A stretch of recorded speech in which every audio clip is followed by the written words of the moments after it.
Welcome to session number 4 of our time with The Legend of Zelda Tears of the Kingdom. We are currently at 8 shrines and 20 Koroks, and we have quite a lot more coming given that we are at the Akala stable. Well on our way towards Tarrytown. We hope Tarrytown should be located right here if it's pretty much the same landscape that we remember. The national borders seem a little bit different. I think Akala Citadel is right around the border. Perhaps Akala was just split into two? No, it wouldn't be, because this down here would be where the Zora lives. So you've got Zora's domain down here. Maybe there were some boundary changes, but I'm not really sure. Don't quite have it by memory in terms of just how identical the various boundaries are to the original game. They wouldn't be exact anyway, because the Great Plateau would be designated quite a bit differently, I'm sure. In fact, where is the Great Plateau? This is Hyrule Castle, I think. Wouldn't it have been somewhere down here? Yeah, because you got the bridge over here. Or, oh no, this would be the Great Plateau, wouldn't it? In this original form. I'm actually not sure, but anyway, the point is that some of the regional markings are not necessarily identical, and we don't even know what the tower coverage is yet, given that we don't have the mapping device from Pura. I'm assuming that's where people might have gotten the glider as well, because we basically took a dive right off the start. We went east instead of up in central Hyrule. I'm guessing that if people were generally expected to be led towards the site of the upheaval. Yeah, a bit to the left there. Yes, that's right. I know the borders are a little bit different. That's my point anyway, because I'm looking at landmarks like, they would have a bridge over Lake Hylia. Luca, of course, you have an excellent memory of this, given that you have been playing Breath of the Wild yourself. Yeah, because it's kind of just below the path up to Hyrule Castle. But anyway, I didn't even notice a change in boundaries until I noticed where Akala Citadel was marked, because it's right along the border in this map. You've got Tarrytown over here.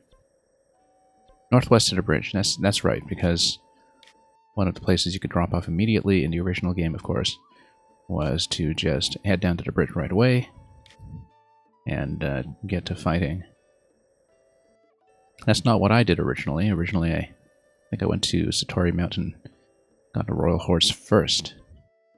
Actually, I remember Ridgeland Tower was my first tower, which was interesting because it meant I was fighting Electric Wizrobes and Electric Lizalfos right away in the original game.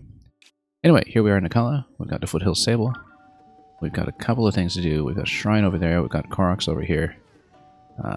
Let's get down to business and see what we can accomplish today.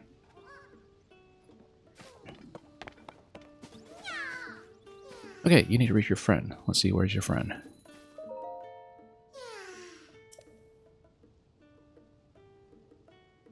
That's a little ways off. I might do the shrine first. No, we'll take him. We'll take him. We're all friends around here. And Luca, you're wishing me fun? Yeah. I've been having an absolute blast with this game. Can't wait until you have a chance to catch up to me, and then we'll have more to talk about. Good luck with the rest of Master Mode. I don't know how well that's going for you. But totally understandable if you can't stay in chat. Anyway, we'll walk the Korok over. We'll see if there's some kind of fight along the way that I need to deal with, or some other elevation challenge. Where did it go anyway? I can't quite see. Let's drop him for the moment. Smoke signal over there. Yeah, we'll take him right up. And here's a construction point. Might want to get rid of that wolf. You're 70 hours and didn't get to any of the Divine Beasts? Yeah, that's how I play. That's how I played originally, too. Back in my original file, I think I did timestamp 180 hours was when I started doing the Divine Beasts. And I talked to Impa last, and just to see how the game would respond. And it totally does respond when it gives you the quest to find a divine beast and acknowledges that you have done everything already.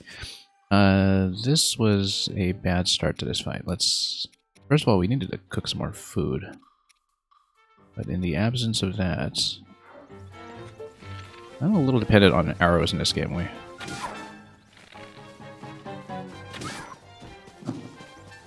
have been massively overspending arrows.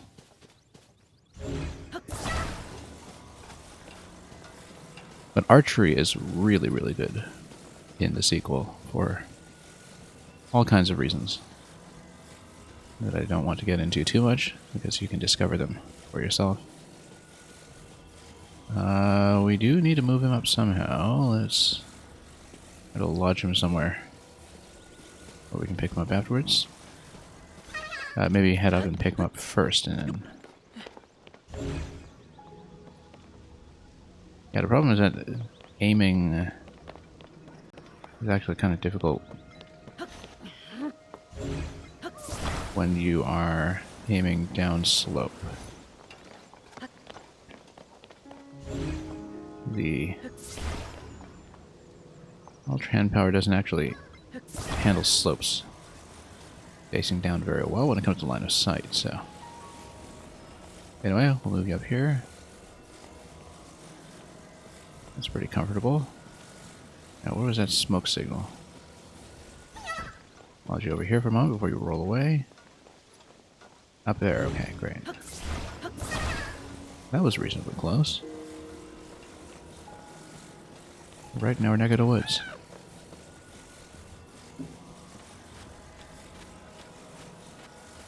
Yeah, and we've got a treasure chest and everything.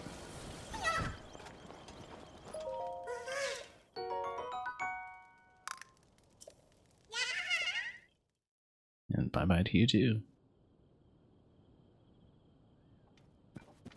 Getting out now? Yeah. Have fun, Luca.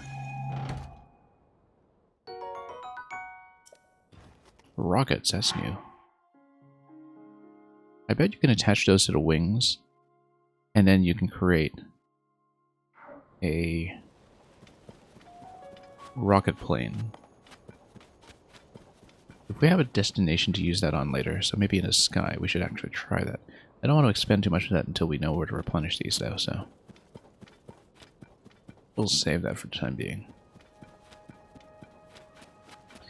And we'll head back to the stable. We had the shrine to deal with. And we can look at some of the scenery along the way. And see what it is we are missing.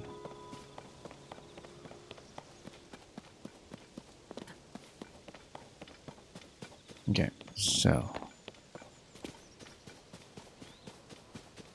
over we go. We will head back. I don't want to get too sidetracked until we've had a chance to look at that. Yeah, it looks like this is the end of the river route. Oh, this is actually just a lake. It's secluded. I've been thinking about river routes, of course, because of the motorboat that we put together last year. We can totally mount this guy. He missed me. Oh, he's dealing with the wolf, I see.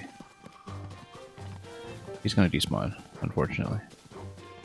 Oh, here's the guy. Actually, we could use some arrows. Whoa. That's why we can use some arrows. We can have some friendly fire, perhaps. What do I have for weapons? It's a boulder hammer. We shouldn't use the boulder hammer. I need it for smashing things. Why don't we... Boomerang, boomerang, bokoblin arm stick. Yeah, mob's a little weak. Ah, whatever. We can pick up all those whenever we like. You can use this. It's got great range. We should actually use a fire arrow on the tree, because 2 of those will be enough to totally get rid of it.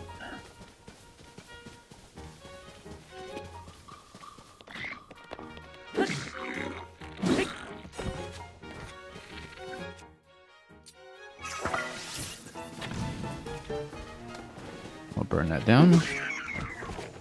And loot the area. We got so much fire fruit here, I wasn't too worried about that. And we got some replenishment of arrows, perhaps. Probably could have farmed some meat off that guy as well. Let's just try to scan a bit just to see what we can pick up.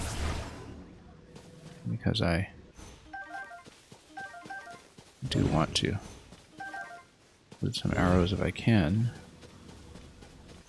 Depending on just how much scattering there was between them here.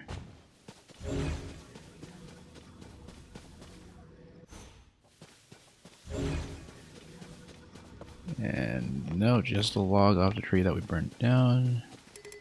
And a sturdy thick stick. You know what, we can attach some sticks. So for example, we can drop them up. Oh no, we could use them up because we don't really have a spear, but what we can do is attach a stick to it.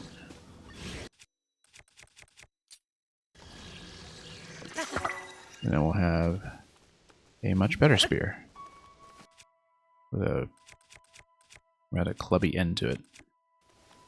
Thick stick mop. Great. Great, some log bats or something as well, but... Oh. Got a fire chew over here. Fire chew's gonna set this weapon on fire. We probably shouldn't use it. Oh, whoa. That was standing too close. James D, how are we? We were standing too close. That's how we were doing. We were doing great. I'm so glad to be back in this. Is that a mop or broom? One of my other weapons was, yes. We picked up a mop and we attached a stick to it. You can attach weapons to copies of themselves, by the way. In case you haven't figured that out already. And you can attach shields to themselves as well, although I think that only helps durability. It doesn't really help their strength. Anyway, where were we? We had cleared this fight already. Yeah, and then we just started to fire chew. Oh yeah, okay, so I guess it reset out of this wooden mop. It didn't let me... It auto-saved before I attached a stick. That's too bad. Then where am I? That's the problem with dying in this game, is that you lose track of where you are pretty quickly. Anyway, this looks like a... Oh, this is just a plant. So, let me show you. See how I've got a weapon here that's called a boomerang? I literally took a boomerang and attached it to another boomerang, and it doubled its attack power. Because that's the kind of thing you do in this game. Also, I found that because bokoblin arms have very little durability and they can only do 1 or 2 hits, you just attach them to the end of a weapon that has high durability, and then you have a high durability weapon with a bone weapon's attack power. And yeah, you attach an arm to itself. I mean, the elbow bone connects to the elbow bone, I guess. Close enough. Okay, what were we doing? Stable, yeah. How do we end up here? How do we get on this side? Did I come up all the way here? Okay. Oh, right, because we were... I totally lost my sense of direction after getting into that fight. Yeah, no, we totally went down here. After the Korok. Yeah, okay, no, that's right. So we respawned before the fight, perhaps. Because we came down here. And I think that the fight was up here. Took me a moment. Yeah, that's right. Here's the guy. Yeah, sure, let's do this one again.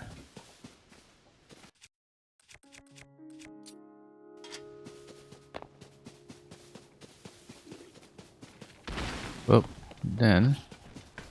Okay, so first of all, first order of business, set this guy on fire.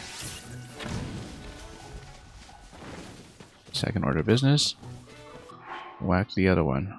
We should probably heal up a little bit as well. I need to cook some proper dishes.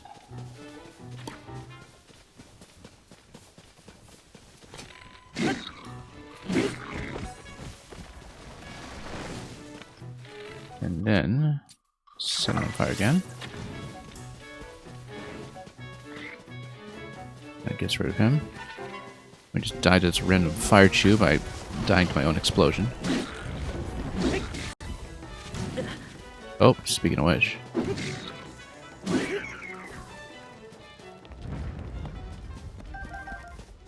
Okay, got some arrows. Excellent. And a lot of fire fruit. I wonder if we made that fire fruit by just setting other fruit on fire. I'm not really clear on that. Well, we got some arrows. Ah, there's that fire chew that I died to very carelessly earlier. Let's just hit it from a distance instead. Before we bake everything. Anyway, sturdy thick stick. This is what we did. Mop. Use. And you got a mop with a thick stick now, which is ripe for diplomacy.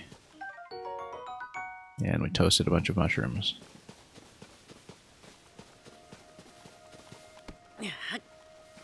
Okay.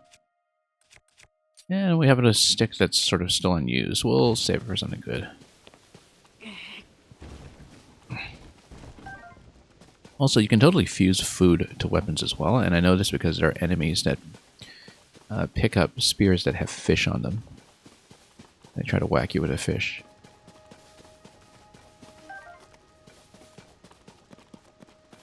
Now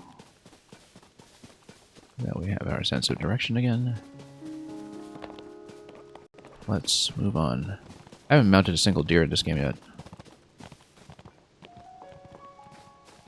Haven't really been able to sneak up on them either. Anyway, here's the Goron again. Oh, speaking of which. Hey, he finally ran towards me. There we go, there we go. We probably can't stable it in this game anymore than we could in the last one, but we should try.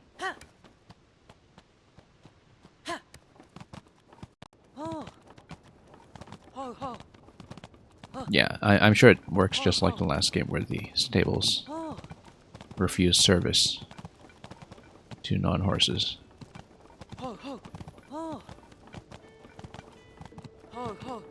And he'll just say, that's not a horse. Thank you for supporting Stable Association. Oh, okay, so you actually get a point just to talk to other stables. That's very good to know. Can we board the horse? It's not a horse. Oh wait, no, it can only board a horse that's already out in the field, so never mind. So it just doesn't even acknowledge this, unlike the previous game that just rejects this. But I guess that's because I already have a horse out in the field. If I board the horse, I think it might despawn my current mount. That's the thing I'm concerned about, because my other horse is out in the open. We'll try it. I think it's probably going to kick me off the deer. Oh, no. Register horse. That's not a horse. Okay, basically the same dialogue as the previous game. Because, of course, in the previous game I tried everything from bears to bone horses to deer and everything, but it still doesn't work. They haven't changed. Mountain path that leads to the northwest from here connects with Goron City. Yeah. And Woodland Stable. Yeah, we're not doing that. We're trying to find Tarrytown. Because that's been my destination this time around. And we're going to ride a deer there, unless I want to do the shrine first. Let's do the shrine first. I guess that means we won't have too much time with the deer, but... And actually we're at 2.5 hearts, so... Yeah, we don't really get the deer every day. Maybe we should just take it for a ride, regardless. And just follow the path. But we have a shrine that's right here, waiting to be done. And we also have another point reward coming, so... Let's do a joyride with a deer. We can always come back. I haven't gotten a chance to ride a deer, so I'd really like to. Just for its own sake. With this ridiculous thick stick mop on my back. Let's wear something less ridiculous. Everything looks ridiculous. With this board. Oh, okay. He's not fond of that. We're a little low on stamina too.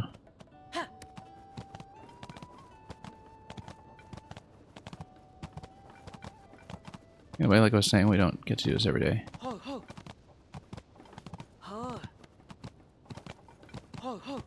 Bit of a wild mount here.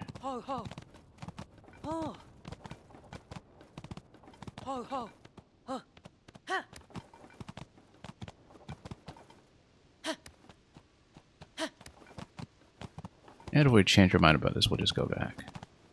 Because the shrine was right there. And so is the stable. And of course here we can build a cart. If we want to horse-drawn carts. Which is a mechanic we haven't played with yet, even though it is available.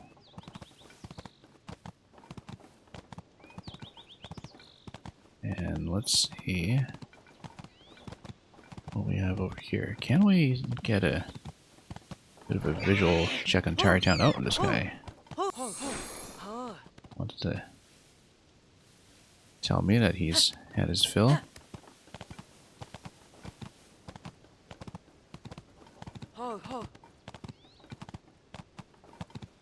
Can I get my scope out from here? Let's pause for a moment.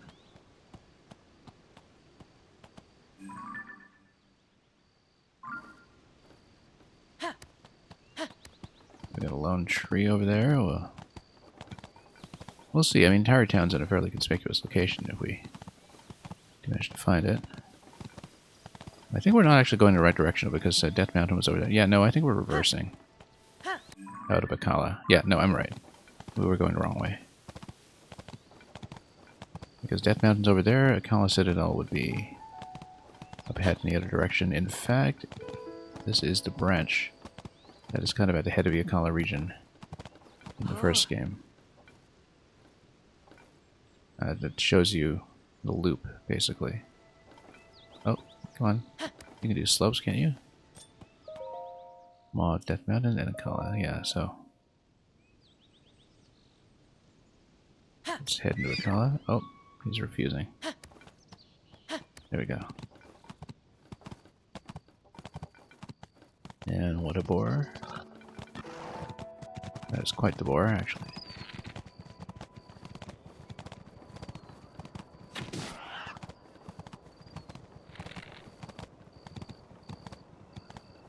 Oop.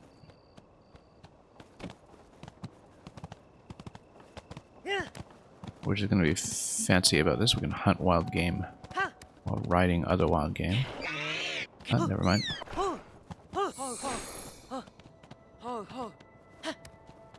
Not the most cooperative one, though. I do wonder... One thing I do want to check is Lord of the Mountain. But that's on the other side of the map. That'll be much later.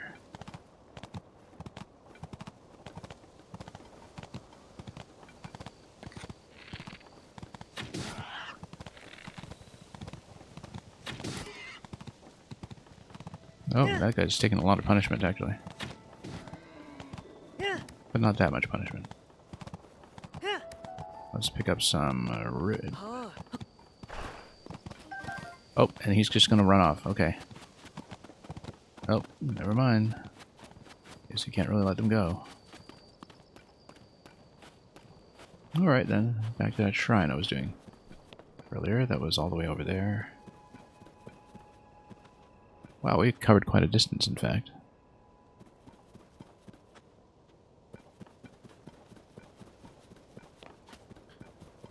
And do we construct anything here that would be useful? Just a cart that we don't want to spend any engine parts on just yet.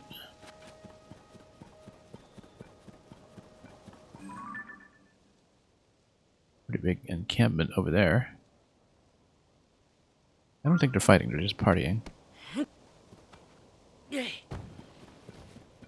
Maybe it doesn't bode well for the current state of Akala Citadel, but we'll See about that. Yeah, we don't want to dive in too aggressively here.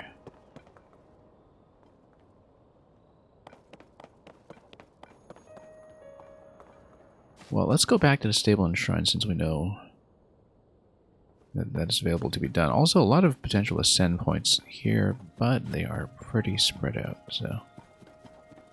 wonder if we can eventually extend the range on that. Also, tower up here. Had we marked this one? Yes, we had.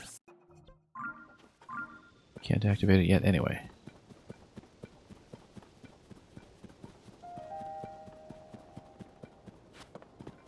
Alright, then let's head back down. See if there's anything in the canyon, perhaps. Whoop! Whoa! That was thrilling in the worst way.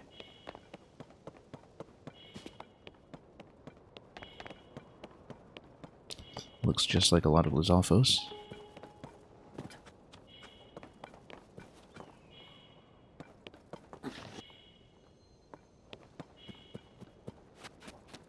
But we'll go around. And we'll try not to do anything too trivial.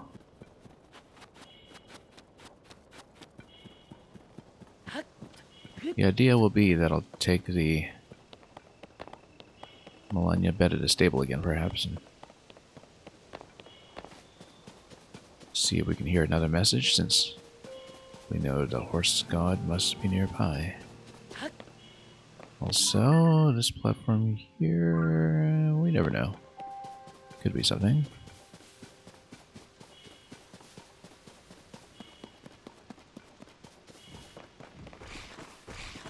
Yeah, let's maybe not mess with that with our one heart just yet, although... Who am I kidding? We're messing with it.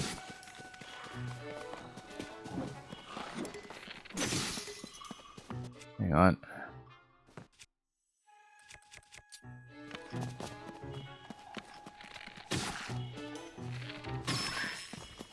Okay. Yeah, headshot these guys does get them directly. This is way too risky. We spent too many arrows on that, but that's okay. We'll just grab as many parts as we can.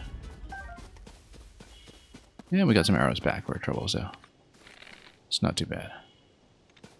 Massively overspending arrows. Okay, we do want the spear, because we're generally a little short on those. We'll maybe attach it. Unless we have something better to attach it to.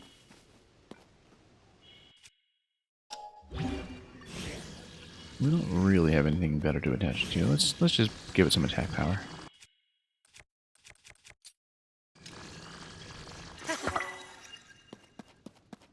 Double it up. I was hoping to get some bone parts off of those guys, but... you know, bone weapons, perhaps. But I suppose they're not quite big enough for that. Also, we have another stabilization quest here. Yeah, we can do that. After the stable. Unless he's only out at night or something, but I didn't see him previously when we were here. Anyway, Melania bed. Let's do it. Might as well get some loyalty points off it.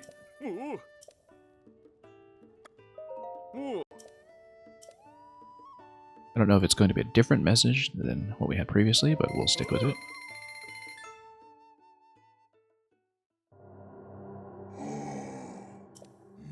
The Elden region. There's a place called Woodland Stable.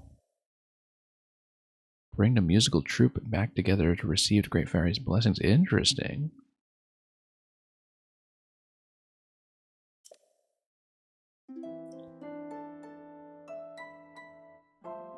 Or like a soft hint system, perhaps.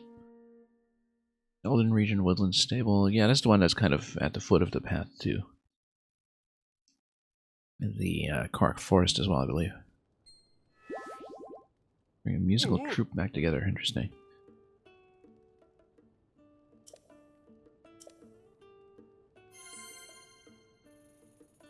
What's the reward?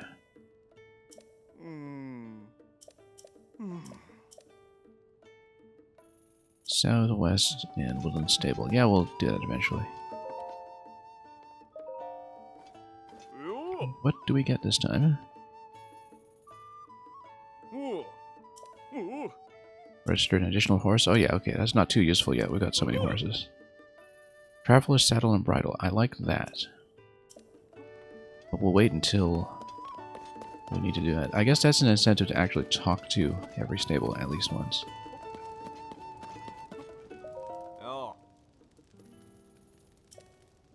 Following orders.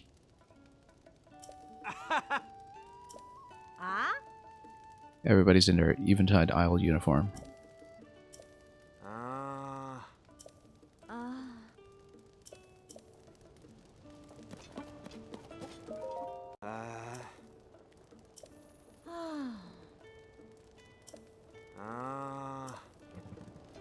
Anyway, we should actually get some cooking done. Given that I've got lots of ingredients and have not been using them. Let's find some of my apples. We got plenty of those. Select for recipe.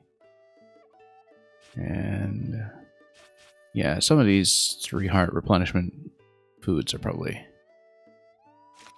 best. But let's take a look at what we have so we don't just expend all our ingredients. Maybe even just raw meat plus apple. Just to fill in some recipes in the book. And see what we have. Meat skewer, that's perfect. 3 hearts. And we've got lots of ingredients to just make a bunch of those. We can, in fact, go prime meat skewer. See how much that does. And if it registers as a different recipe, we'll see. Okay. In that case, select for recipe. Yeah, we'll get a bunch of the 3-heart ones. Or maybe add a shroom to that, but we're a little low on shrooms right now, so having munched on way too many of them manually. Golden apples are quite nice. Recover more hearts. Yeah, we can actually try that too. Let's just try maybe these two together before we spend too many ingredients at once. And we'll just fill in more of the book.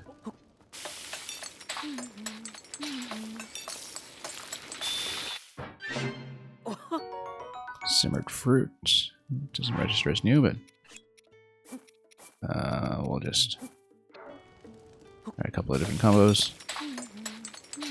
Regardless, I just need more health dishes that I don't need to think about too much when it comes to effects.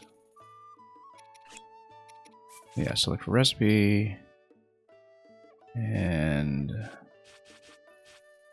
we're doing simmered fruit with these two. That seems to be best. We'll save the meat for better dishes.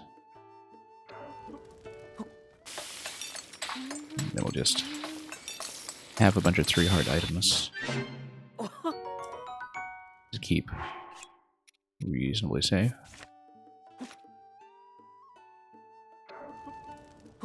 And we can put on a couple of effects as well, but oh yes, we also wanted to have some of the recipes for sticky climbing. Where's my sticky? Yeah, we don't want to use all of these yet in case we need them for some other recipe later, but I'm sure it scales the available time with power. For an elixir, we want something that is monstrous, so let's go Bokoblin Fang, perhaps.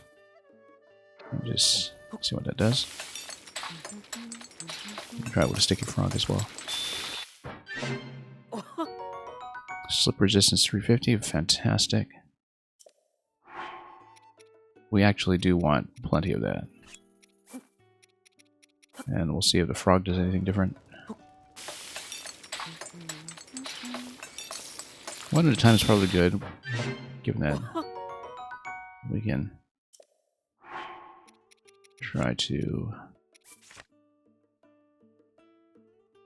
yeah.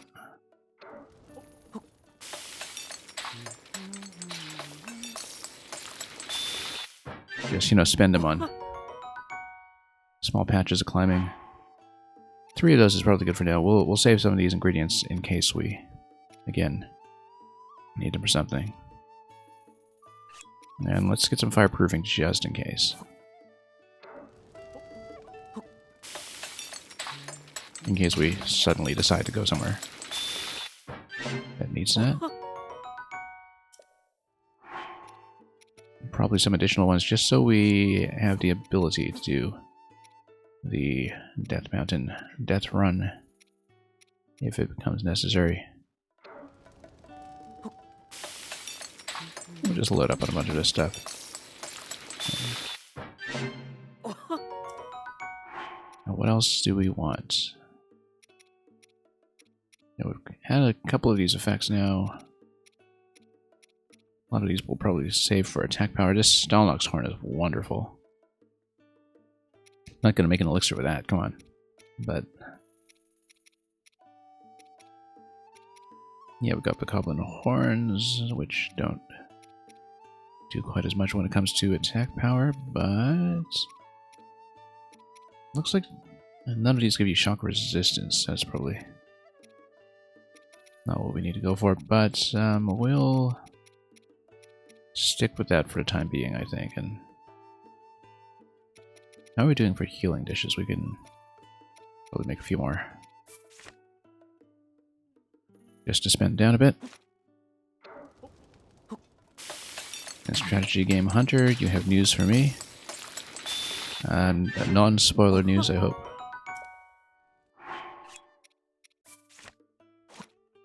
But I hope you're enjoying this game as well. I have not been to the depths. I know that they are accessible. I've got plenty of contextual clues that tell me that, but I have not been there, so don't tell me what's there just yet, please. I'm sure it will be a welcome surprise.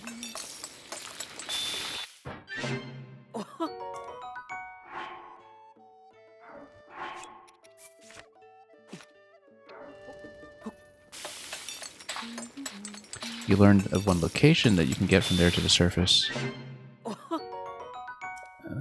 Oh, okay, so you're probably letting me know that the thing that you thought precluded this game from being done warpless might actually be fine after all. That's good news. You see, never doubt Nintendo. At least never doubt the Zelda team. They know what they're doing. Of course, heading back up to the sky, I'll probably have to just build balloon contraptions or something to do that. I do not have a paraglider. I have a reasonable suspicion for where it could be. I think I know, given the logic of this game, where it must be and why I would have missed it early. I have enough information to do that. But you know what? We're doing fine. It's kind of interesting to play this game in a very back-to-basics fashion. Because the paraglider trivializes so many things, even though it makes so many things convenient. Oh, I was going to do the shrine. Let's do the shrine. So here's the thing. I also don't have the power to do any mapping, because I never met Pura. And it's pretty clear that I was supposed to meet Pura, or at least was heavily encouraged to do so by this point, at a place called Lookout Landing. Where could a lookout landing possibly be? Well, if it's not around the towns, it's probably looking out over the upheaval around Hyrule Castle. That was one of the more obvious locations for the player to potentially drop into if you took a dive from the sky and decided to go north. Because you've got this Temple of Time and this platform over here. You can drop north, you can drop east, you can drop west.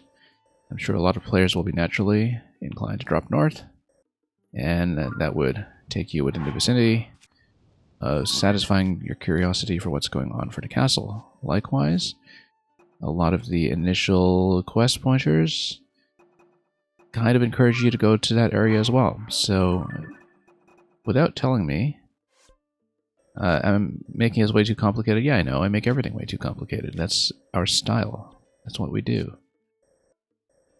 So either A, people just followed quest markers, or B, they just found where Pura was fairly early and at least got the ability to get maps from the towers, from the Sheikah towers, which we have not done yet either. As you can see here. Although luckily in this game it gives you the terrain map even if you haven't filled anything in greater detail. So again, no need to let me know where it is. I'm sure it'll be pretty funny when I get the paraglider 40 or 50 hours into this game. It would be very much in keeping with the way I played the first game as well. In the first game, I never got the Sheikah Slate camera until about 200 hours in. So, and I'm proud of it. Because we play this my way. Okay. Anyway, here's a shrine. Let's do it.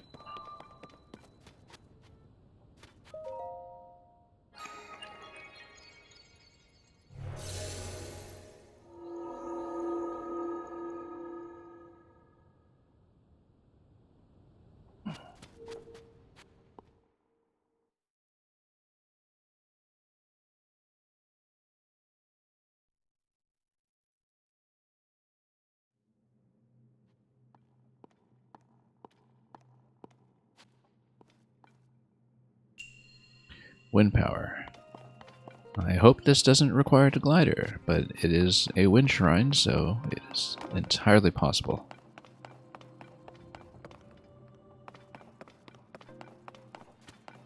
And yeah, we'll see what we can do. I mean, there's so much content in this game that I can do already. I really do not feel like I'm in a rush to get the glider in order. I don't feel any particular time pressure to do that at all. So anyway, we have some fans over here. We can set them up. We can start blowing. So if we want to power up the fans, then we can perhaps put them... well, we'll see what actually happens here. Let's see what happens when I spin this thing. Nothing, because you'll probably need to blow it. But you can probably create a bit of machinery here. For example... Well, let's see what happens, first of all, if we... I'm sure we have to activate all sides, and that's the idea that we're going for. That we can probably tap this whole contraption once we have fixed everything in the right place. We're just going to test some things. Where's my stick? Yeah, we got the board guster as well, which will be great. Yeah, we need a little bit of height on this for it to be active, so let's park it on top. I know how to park it like this, but I have to rotate the whole thing.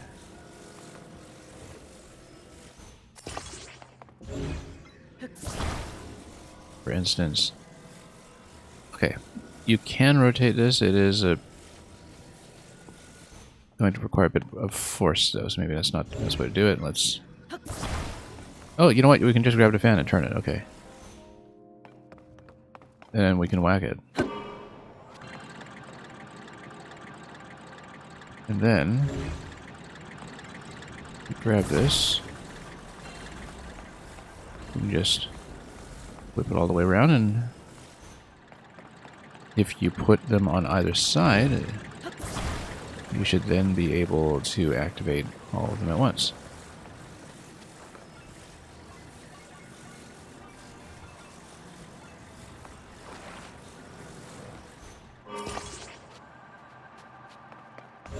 Okay, and then you can just move this stuff. Well, I did activate all of them, didn't I? I got close to it. Close to it. Not quite. A little bit slow on that. Possibly we need to use something like a recall power. Oh, we'll see, we'll see. I mean, it looks very much like I can just spin this.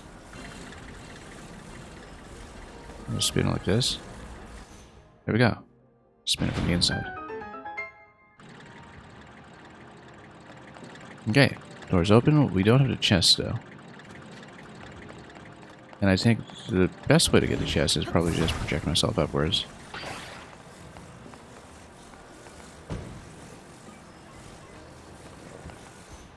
Although I don't have a glider, so I can't actually ride it up. However, what we can do is create some kind of platform. If we have something for creating a platform, which I don't.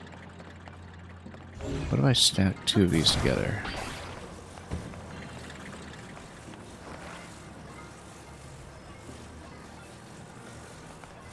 I'm sure if I bring some kind of platform here, then I could do it. Otherwise, it looks like it's very much supposed to be a glider ride from the updraft. It's a pretty significant updraft, actually. You get a surrounding updraft just by having two fans together. You think a good bit of the game assumes you get the glider relatively early? Yeah, there's already one shrine I had to skip because I didn't have glider. It was already the other shrine that you saw me do the other day at James D, where it was very heavily implied to require the glider, and we managed to solve it anyway. Because that's what we do. Oh, this guy wants to give you an activation point right away. We don't want to do that.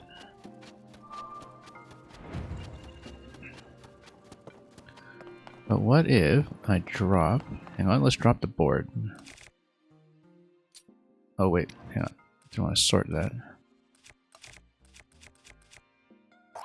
Drop.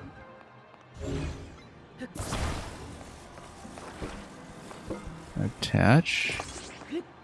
No, we need to reverse defend, so we have a projectile of some sort. I don't think that works. We need a proper board. And then... here we go. If I got bombs, not the infinite bombs. We're still doing old school. I actually didn't think I knew the infinite bombs were in this game because we have so many stone tools and bomb flower implements.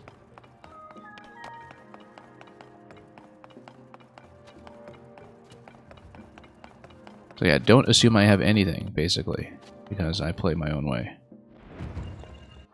And yeah, no, I've tried a lot of bomb flower fusion. Because it seems like this game is balanced very much around encouraging more use of finite bombs and stone tools. We had a pretty interesting situation with a Stalnox yesterday involving some of that. Anyway, I guess no treasure for me here until I can ride the updraft.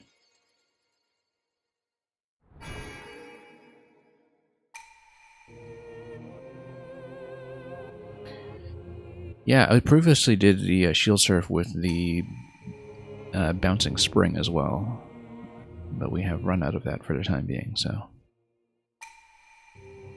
I don't want to spend the bomb right now. We can just come back for treasure eventually if we really care. I found that even in the first game I often forgot about any treasures that I missed, but usually we would get them all. I didn't expect this one to be just a very trivial shrine that just gives you something immediately, but...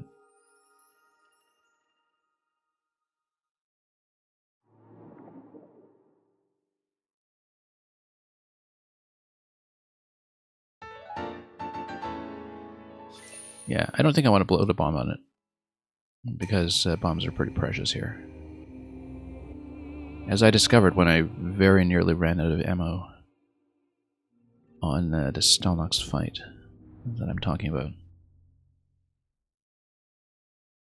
Because, yeah, I did have a very, very low ammo situation yesterday that was definitely pressing the creativity a little bit to get around. Anyway, we'll see if we can get to Tarrytown and whether the goddess statue is still there so we can grab the additional heart. This is why I'm here in the first place. I do want to see Tarrytown as soon as I can.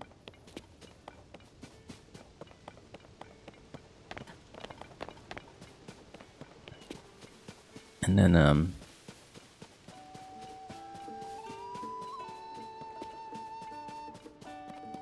yeah, let's see.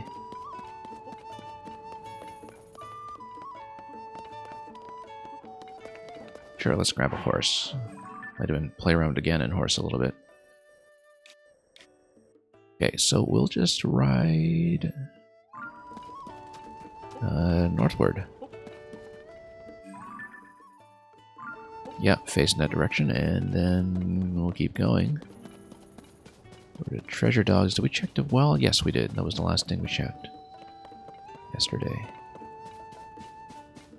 And where there's smoke, there's fire. We see if it's actually going to be a mount-friendly path. I suspect we need to at least go up slope. We'll see. We'll see. We'll get the big horse and see how we do.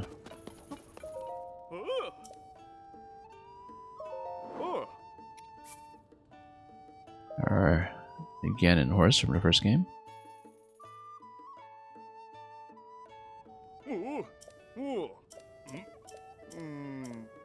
Okay, anyway. Can't put a harness on him, unfortunately, but so he's not that interested in doing the heavy lifting, even though he'd be a pretty good fit for that. I haven't ridden this guy in years. But sometimes you can cross some terrain with the Ganon horse that you can't with the other mounts, so... Oh, hang on. Back up. I say that just as I get him stuck on some terrain. Let's get on up.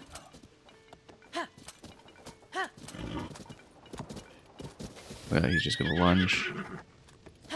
Maybe there isn't really a good horse path here. Looking at this. Oh, maybe we can do it.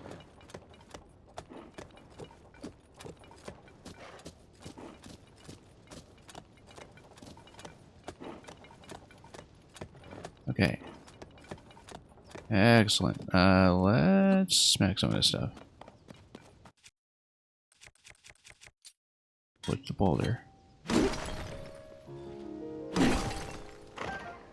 I don't think I mined a single gem with a melee weapon in Breath of the Wild because I did absolutely everything with bombs.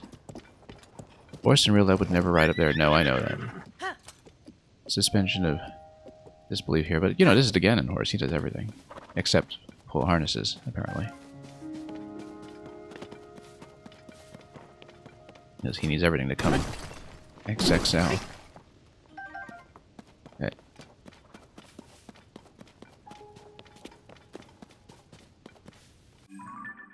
And we're still roughly facing the right way. Let's see what's over here.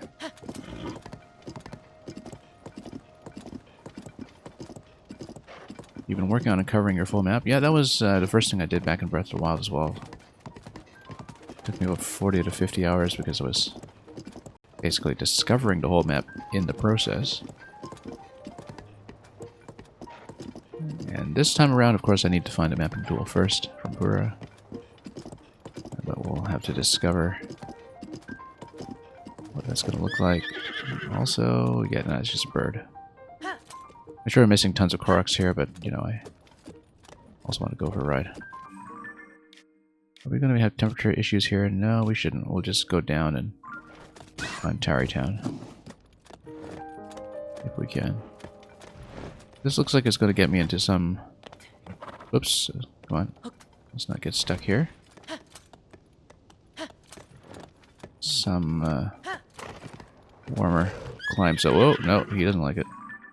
Now we're doing for temperature. Warm, but not unseasonable.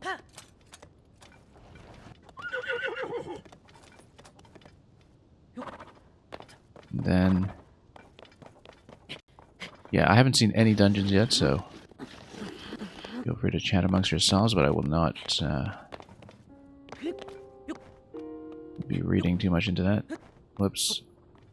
Okay, so horse can't really go any further here. Yeah, so we're a little bit obstructed.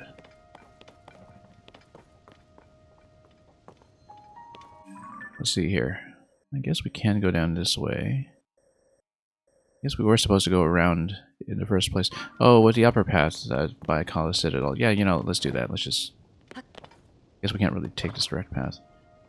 And at this point, I would probably need to remount him in the stable anyway because of the rather treacherous path that we took to get over to this side in the first place. So we'll take a look.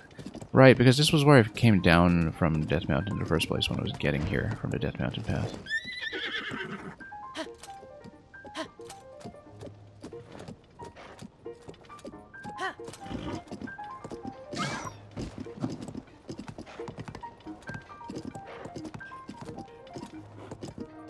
And we'll head in.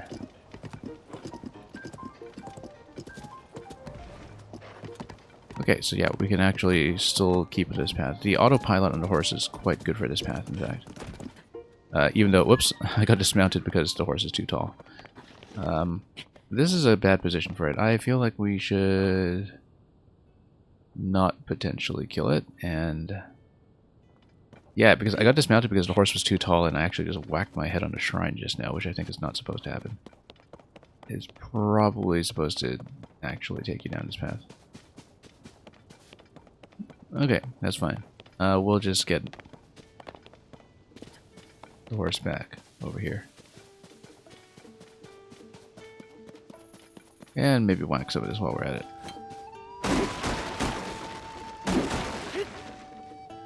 Nope, nothing to let up on. Let's try it again.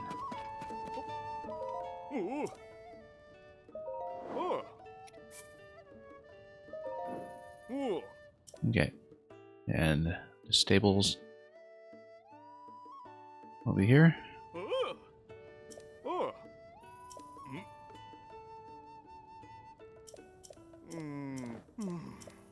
And we'll take the upper Akala path that we backed away from rather, to come to the stable in the first place. So we'll just go around.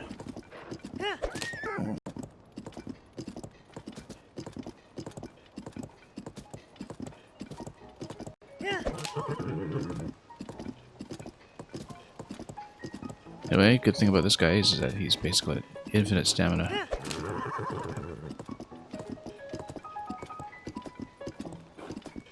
I'll wrap around here.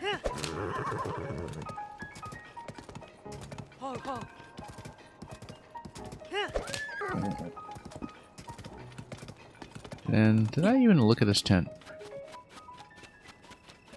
Or is this just another... oh yeah, no, this was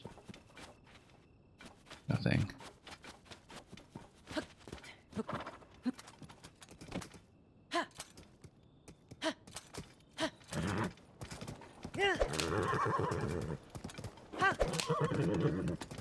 Okay.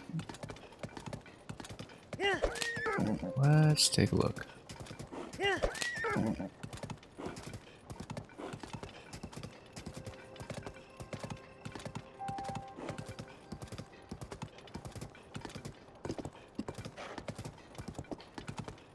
Then, yeah, I've been enjoying the shrines as well, from what I've seen. I mean, I've only done 9 of them. 4 in the tutorial map and 5 in the world, but... the nice thing about shrines is that often, because they give you infinite Zonai devices for the devices that are relevant to that particular shrine, I can just experiment a lot with some of the weapon fusion that I wouldn't be able to do otherwise. South Akala Stable, South Lake Akala. This was Foothill, right? Yeah. South Lake Akala. That's what we should do to head to Tarrytown. On the right side of the Citadel, that's how we used to do it. What is that? That looks interesting. Look at that. It's like a three-headed dragon? That totally looks like some kind of world boss, doesn't it? We're marking it. We're marking it. That looks really interesting. We should load up on ice or something because it looks like we'll totally get toasted if we go near that thing. But we can see. Maybe it's friendly.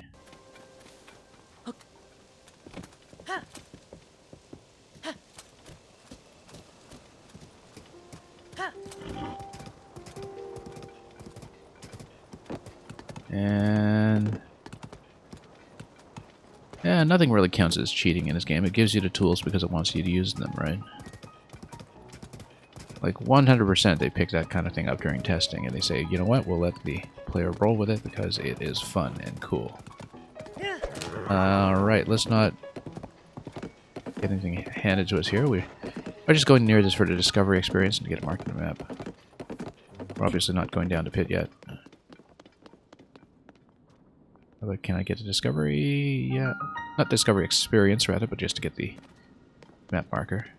We're not going down until we have something like the glider to traverse, and also more anti-gloom. This whole area figures very heavily in the game Age of Calamity, for obvious reasons.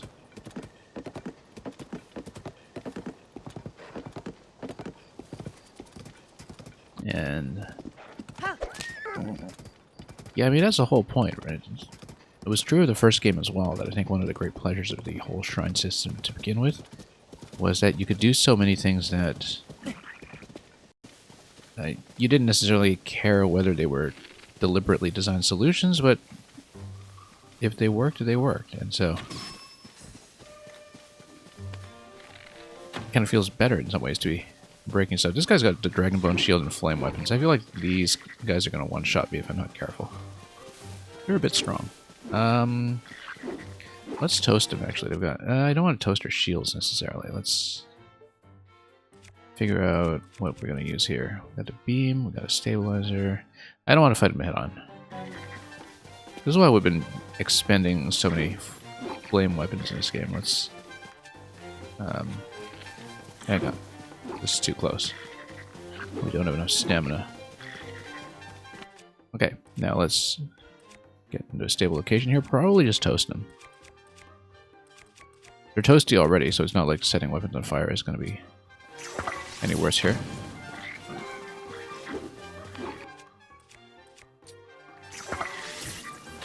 I guess we'd burn off the Dragon Bone shields, so which means we can't loot them, but we're full on shields anyway, so I don't care. I got so much fire fruit. These are just blues anyway. Yeah, I guess the problem here is that we burn the loot for the most part. But we got so much fire fruit.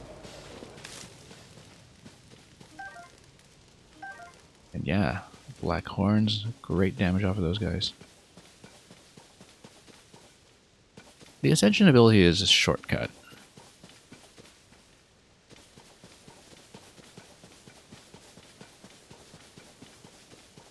But yeah, the way it's implemented definitely feels like it's just, you know, the designer's messing around with stuff and saying, you know what, we'll let the player have it. This is fun. We're going to be in favor of fun. What do we say the skull was on this tower, right? We're totally going to look at this since we're here.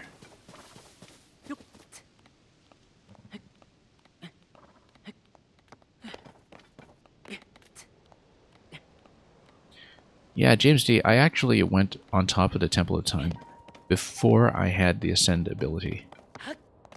Then I went back again with the Ascend ability. I actually wonder, because you only need Ascend to get to the final platform at the Temple of Time. You don't actually need to go through the Temple of Time to make it there if you have Ascend.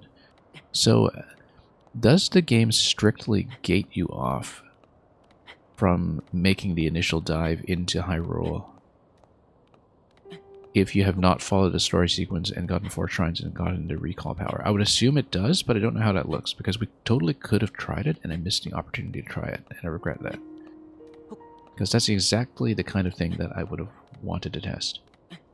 How do you get to the roof without ascension? Careful climbing. It is possible to climb it. I figured out a climbing path on the outside. You kind of go around out back. Didn't even need stamina food or anything to do it. We actually just did it. Okay, we've got our Melania Shrine stamina wheel. Let's just use it. Didn't really want to burn it, but we'll use it. You don't have the patience for that? Well, I mean, you can do a lot of crazy things in these games if you don't mind suffering a little bit just to see the result.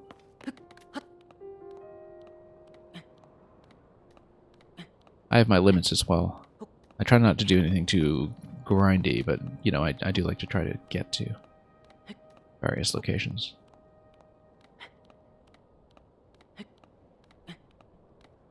I feel like that's very much the point of playing an open world game, is for the player to say, how serious are you really about claiming to be open world? And just kind of pushing that to its limit.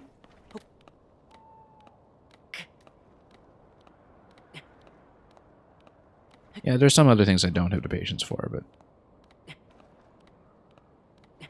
it didn't really take that long. There was a pretty clear path once I found it. Okay, this guy, he looks potentially hostile, doesn't he? You can target him. I feel like he's going to toast me. He's going to toast me. Thunder Gleok. Oh, and he's going to create slipperiness and wind. We're in no position to fight him right now. Oh, and I've got metal on, don't I? Yeah, let's switch off metal.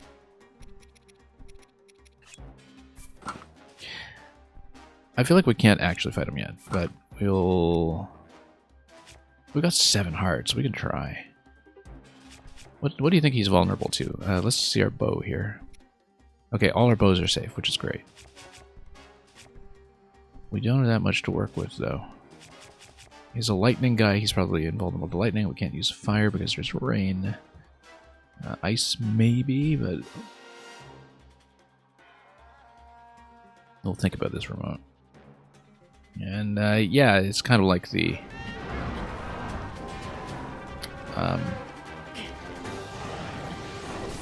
Oh yeah, we probably want the anti-slip elixirs as well. Okay. You know what? This is a cool boss. Let's do something really unwise and trying to run out of stamina here. We need the homing. Whoa! Oh, yeah. Okay, we don't have the hearts for this. I think we need some lightning resistance gear before we do anything like that. Plus, more than 3 armor points. That's okay. Now we know, and that gives us a goal for later in the game. Yeah, it looks like the lightning pattern, you kind of have to follow the pattern and run into gap. Also, the autosave kicked me back to having 7 hearts, which is just fine by me. Also kicked me back to before the goblin fight, which we didn't get too much at. Black Bokoblin Horn is good. Let's do it. We can even sneak strike these guys, in fact, if I want to get to them while they're sleeping. Let's go sneak strike with this, because the attack power is good. And we can just take one out, and then toast the other one. So.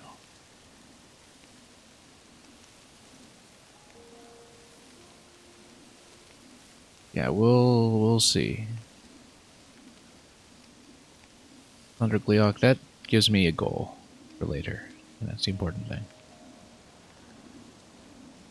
Alright, let's just sneak up on this guy. I don't have to wake the other one too conspicuously here. Let's, can we? Yes, we can. And we got plenty of attack power, so we'll just take out the other one too. Look at that, it's so much more sensible than what I was doing earlier. Well, this is a black one. We might not have the power to really take him out completely, but it is going to be the triple damage from a sneak strike, so. And.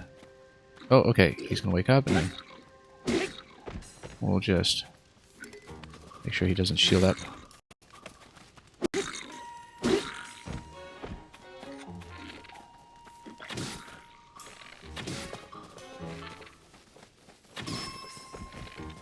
And we'll toast him.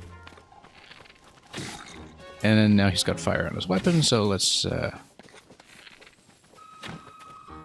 just toast him again.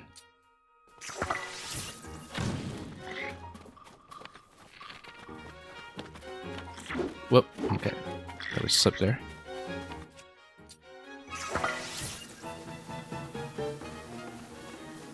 I'm just gonna try to get out of here. Alright, we'll toast him. Yeah, it means we can't get the shield, but we'll get the black Boko parts, which is what we were going for here. Anyway, wooden stick is going to be toast. You know what? We can fuse it. We can fuse it.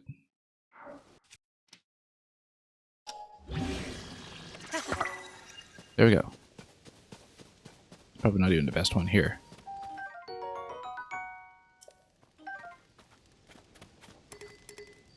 Sturdy wooden stick is a lot better. In fact, let's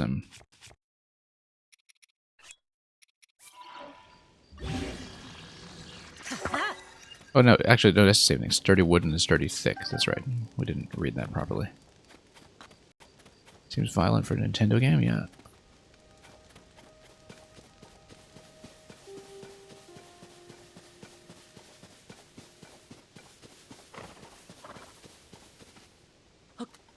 Okay. Let's go.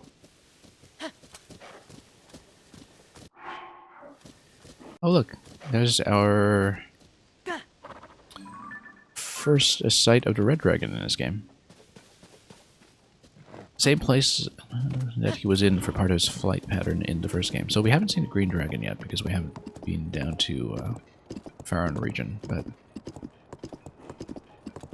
that looks like Tarrytown over there. Very well developed. Look, it's totally up in lights.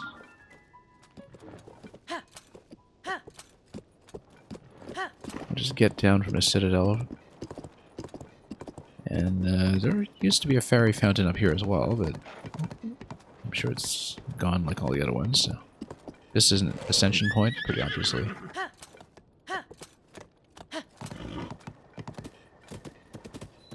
Hudson construction site. This is new. Oh, I bet we get to build something new here. I bet we have some kind of mega quest to build an extension to the town. Which reminds me, I forgot to help out the Hudson sign guy, Addison, at the Foothill Stable when I saw him right before I did Shrine. Look at this. This is very new. I bet we get a brand new construction project that's on the scale of Tarrytown in this game. I bet we do. Natcat, I'm actually using one of my horses that was carried over from my Breath of the Wild save file, which so far is the only thing I know of that does in fact carry over. This guy's called Chipson. That's how you know he's a member of the company. Yunobo Co. I guess that explains what happened to Yunobo. I don't know. We've been there.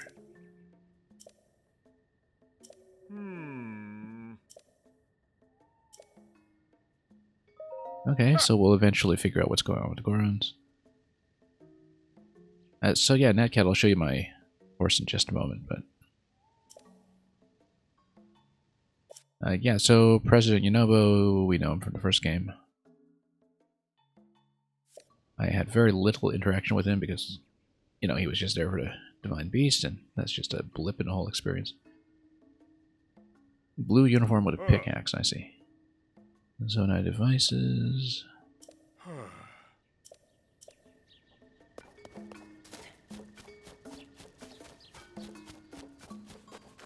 Anyway, oh, we've got a wing here. That's nice. In case we want to build more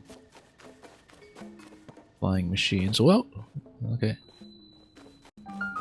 Found something. You know what? Let's do it. Oh, I haven't seen one of these guys in ages.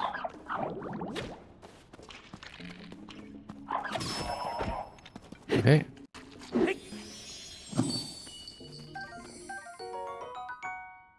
In fact, we haven't seen him since the tutorial zone.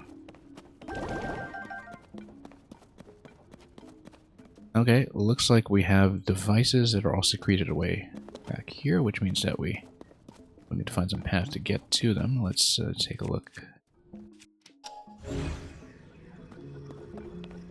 Yeah, these all look like a stash of Zonai devices.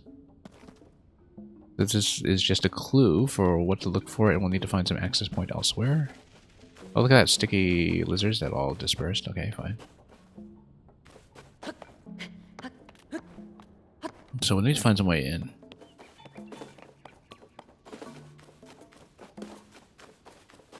Yeah, possibly there's going to be another cave system or something else that can be destroyed.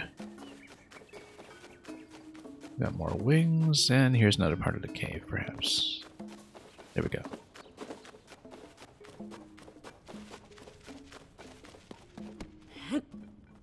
Okay, this is also inaccessible. So yeah, we'll have to find some way in. But for now...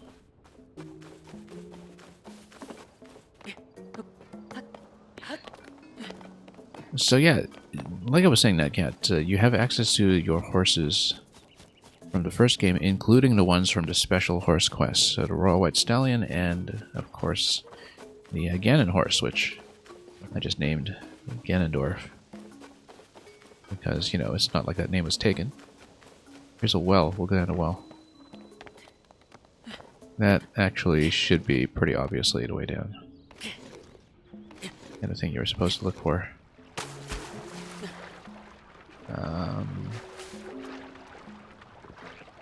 Okay, let's smash this. Get some luminous stone. And bomb flowers, excellent. Very short on those lately. After spending so many of them on the Stalnox.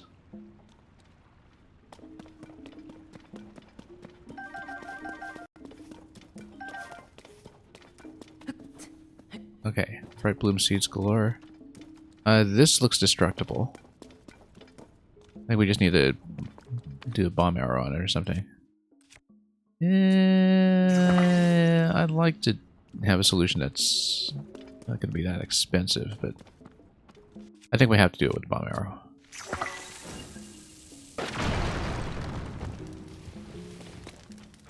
Okay. Maybe we could have done it with a boulder, like a... you can't really attach a rock to that stuff. Let's get a sticky lizard if we can. Oh, we should have snuck up on it. My mistake.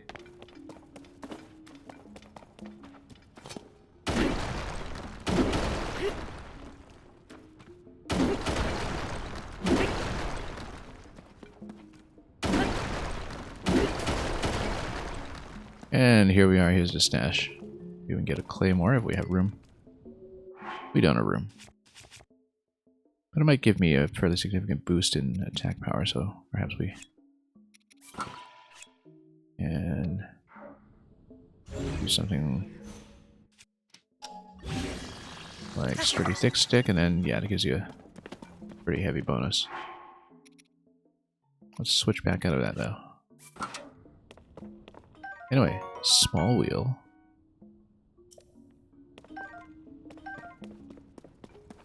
Wow. Rockets and fans. Steering stick. Excellent. We actually get to make our own now. We'll want to use that sparingly, given how useful it was when we found it on the field. And, Natcat, you were just saying any improvements over Breath of the Wild just as you saw me fuse weapons together. Yes. And you can fuse weapons with tons of different objects as well. You can fuse them to fish, you can fuse them to rocks, you can fuse them... all kinds of things. Great elemental effects and... many different things that I haven't even described to you. Anyway, we are finally through here. We solved this effectively, so let's just ascend out of here. Show you something new here as well as we pop out of the ground. So I bet this is like a game-long construction quest that's going to happen here. It looks very obviously like that's what's going to happen, but we'll see if it delivers. Something had told me about balloons that were available in Tarrytown. Is this movable? Yes, it is. And then, oh, you pop it out. Wonder if you can just use the propeller right away. Let me just check my weapons here and poke it with something we don't care too much about. You know what? If we put a stabilizer on it, we just stand it up. We got some wheels. Zonai devices galore, in fact. What is this?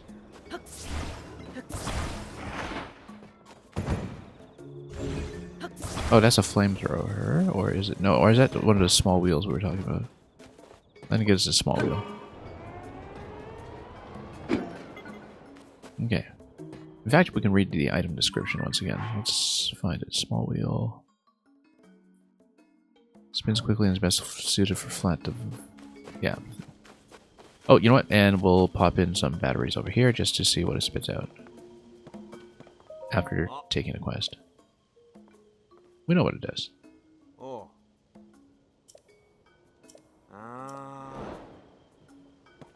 Okay, we'll do it. In fact, we should have just done this first and then had him complete a quest automatically for me. But where are all of my construct batteries that will just pop in en masse?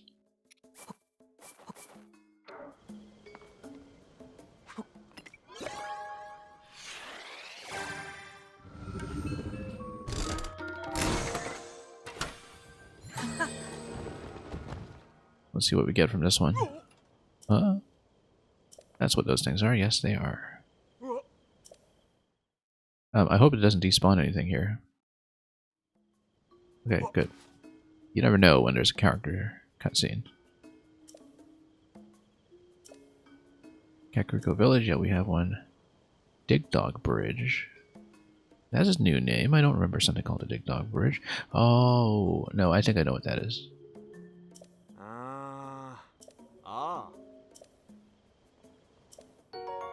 Sunderland, excellent.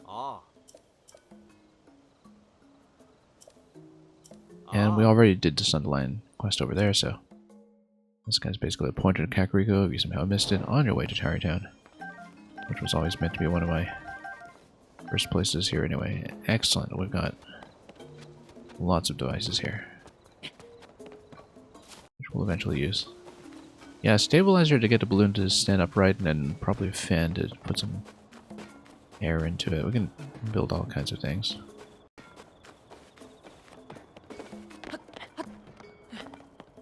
Would be pretty interesting. Also, yeah, you can probably build some kind of vehicle here too. Create a rail link over to Tarrytown, which is spectacular. Of course, Hudson Construction would be on it. Rail car repairs.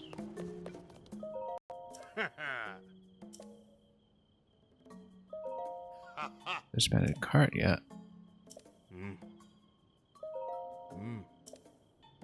mean, we built this place, so...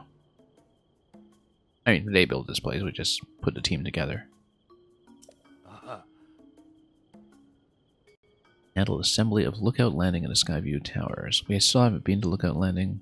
I assume it's by the castle.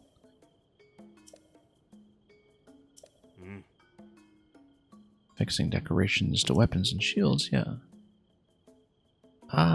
So... I mean, I can destroy fused items, but perhaps just a service to detach them gently. Which we might want to do, because we've been stuck with this shield that has the beam emitter. And I haven't been using it. I might want to put the beam emitter on a better shield, because we've had so many opportunities to trade up. Also, yeah, we've got this device over here. And yeah, look at how this thing is put together. That you have the wheels on either side, and then you've attached the planks on them and the platform, and the wheels ride the rail. And that's what the small wheels are for, because they're just for smooth surfaces. Let's see what's going on over here. Can we send up this thing? Of course we should be able to. It's within range. It's not within range. Okay. But we can see something about a balloon, I'm sure.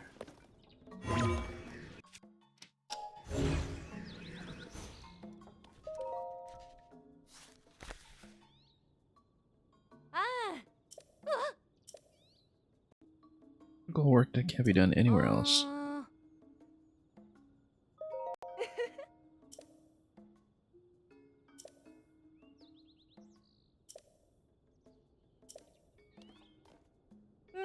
The balloon. I guess that's how we get up to the sky. Pura asked Hudson to make this balloon for the Zonai survey team.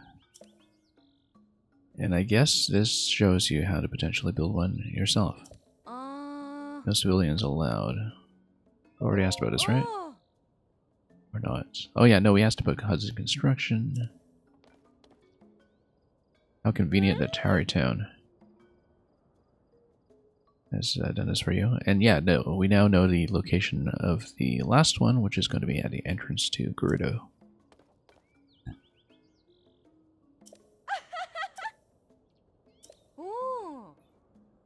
Railcar to the east is the quickest route yet. We'll be going there soon. Whatever we... I mean, this thing is bound to the ground right now, so we can't do much with it, but I guess the fan gives you a good idea of what to look for. If we can, in fact, get some fans going. Let's explore as much as we can, though, of the construction site. Oh, we got a dispute. The furnace in.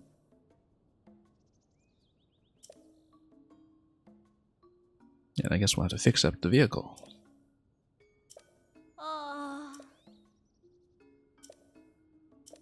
I mean, we know how to control them. We use the control handle that we've seen before, so. Oh, they're the sand seal racers. I remember them. That's why they're over here.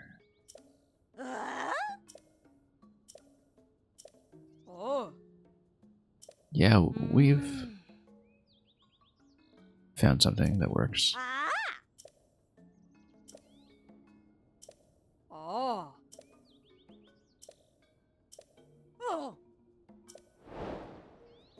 Anyway, we know what to do with it. But if they don't have the appropriate device, I just did find it on the ground. Perhaps the idea is that you're encouraged to...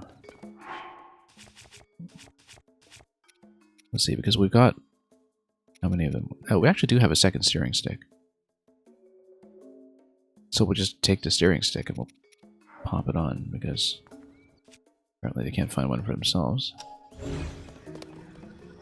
Unless we find one in the area. I would prefer to find one in the area before we do this, but there is a dispenser here that is clearly pointing to, so... Any steering sticks? No, but we have fans for the platform. We also have a rocket to try with the wing later.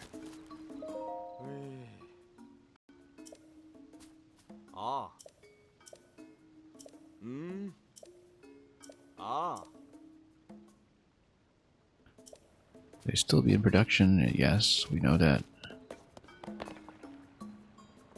And yeah, we know how to make the vehicle. We've got a lot of different devices here in various configurations. We will just put a steering stick on it and go with that. Although it'd be interesting to make the balloon as well. I think we know how to do it. So. Also notice that you can kind of hear this variation on the original Tarrytown music here as well. If you listen very closely to the mellowed instruments in the score. This looks like it's probably a racing demo area where we attach the steering stick and then actually steer. So I guess we have to use the steering stick. Let's pop it out since it's telling me. Let's make sure we can actually get it here. Yeah, device dispenser, this does give you the steering stick. So we'll do it.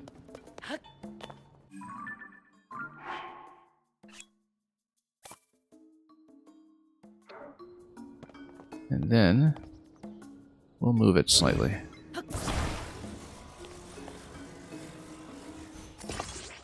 Up here.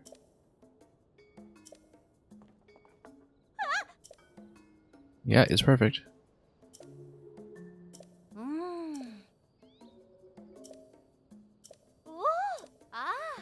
Okay, let's drive. And I bet this is a driving minigame where we need to hit the points.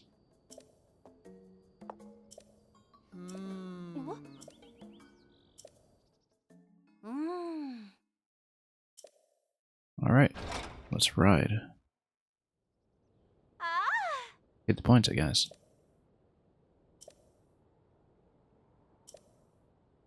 I mean, we had a pretty rough drive with this at Death Mountain, so...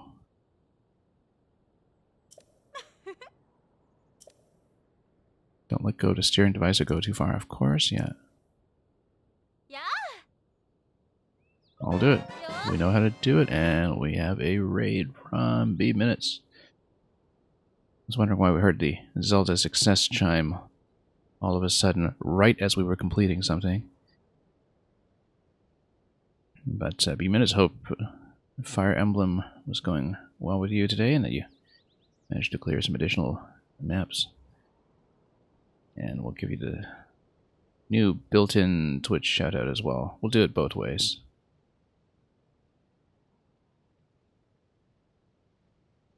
And yeah, the new Zelda, welcome everyone who has come in. Lauren, Legonaut, Queen of Nerds, the usual B Minutes crowd. Glad to see you all here. We just made it to Tarrytown.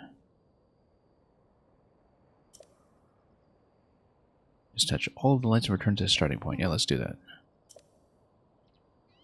And what driving data we need if you do that? Yeah, that's right. Let's see if we know how to drive. Okay. 3 minutes? Oh yeah, we can do it. This should be simple. I mean, this is easy mode. I'm sure there'll be hard mode after that.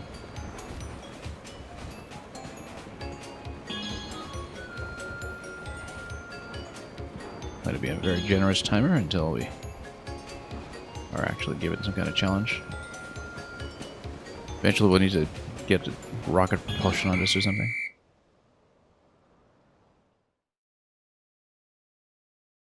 Yeah, B Minutes wants to remain spoiler free for the next 2 months. Or 2 weeks.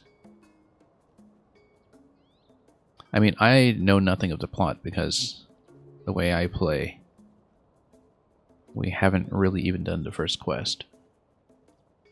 I'm missing some pretty critical pieces, in fact, that I think other players might take for granted by now. That's my impression. But that's how these games work. We get to play anyway. And there's no shortage of things to do, so...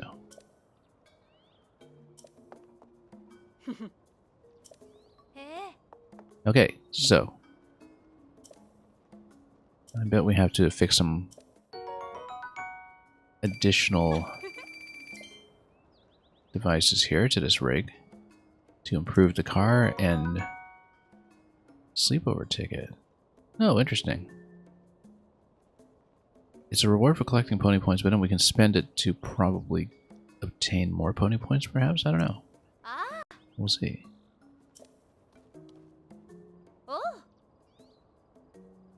And yeah, Legonaut is a fun play. Of course it is. I don't rush these things. Like I tell people, I played Breath of the Wild in such a way that I started doing the Divine Beasts at about 180 hours in. and I talked to Impa and got the Sheikah Slate camera for the first time at about 200 hours in. And I think at that point I was at like 112 shrines or something. So I do things in my order. And we've been fooling around a lot. So. Yeah. Vehicles up and running. Yeah. Town Race Project. Yeah. I guess we'll eventually build a massive race course attraction here, perhaps. By improving the vehicle steadily. Maybe even latch a sand seal to it eventually, just to see what happens. Can we continue the quest? Almost ready. We'll need a bit of time to prepare. Okay, so we'll need to rest at least one cycle to do that. Anyway, I kind of want to see if we can put together a balloon contraption now with the parts that are available. I bet we can. The fun order. Yeah, we always do things in a fun order. Yeah, balloon was over there. Let's grab it. And bring it over. What was this device anyway? This was... rocket. Yeah, of course. We haven't even played with the rocket sort of wings yet. Because I wanted to do the rocket wing combo. Just to try it out. Like, so you could have like a rocket-propelled glider. Because I bet it can be done. And then you can put a steering stick on it maybe or something. And so the idea I had was like if you take a rocket, maybe attach it to either end of the wing. Where's my other rocket? We'll go back there and hopefully the steering stick is still available and hasn't despawned. Sometimes the despawn ranges are not quite clear to me, but...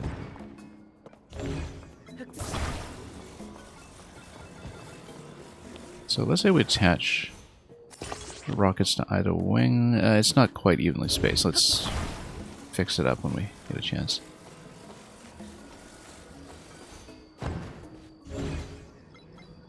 Let's see if we can maybe attach it to the bottom position. No, hang on. Okay, let's try to attach this way. Attach this way. That a little better? It's a little not quite centered. Hang on. Let's try this again.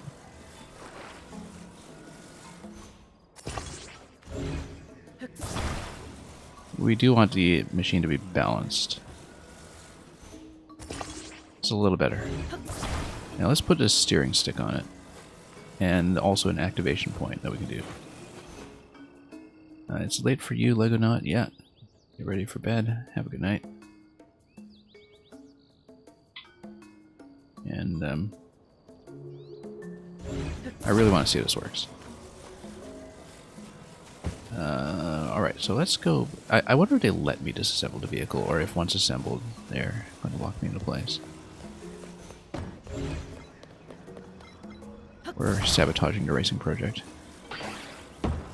Nope, we can do it. Great. We'll put this kind of dead center over here. I think the control pad actually should work intrinsically as an activation point for the device, but I'm not really sure. Oh, let's turn it a little bit.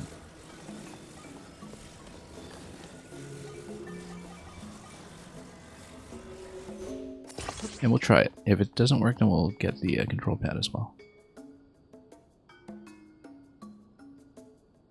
And Queen of Nerds just wanted to show your love for Super Mario RPG. Yeah, it's been a long time since I played that. Oh, we can totally do it. Look at that. Oh my god. That is so good. Except rockets powered down after a little while and burn out. Oh, and the rockets are only single use. Okay, so the rockets fire once and then you lose them.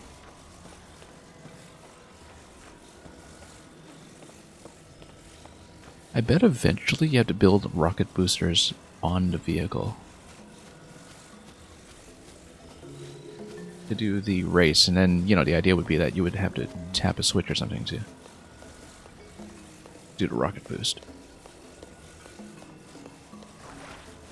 But we can basically make like a glider plane as well, where we can, you know, ride a vehicle off a cliff or something and still have it be suspended, maybe. Not really sure. But we'll try something with a balloon as well. Let's grab the balloon.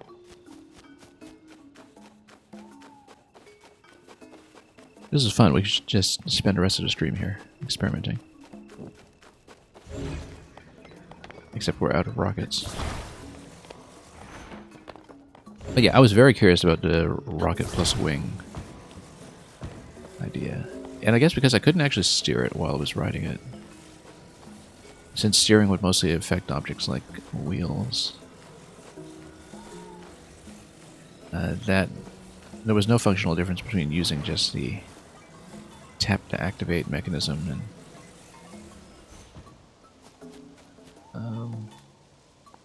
yeah, so we're going to create a platform. Let's grab a platform. Well, we need some way to actually project air into the hot air balloon.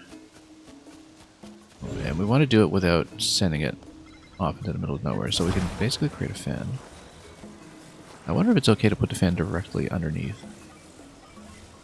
the balloon. And just attach it this way. No, we need to turn the fan the other way. No, we don't. The fan should actually blow into the balloon, right? Then we can attach it to a platform. We might have to build something a little more sturdy here.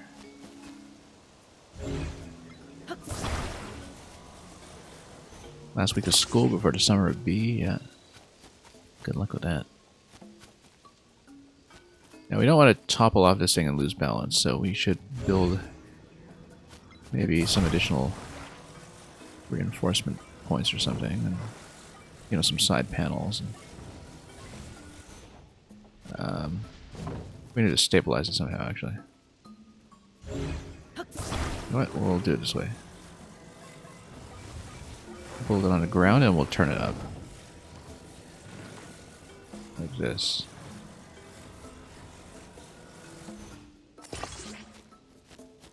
Let's grab another panel. Probably should have just used the beams. Oh, that guy's running around saying hey because I nearly whacked him. I don't know how much lift I can realistically get out of this thing. Oh, also we took a panel that was way too large. Let's pick another one. If we can. Do we have a smaller panel somewhere? Or we can just do two large panels. Let's just rebalance this. Extra typo. We got a double raid here. Welcome, Scrabble people. Extra typo, congratulations once again on your excellent performance at your home tournament last week. And I hope the analysis stream was going well. And that the tournament in general was a fun time. I do understand that more and more of your own streaming community has been turning out to live events as well, which I'm sure has been an absolute joy.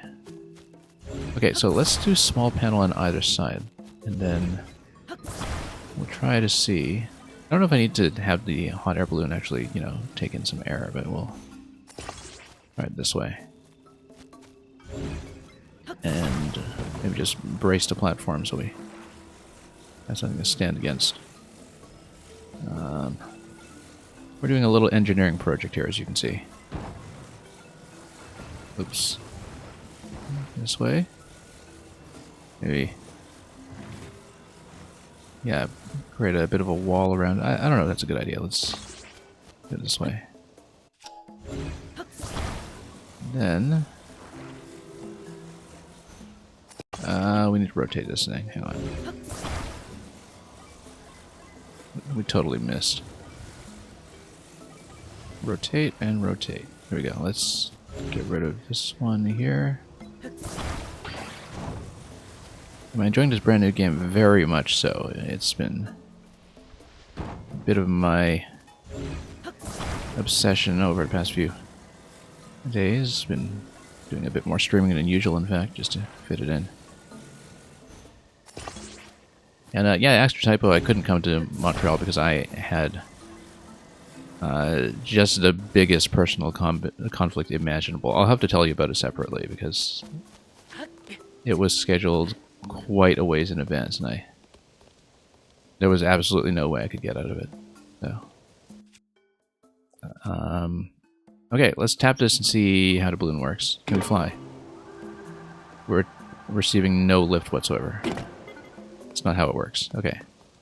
What do we turn the fan the other way? I mean, the fan has to basically take in some air, right? Let's take it off the platform and see what happens. See if it goes up. We might lose the balloon completely, but we need to see how it's actually built. There's some demonstration units, but it's not really taking in any air, right? So we should actually put a stabilizer on it, but I don't want to use one of my stabilizers yet. Like, even if we just turn this thing on its side, do we... Yeah, maybe the fan needs to turn the other way, but you would think that filling the balloon is the way to do it. Okay. We'll turn. Yeah, we made a rocket plane just now. It didn't last very long, though.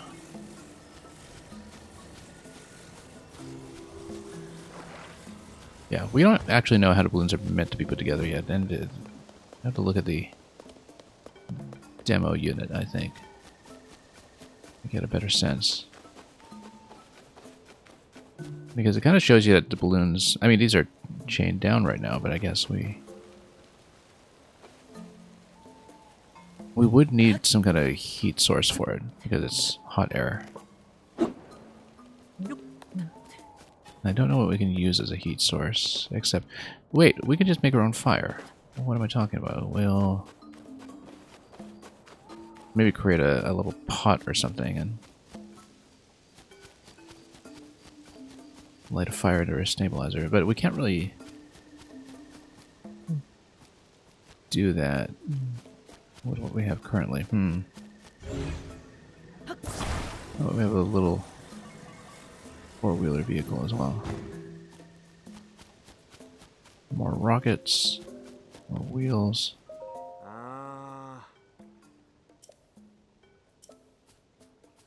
Maybe this guy will teach me how to make a balloon. Oh, I already talked to him, okay.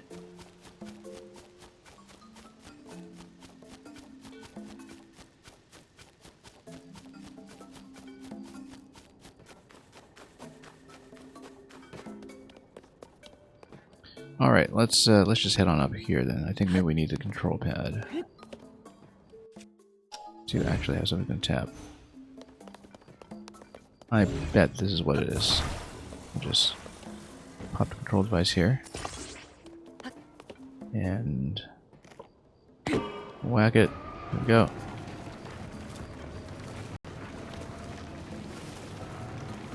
Maybe weighing down this thing a little bit heavily, but we'll go. We haven't quite talked to everyone we want over there, but we'll need to sleep in an inn anyway to continue the racetrack quest. Look at that, that looks like a bit of a cavern off to the side. We'll drop in there from town after we've had a chance to take a look at how things are looking here.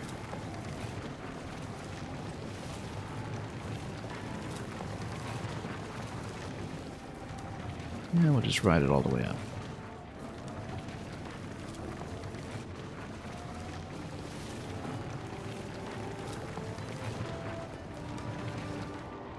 Yeah, we can clearly drop into that cave. Anyway, let's better stop this. We'll use railcar? We've used railcar. There's a fee for that. Okay, well, we used it anyway to get up here, so. This weird rock. I haven't seen this before. I feel like this is a bit of a scam. One fee unlimited rides. Is it really unlimited? Yeah, I mean, this is definitely a scam.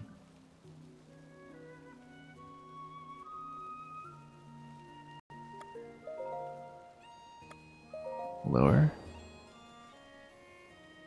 Well, now we have a... Oh, okay, so it's going to plug into a shrine somewhere.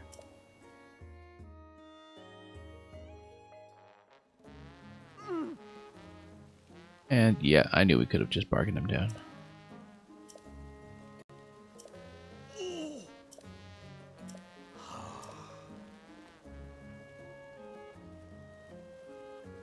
Just 50? Sure, we'll humor him.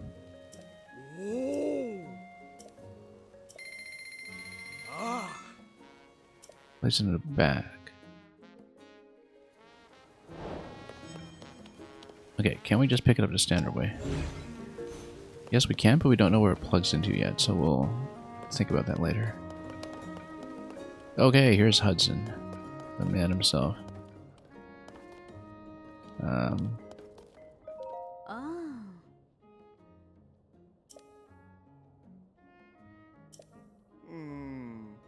I don't remember the names of the characters from the first game, actually, from the dream team of architects that was put together.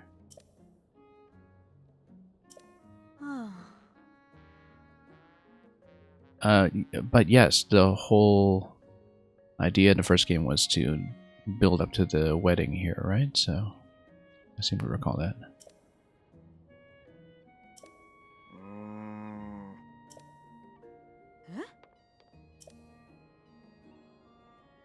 They don't remember that I put the dream team together, but...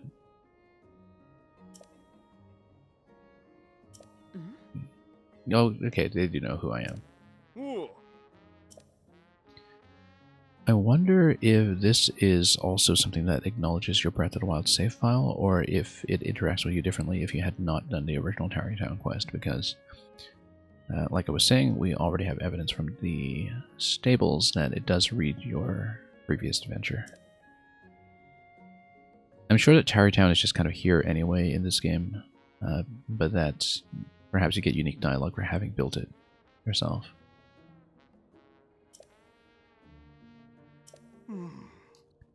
Madison, who has some kind of Gerudo coming of age adventure ahead of her.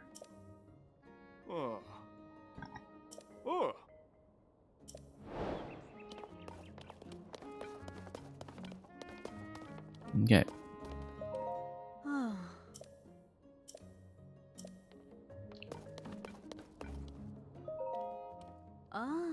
Company storehouse. Something blocking it inside. Yeah, I'm sure we'll just go into the cave down below and maybe ascend through here. It looks like the sensible thing to do when we get to it.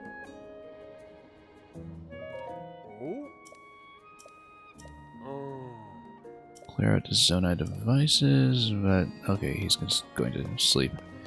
Wasn't there someone who used to be the shield salesman here? Oh, here's another sign as well. I'm sure when we finish this sign stabilization quest all over the world, then it will also contribute to this. It's moving really soon. Maybe crossing over to the desert. Probably no. Look at these beautiful children's drawings. Oh, this is the oasis. With the caravan.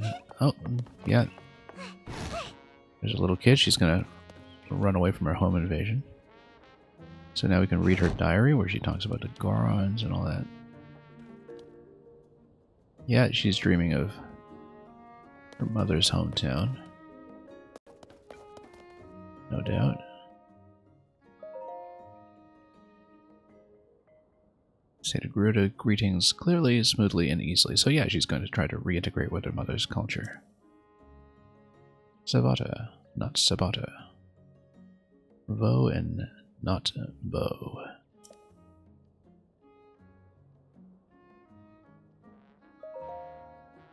The cheese pet is special. I don't know if Rishu is still in charge. We'll see when we get there. Yeah, of course. Patricia is still the royal seal.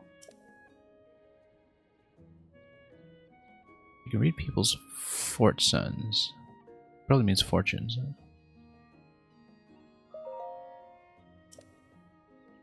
And yeah, I guess so. Must. Must not cry. Okay, we read it. We've read everything, and then we'll just proceed.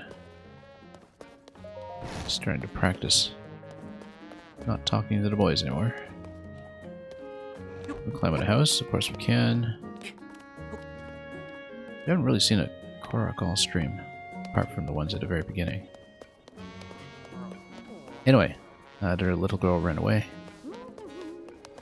I guess this was maybe the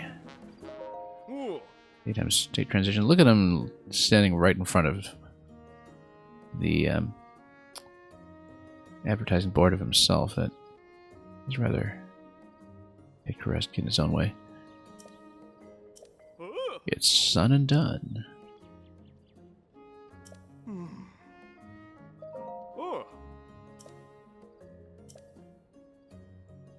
And she's going to move. And then you're going to lose her for a dozen years, yeah. So we'll have some kind of cultural reintegration quest with a compromise solution, no doubt.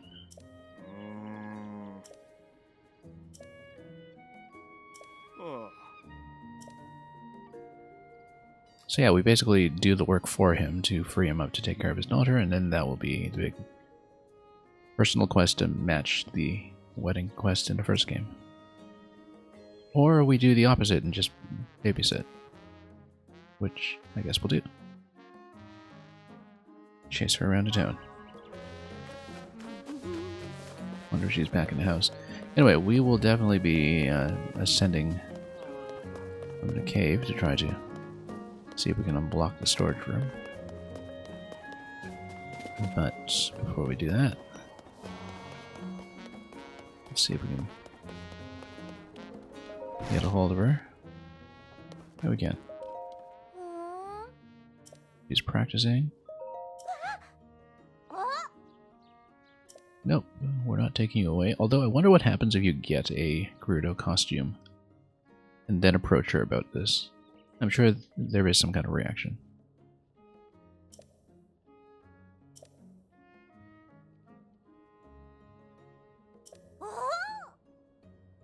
Oh, she says sun after everything because that's the whole Bolson and Hudson construction thing. A less sun, exactly.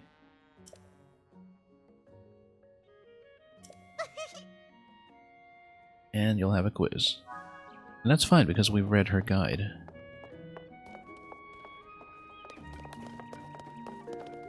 We should read the guide again because now it looks like we'll be quizzed on it.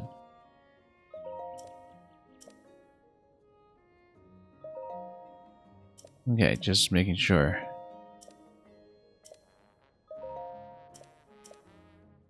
Okay. We absorbed everything we can. Let's continue. Done and done. Ah, yes. Let's grab either a heart or a stamina wheel. Given how much fall damage we'll be taking, I think we might actually want the heart.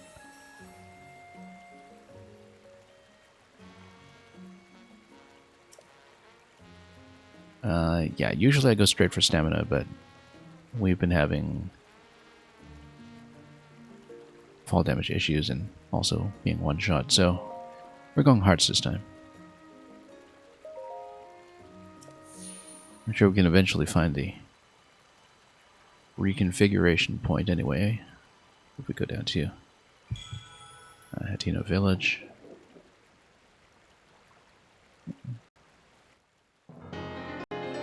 If things are much the same. Anyway, first heart container since the start.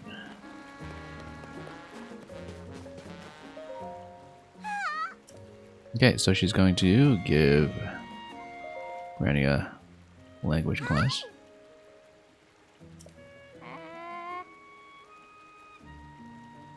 I guess these must be Hudson's parents, since they're not from the Gerudo culture.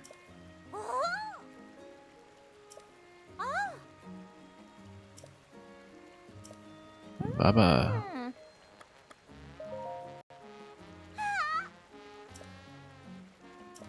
Maybe we have done this before. We're very well traveled.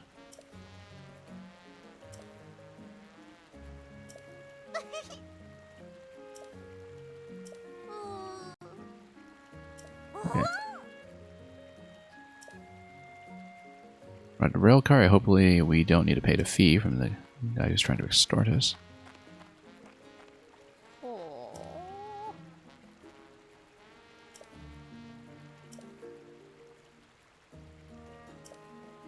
We might have to pay our ticket, I guess.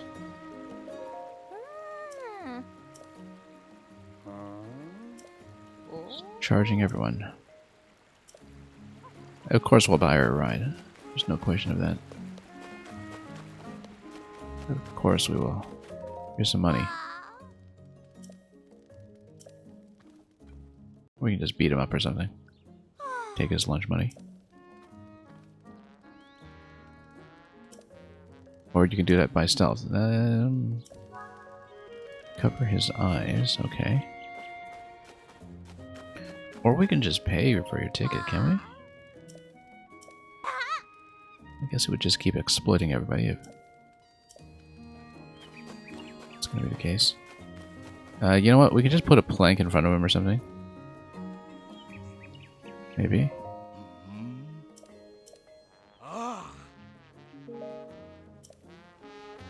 Let's just put a plank in front of him or something. Let's take this conveniently placed board that's just right here and just park it in front of his face. That didn't work. Okay. I mean, we can stabilize it with something.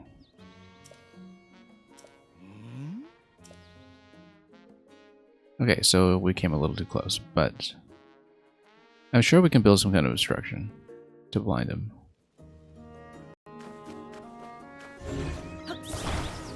I'm sure that's the whole point.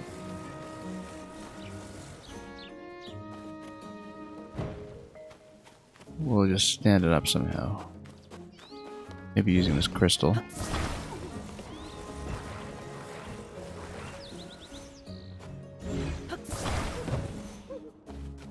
What else can we use as an attachment point? Let's...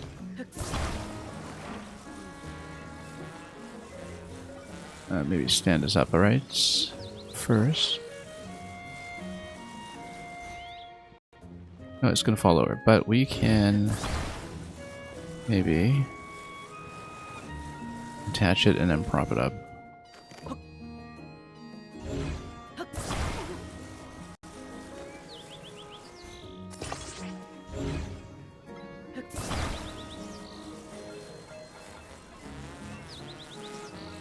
Rotate, rotate.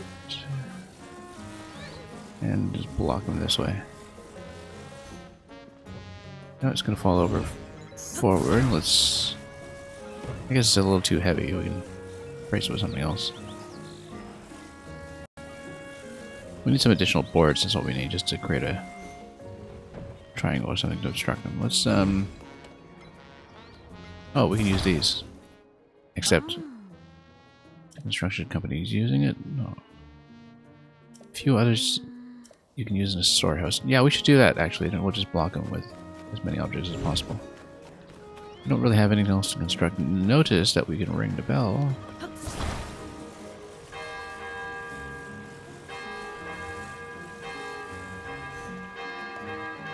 I think you could do that in the first game, too. And there's the Korok. Look at that.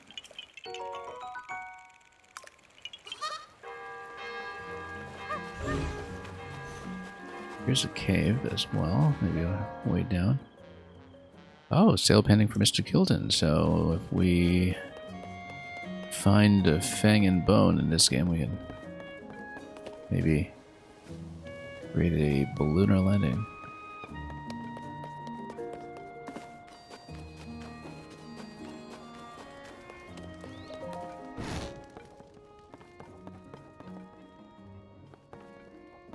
Alright, what's upstairs?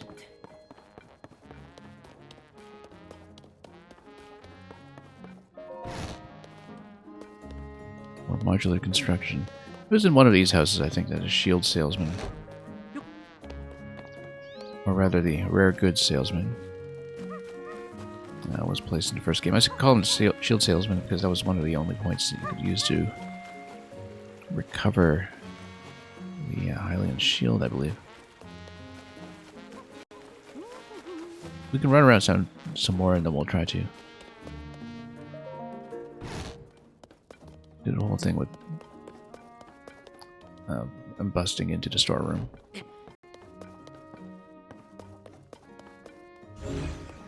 Nothing up here, really. Just yet.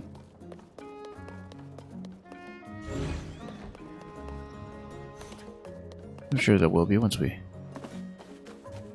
fill things in a little bit. And this is the inn. This fella's still running his old business? Does he recognize me?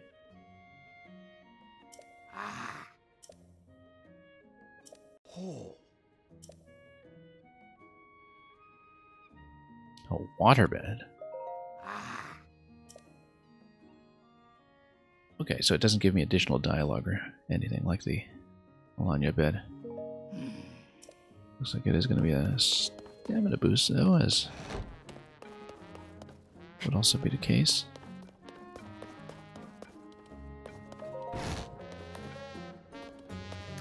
And this looks like nothing. Okay.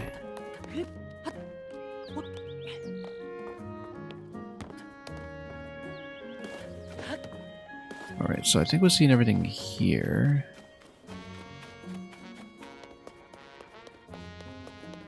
This looks like a minigame.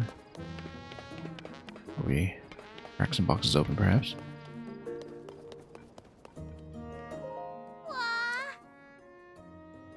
Ah, okay, this is the break-apart shop.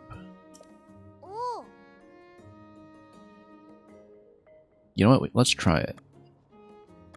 Or, well, let's ask for elaboration.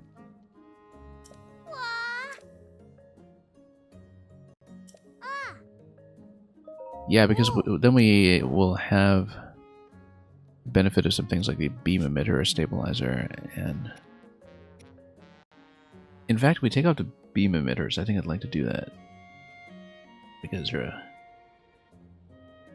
little bit wild as weapons right now, and we can get stabilizers back. Oh, we could even detach the ruby, and that way we don't break the weapon.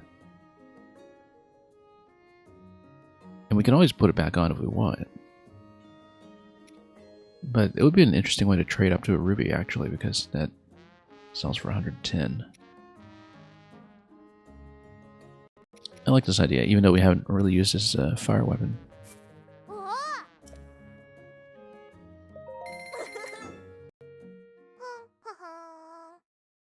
Yeah, actually, it would be an interesting method to fight wizrobes in this game. And claimed gems off of their weapons.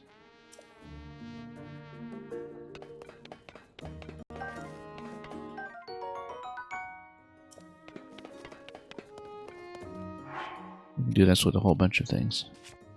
Yeah, we want to do this with this beam shield. So we can have a beam emitter again. Oh, actually no, we shouldn't do that because the beam emitter would not be something I could pick up in the inventory. However, we could have fixed it to a different shield.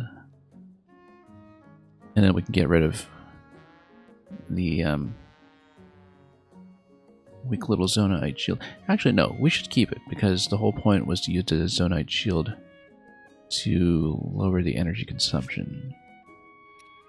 We might want to take it off of the sword. No, we'll just leave things as is. Yeah, we'll actually leave things as is. There was a reason that we assembled those together. So we'll leave it. Can we just break this down? Yes, we can. We need their ammo, which we will take. We really needed the ammo, in fact.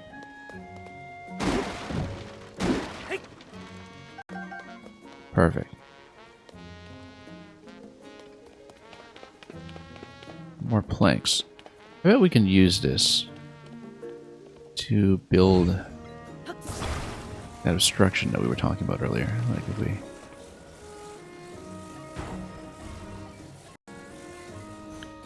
Hang on. Maybe Some of this built on a diagonal, prop things up.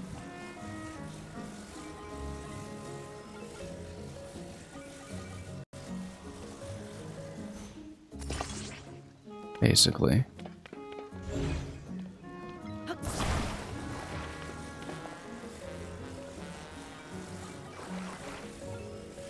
Then turn this around. And we'll take another beam with us for the time being just to carry it easily with us as one piece. I'm sure the eventual solution would be to use the Hudson cutouts, but I kind of wonder how open to alternate solutions this will be. This thing here. Because let's detach. With the crystal.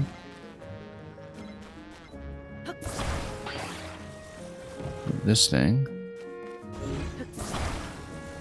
Then create another attachment point, and then perhaps stabilize it this way.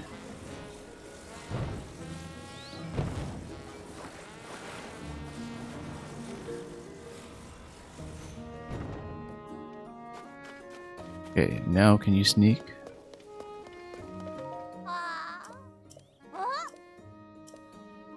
We are covering his eyes, aren't we?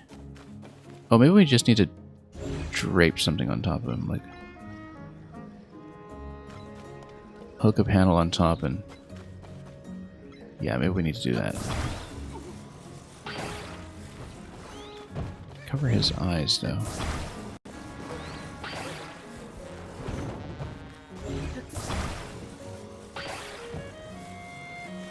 Yeah, because if we, you know, maybe put a platform up here.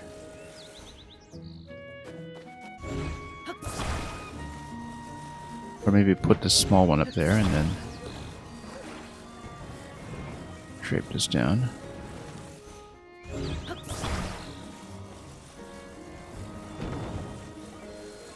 And just kind of hang it down, although it'll probably collapse a bit from the weight.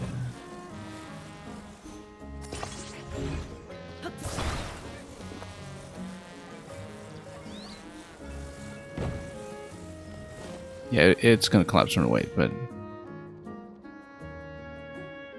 we probably need an additional plank anyway. Or we use the wooden beams to try to fix it.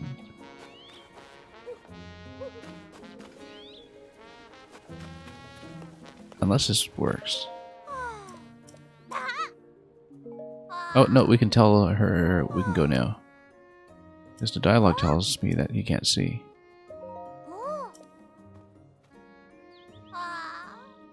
Oh, you need a rail car, okay.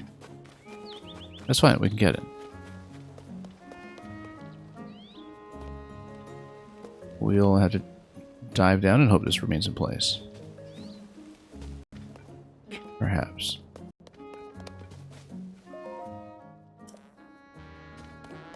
Unless we need to talk to him to get a rail car in the first place. I think we actually do need to go back to the construction site then and ride the car up. And hopefully this is still within range of everything else. Either that or we just build our own car with spare wheels or something. No, we should get the pre-built one. At least we know how to do this now. We can just block his view like this. Dive. I probably should have found a landing platform before I did this, but no, we'll do it.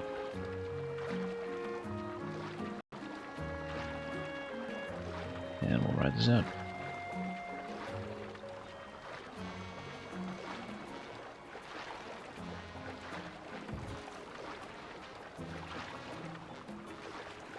So yeah, 2 planks suspended like that is all we need. Doesn't need to be any fancier than that. I love how the game will just detect that as a valid solution. Probably because it just calculates from his line of sight. And if the line of sight blockage meets a certain condition, then we are set. I think we actually need this control point, but we'll take it anyway. So hopefully the obstruction remains in place. Either that or we'll just take the rail car up and we'll just do it again. Possibly we need to pay to get a rail car summoned before we ride it.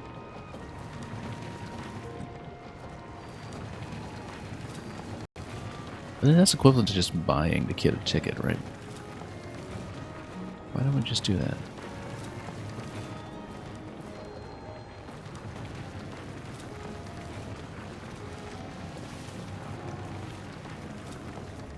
Alright, we'll take it all the way up.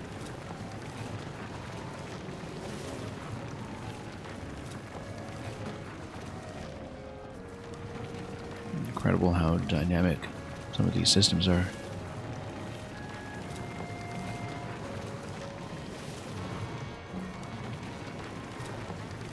And yeah, the obstruction is still here, which is great. This means we can just stop this on a platform. Hopefully that's close enough.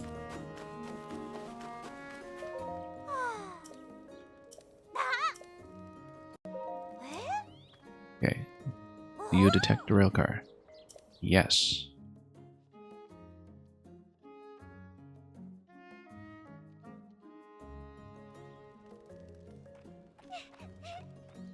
Does this work? We're about to find out. Totally doesn't see the scurrying feet. Success.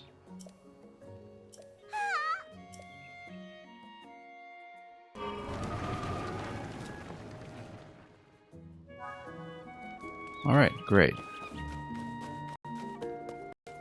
So already looks like it's going to be a massive quest in this game. Let's see what we can do about the cliffside cave over here. Can I jump down gently, please? We'll just climb down to this level and see if we can ascend up into the building.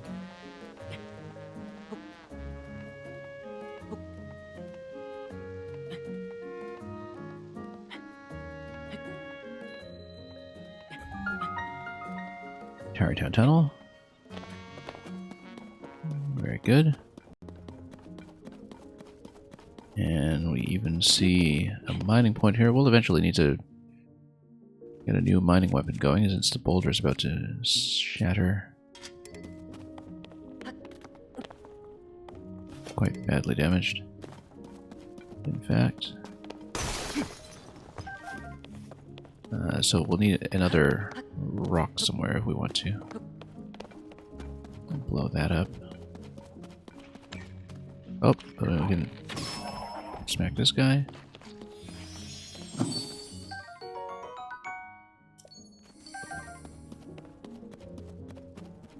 Did we get the bubble part? Maybe we did. Yes, we did. Currency said so. Anyway, we can probably go up at this point. Oh no, no, we don't want to do that. Hang on.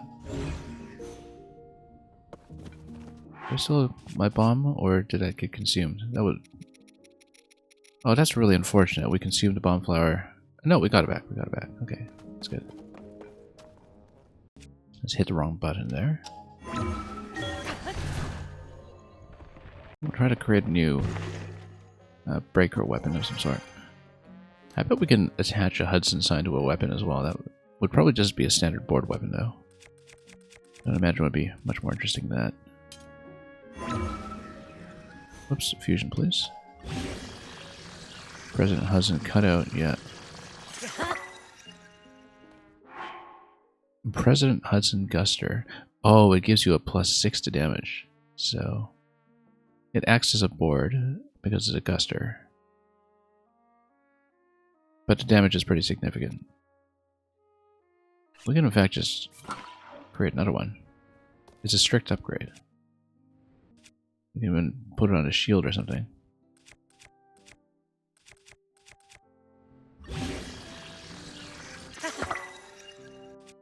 In fact, let's put it on the shield. It would make sense to put it on the Boko shield, perhaps.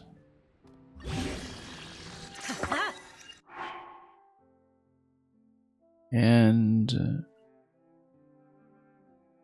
Yeah, I guess that just gives it some additional shielding. We have Hudson cutouts all over the place.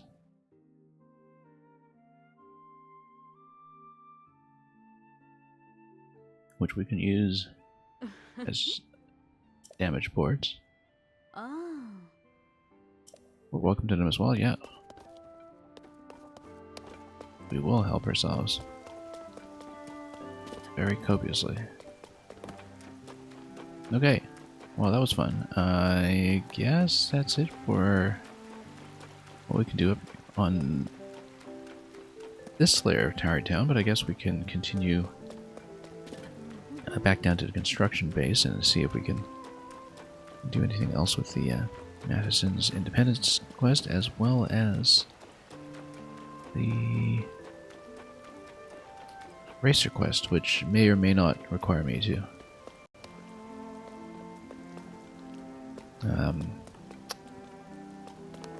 go to the South Akala stable first. Let's just jump down and not miss. And continue.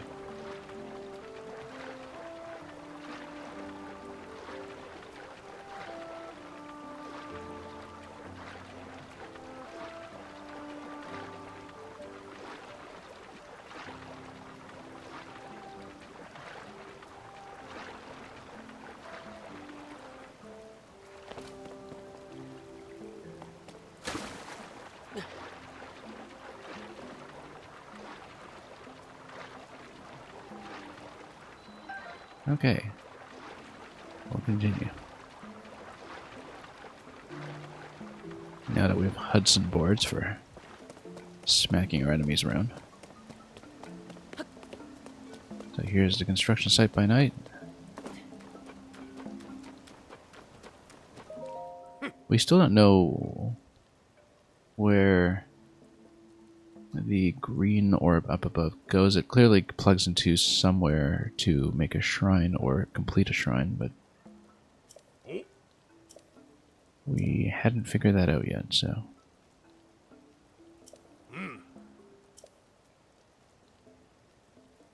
And here we go.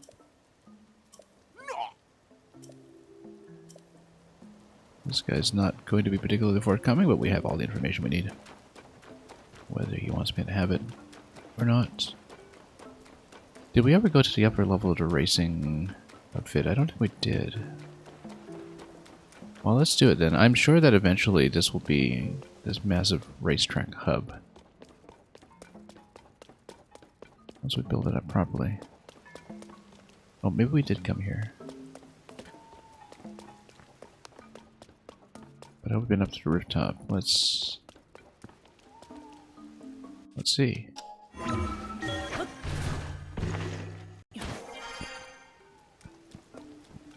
Okay, nothing to see up here. However, we can probably still build the car somewhat. We still don't know how to work the balloons. That's a rather important question to fill at some point.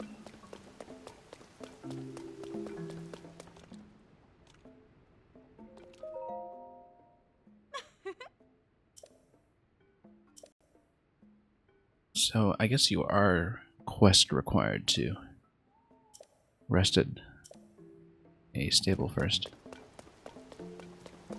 Let's do that, because maybe that's eventually related to the horse goddess positioning. Town race. You said something about a stable. Yeah, we'll just keep riding. I know it was originally up there somewhere. And my horse is still here, so we'll grab it and go.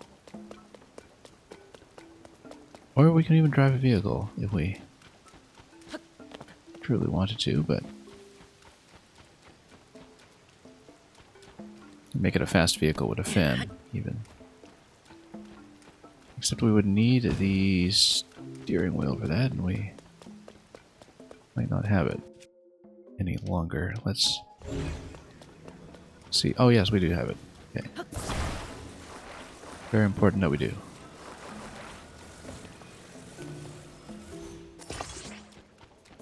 Let's get some wheels on.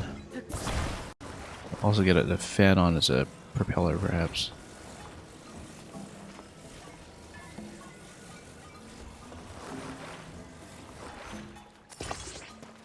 Get some of these monster wheels on.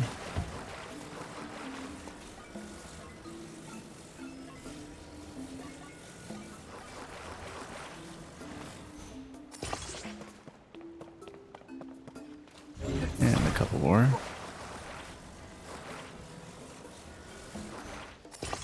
Whoops, wrong thing.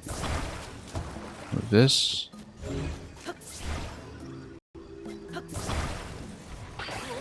Now what's in the sky, he says? Is there a dragon or something? No.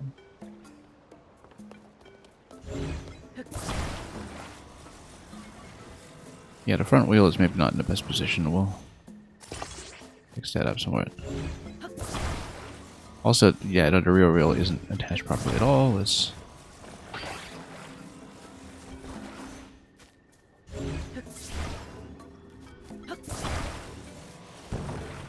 do it.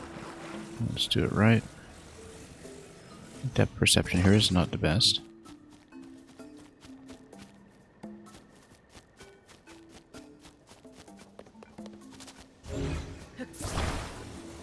Oh hey, that is the dragon.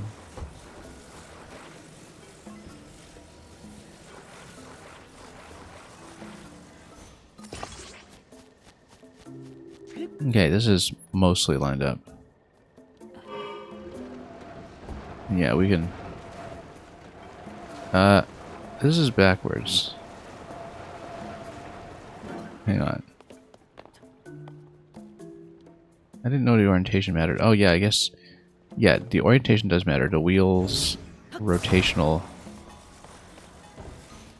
direction is actually marked. It does matter which way you put them on. I didn't realize that. Which was why my forward control was going backwards. And vice versa. Also, we can totally put a fan on this thing. Maybe it could go faster, perhaps.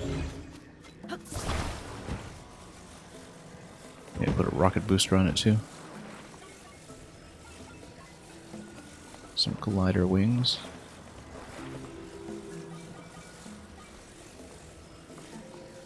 But yeah, putting the fan on the back might be interesting.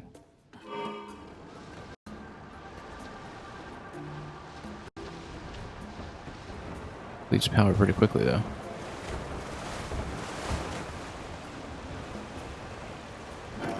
It is noticeably faster. I'm sure that will be a solution to something else you have to do eventually, so... I wonder if we can board the horse on top of this thing. I don't want to try. Would require a fair bit of power. Where did I park my horse? Let's see. It's right in front.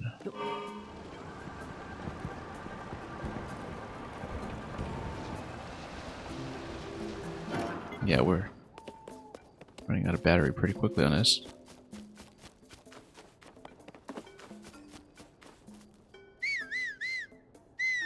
Should be within range for the horse, right? There he is.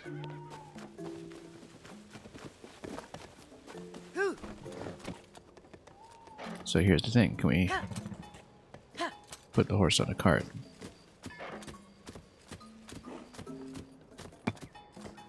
Oh, he's gonna bump it slightly. I think we would need to maybe load him with a ramp or something.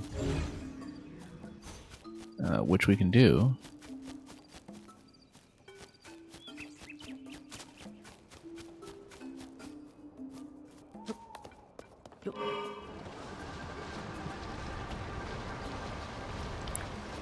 Or we can do things this way. Oh, got it stuck. That's okay, we can always move it. Pick up the cart and go. We'll eventually need more battery, but... we'll worry about that when the time comes. Now we'll just try to find the stable. I'll likely wind up taking the horse across anyway. This massive ring fragment here, this looks interesting.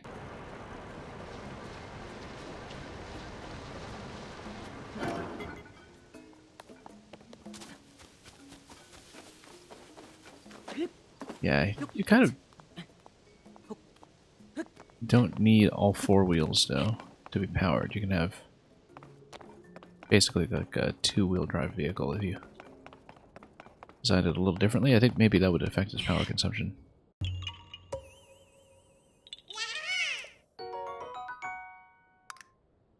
But we don't really know.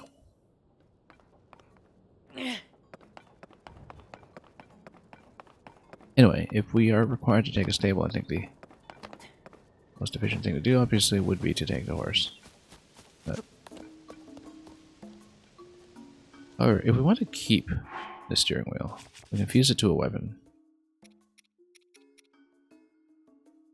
Soldier spear and wooden stick.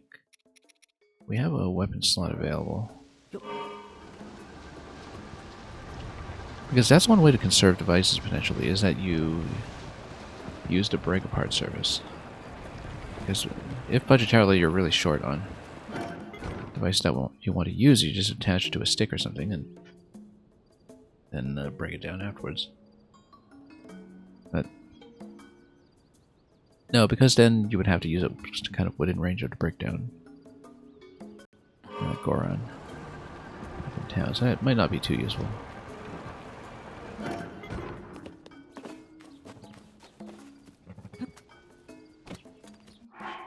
Let's look for the South Akala stable. We'll eventually want to see what's going on closer to the tech lab, which was originally around here.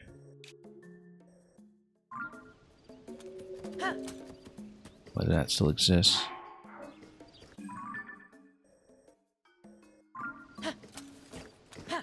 Let's ride.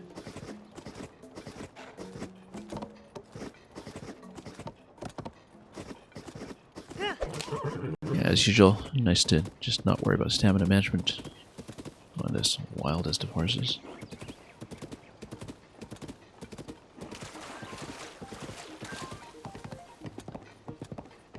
This is where we used to fight the Yiga clan. I don't know if it's something similar. Yeah, there's not a pit. And there's not a shrine as well. Which I guess we will take.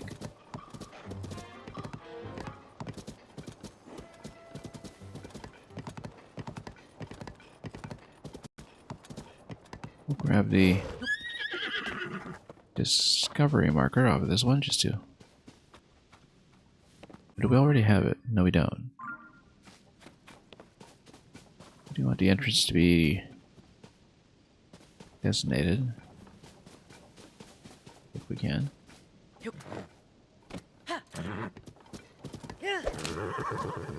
Maybe on the other side. I feel like these are, in part, maybe even structured like climbing puzzles. Although if you have the glider, you can just drop down any time you want.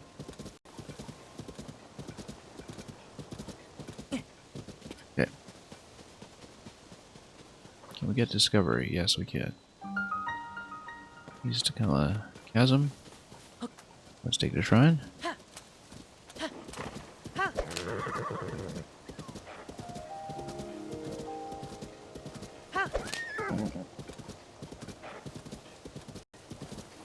And let's see what this does.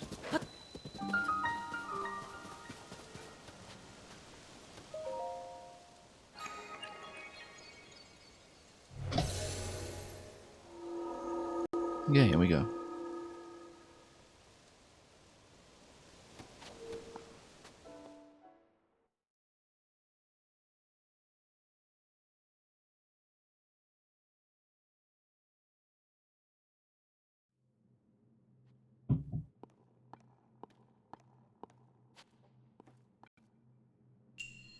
Combat training for sneak strike. We can do that. We have some pretty good weapons for that, in fact. Even though I broke the one of the bone, I think.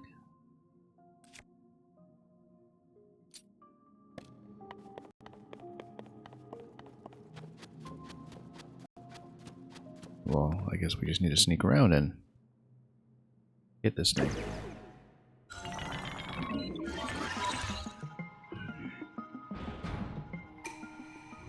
Shrine purifies the ancient evil.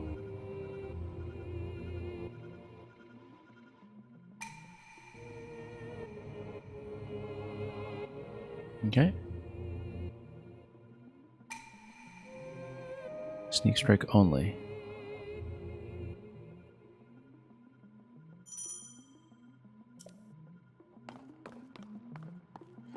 There's some rusty broadswords. We can actually fuse it to the other rusty broadsword.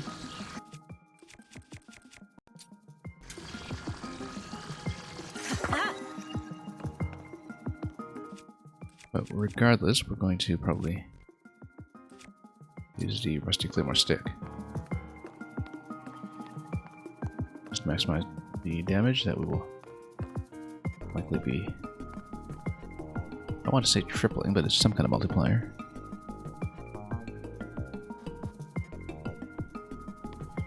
But, oh. Nope. Okay, if it detects you at all, then you try again.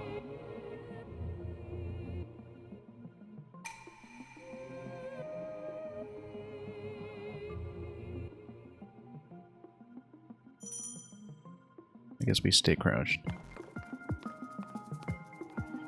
Yeah, you can't actually go fast when you are crouched.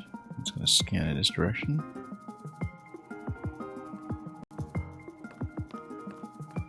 And as long as we don't activate the full question mark, we're fine.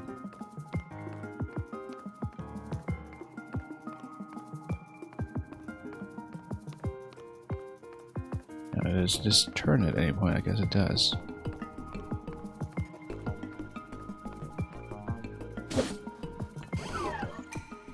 Hold on. Will there be more? Or is it just pure tutorial?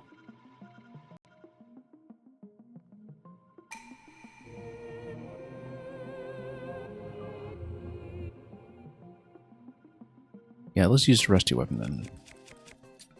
It seems like anything will do.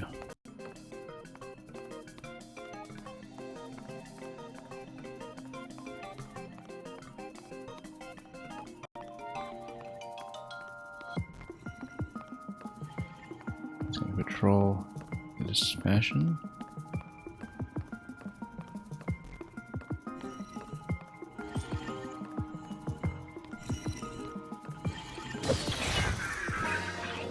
Smash apart. Yeah, this job is done. Do I get to loot this? Really, I do.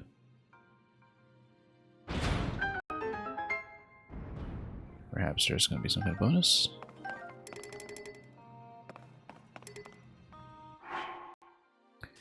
Zonite's sword is a pretty good base weapon. I think we should just take it.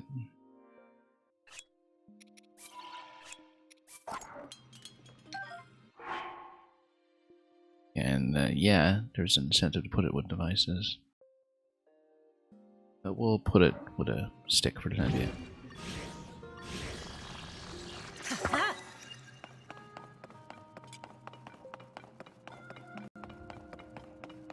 Anyway, is there more? Nope. Straight in. Very different from the layout of the combat trials of the first game.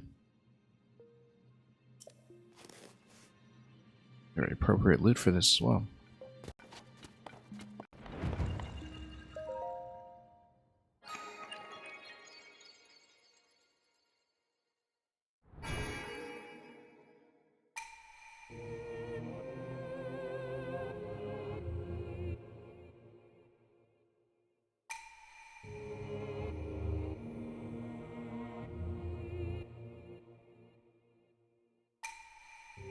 And then that is orb number 10, I believe.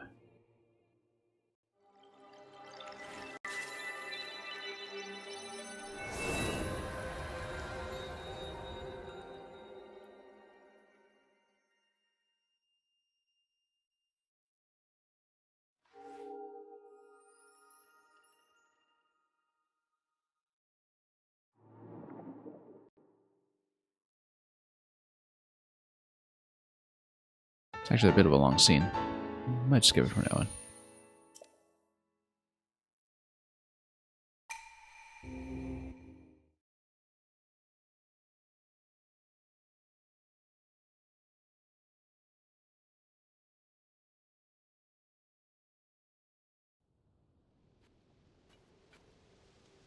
Okay, so we got a bit there, we got a horse here, we'll continue looking for the stable.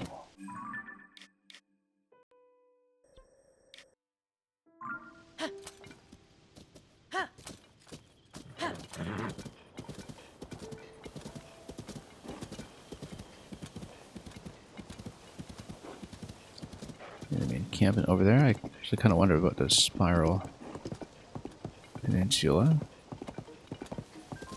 which was a massive escort or ball-carrying quest in the first game.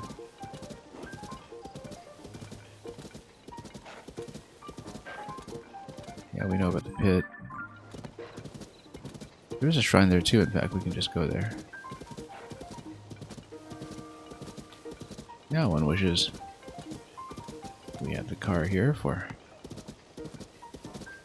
easy water traversal in the shallows. But we can just build a boat instead.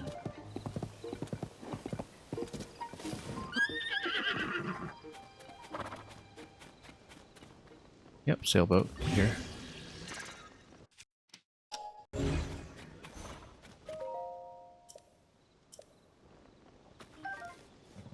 And we even have the possibility of some wheels.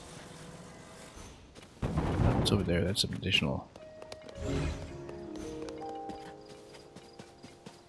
parts on the beach that we are going to scan. I guess we can use them in place of a sail. But sail will be fine. I mean, we can use one of the board weapons, like the Deku Leaf previously, to propel it. And this is a fairly short crossing anyway. Maybe we could just do it on foot.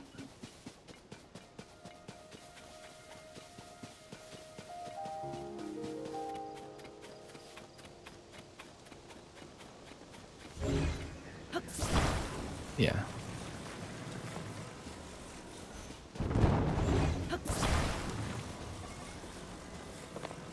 Maybe we need a stabilizer on these.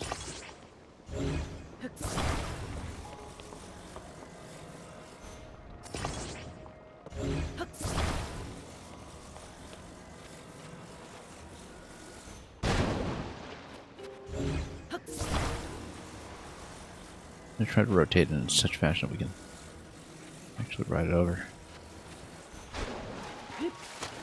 Moves that away. Well, clearly what we need here is a conductor's baton. Or a President Guston. Guster, let's spin this around.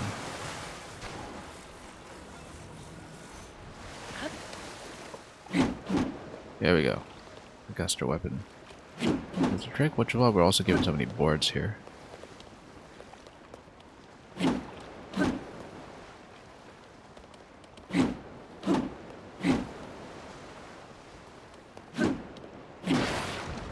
Oops. Didn't mean to break that thing down. That's okay, we'll swim from here.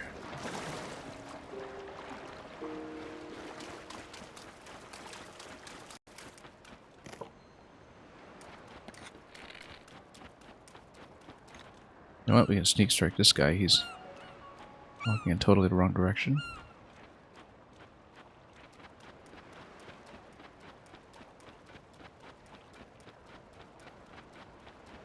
Okay, let's not get in too close. Oh, we got in too close. He turned around though.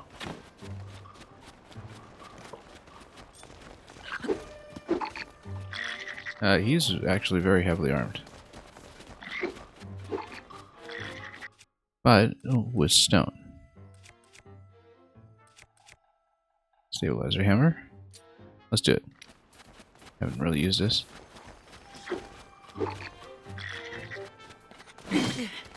Okay, no, that's... He's very heavily plated, in fact. What about electric? He's using metal. Very heavily armored.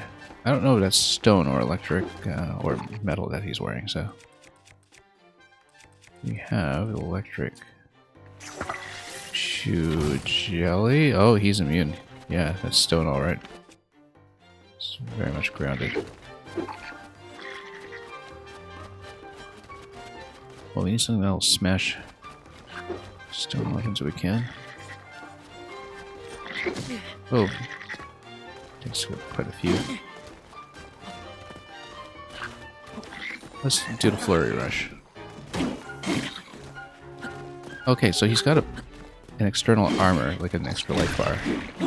There we go.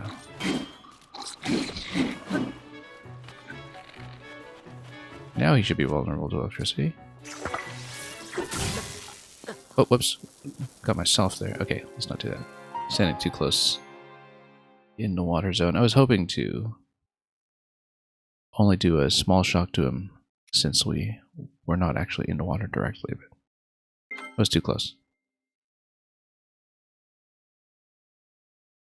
The right idea was to shoot him while he was in the water, while we had a bit of distance. And anyway, we now know how the armor works. We haven't seen that before, so let's try this again.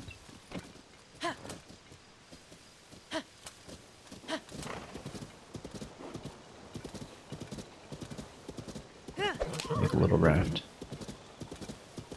Doing this in conjunction with a fan would have been the right idea, I think, if we had been able to contrive it.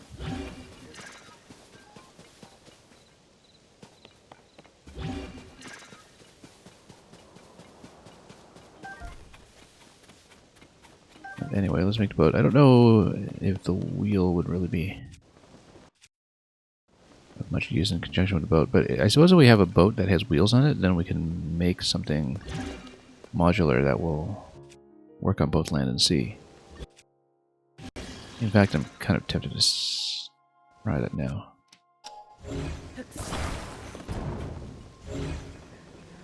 Yeah, we need a long platform so we actually have a little bit more room for a sail.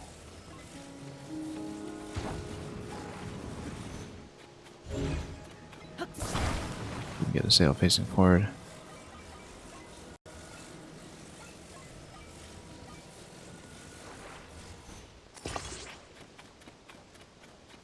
I'm gonna put some wheels in this thing.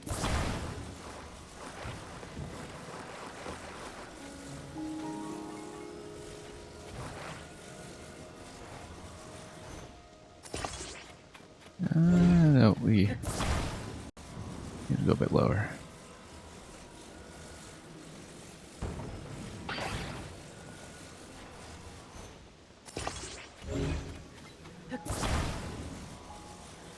We can do a little better than that. Let's attach from this point. Or put the wheels on some axles. That'd be a much more sensible thing.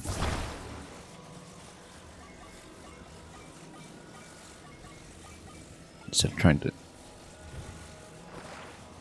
align them on the side of the boat. Oh, and we missed anyway.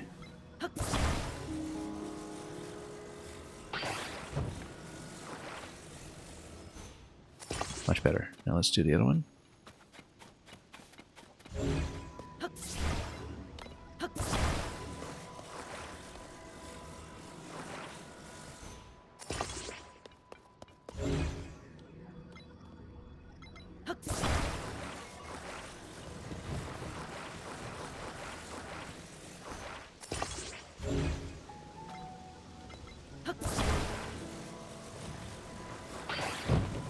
Attached it to the wrong thing here.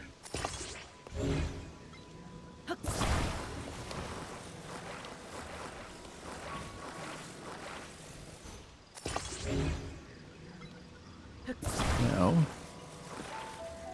we should be able to place this.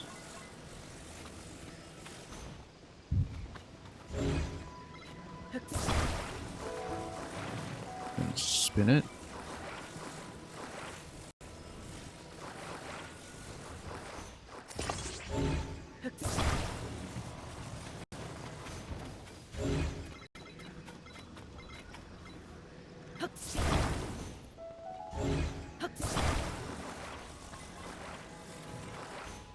Just wonder if we can ride this in both sea and land. Don't quite like this attachment point. It's attached to a wheel. That's not what we want.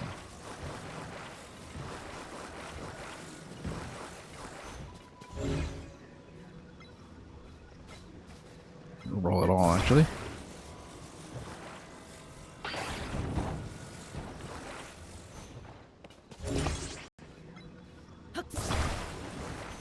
Hang on.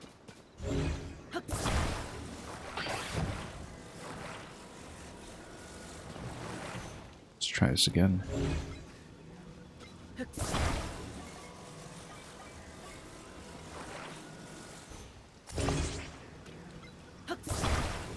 This time we'll make sure we attach it to the beam.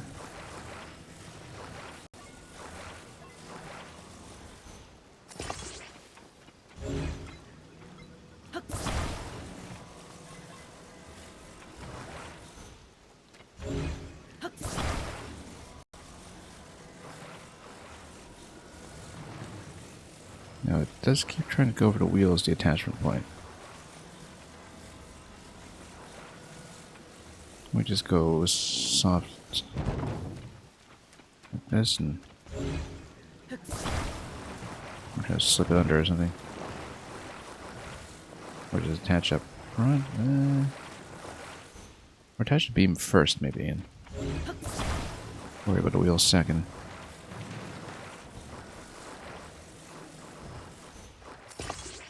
No, hang on.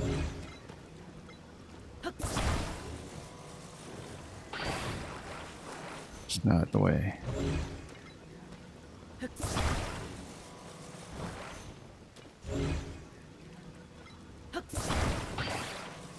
Okay, put on the beam first.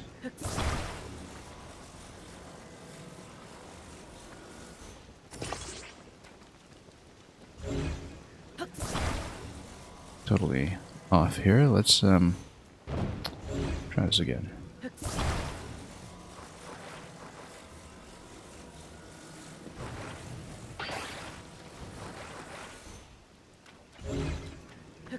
It's gonna be something fairly ephemeral anyway. Really transient devices. Not gonna last me too long. Let's you know what, that's acceptable. I don't even know if this will work.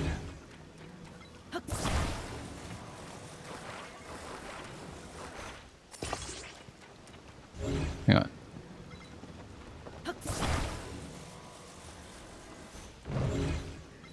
Not properly affixed to the beam. There we go.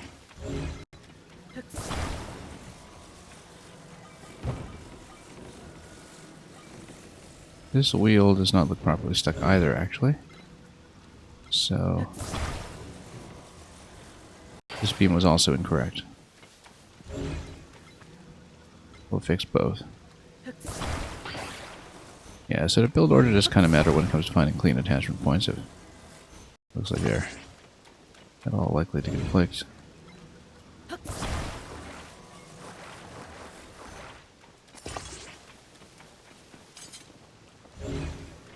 Oh, come back.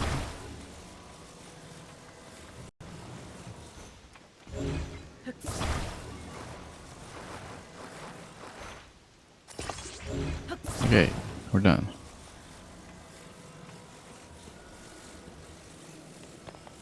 Now let's see if we can cross.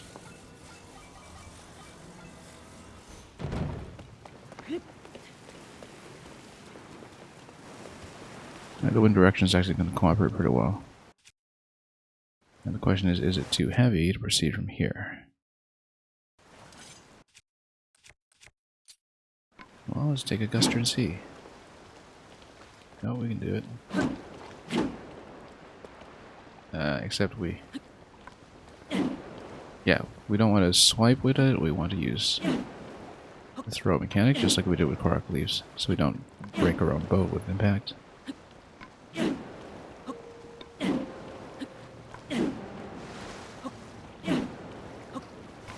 And then, can I continue this with the wheels?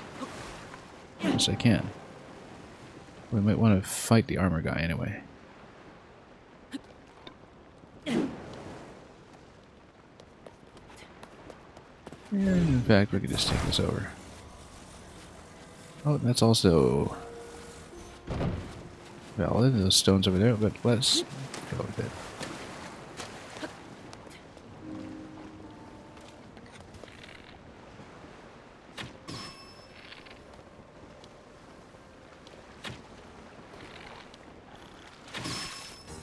Yeah.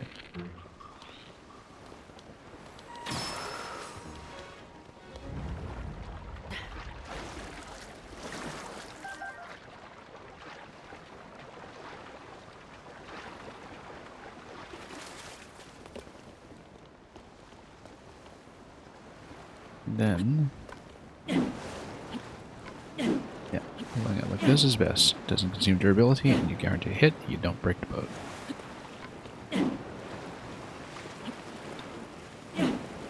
Yeah, you can eventually take it up like this. Obviously, if you had steering plus a fan, that would work as well.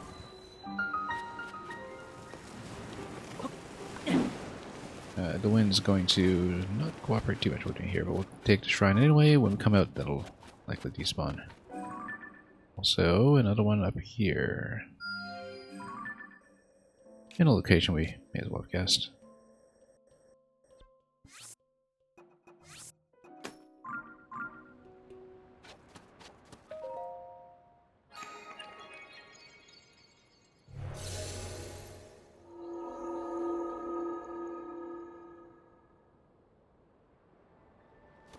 Alright, let's see what's in here.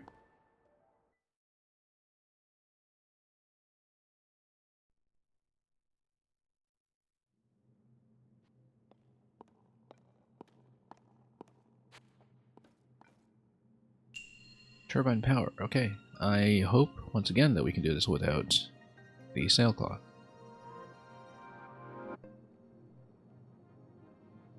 Because if there's a lot of flight and descent, I have my doubts. A lot of fire, too. Oh, and electricity, okay. I guess we send an electric current to the turbine. That's what we would do. See what we're allowed to move. This looks like a conductor. Let's conduct.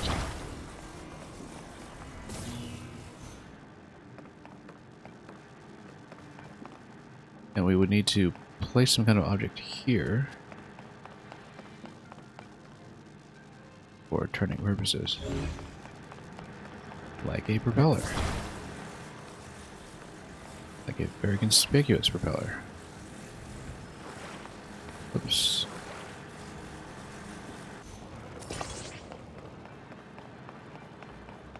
Yeah, we do need a sailcloth here.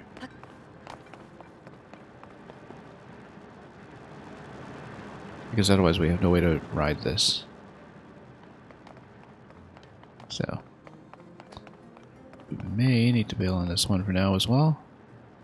Yeah, there's a little ledge up there. It looks like a treasure chest ledge as well. We should probably maybe prioritize getting the sailcloth. Since we're encountering a little too much that's being gated off by it.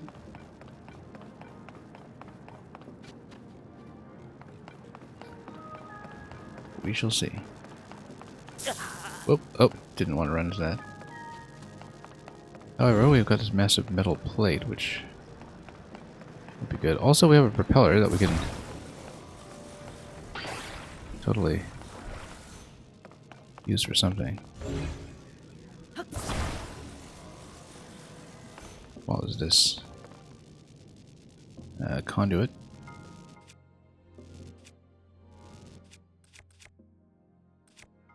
Rusty broadsword sword, yeah. What do we put a propeller on the end of a spear?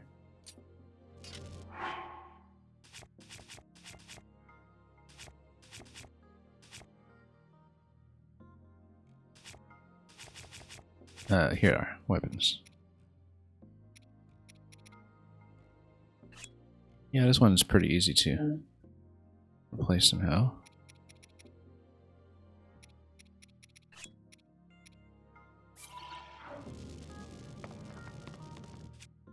I bet we could. Look at this. I don't think it actually does very much.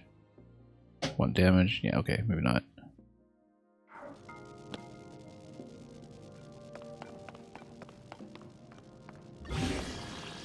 Or we could do it with a motor.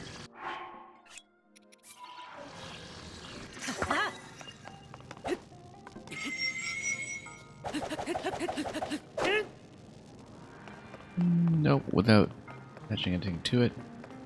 Probably not too much of a point to put a motor there.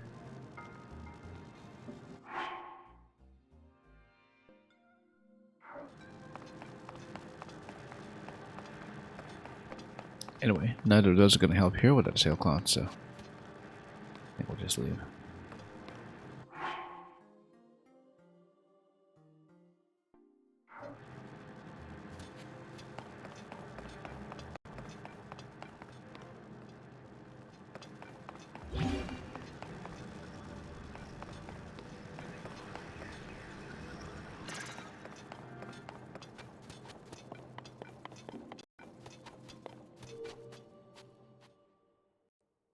Yeah, we'll eventually grab the glider. I think we're just running into too many issues without it, but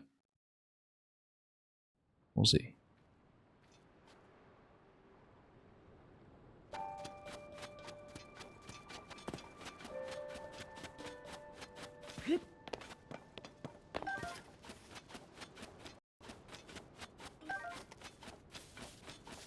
This whole patch here looks suspiciously open.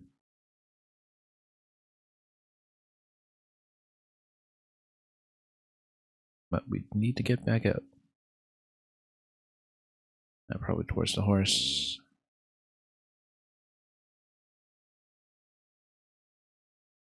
Question is, how shall we do it? Also, looks like my audio has been kaput at last. Let's fix it up quickly. I think it was doing alright up until just now. I'll be right back.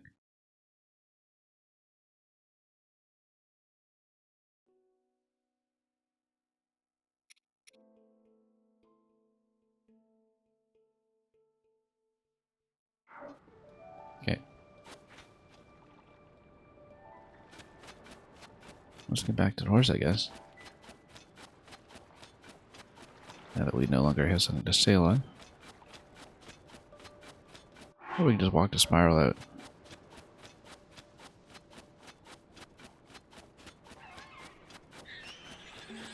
In case we have to deal with aquatic attacks. Let's... Oh, here's something.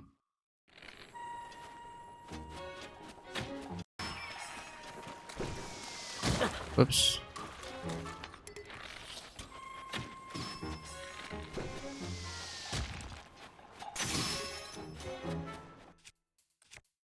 And might as well use them to, let's repose while we have them.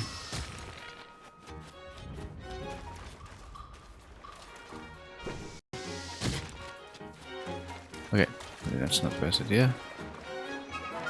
Nope, that's not the best idea either. We're out of stamina.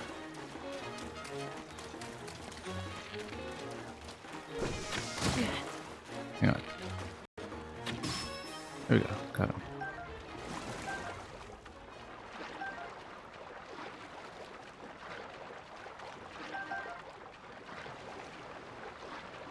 All that trouble for the homing Aracuda wing. And okay, that's also homing. Excellent. Am I anywhere close to dry land? Yes, I am. Oh, I wonder if we'll get a chance to fight another one of those armored enemies. This is the first time we've encountered one.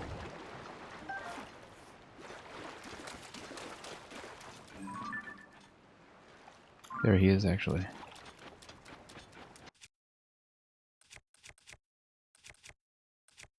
Yeah, we don't have a lot to use for smashing effects.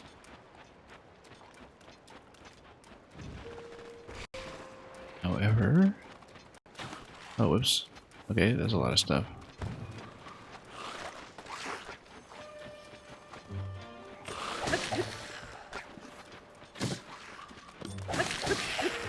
Okay. Nice and quick with a spear, that's probably the best way to do it.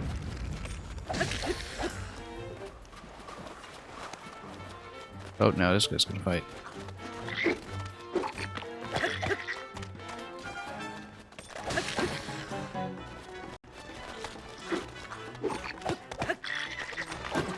Okay, wrong target. I gotta stop this before we use the whole weapon. Okay, so we want the Boku arm weapon. Reason is that it has massive damage.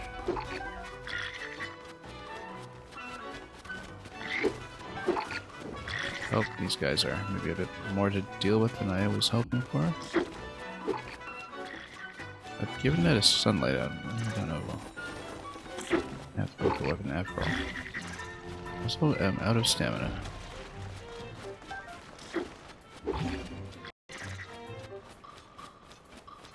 We actually should grab the stone. This is the way to do it. What do we attach a bow to an existing melee weapon? Let's see, what do we have here?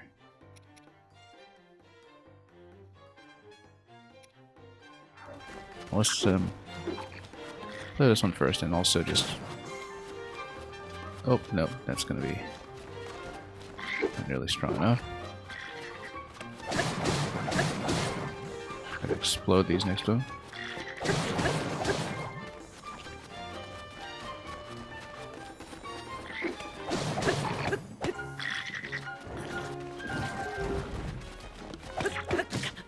Oh, that's a big hit. Let's heal up quickly.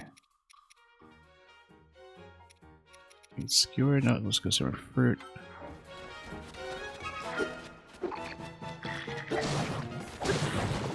Okay.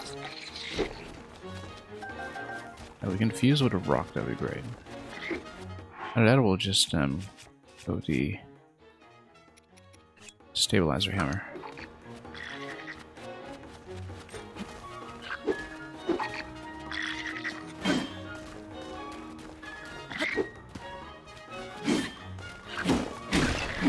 Go, we just smash him up.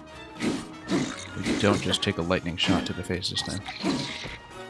Okay, he's still got a stony weapon, so... We get to loot any of this stuff? Armor shard shield. This is new.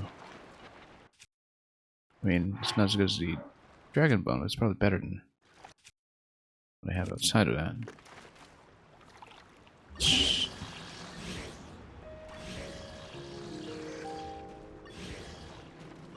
I mean, not fuse with the armor shard. Oh, we can fuse with the armor shard, but not the armor shard shield. That's interesting.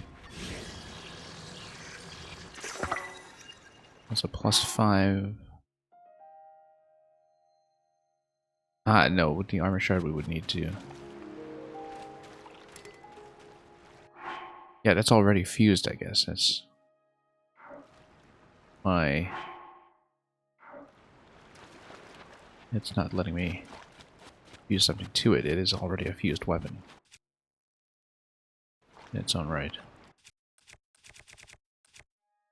How come we don't really have any sticks here that we can just use? Smashing just a motor spear. Motor didn't turn out to be very useful here, so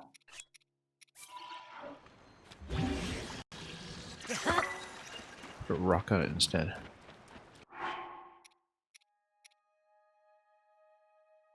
Okay.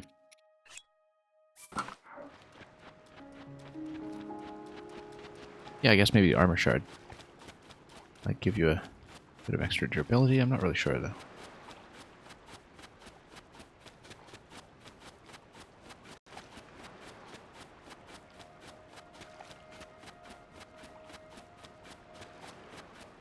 Well, we can get across smoothly somehow. That'd be great, but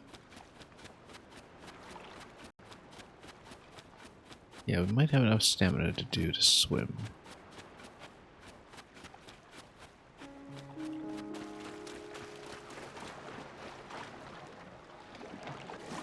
So we'll just do that instead.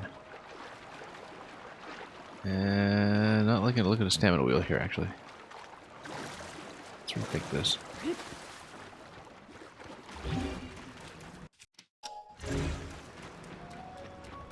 Anything I can use to build? Yeah, I mean, we do have energy elixirs we probably use to sustain ourselves. So some swim speed.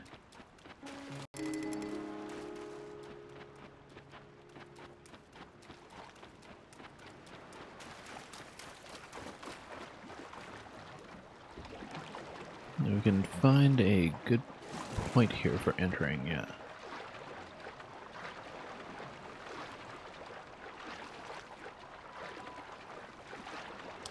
We'll just swim across and see what happens.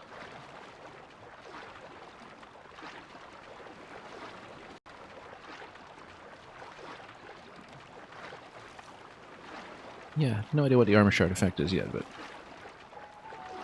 I'm sure we'll find out. Okay, so we might have just enough stamina to do a swim if we eat something quick. Do we really want to power up that much? I guess that's our only choice here. Fruit and mushroom mix. Yeah, we might as well just take it. Not most cost efficient, but whatever gets the job done.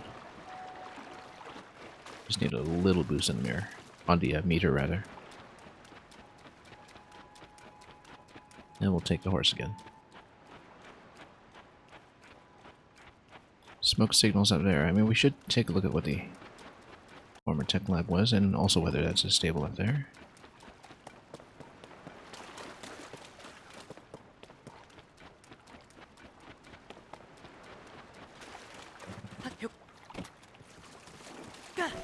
Oops, wrong button.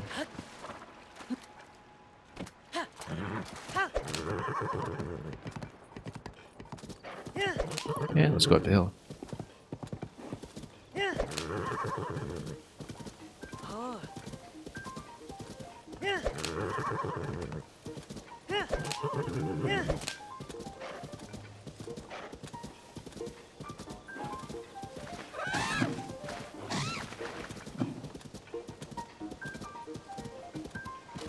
Pretty straightforward here. This can be burnt, or perhaps even blown away. No, it has to be burned. I think we knew that in the first game too.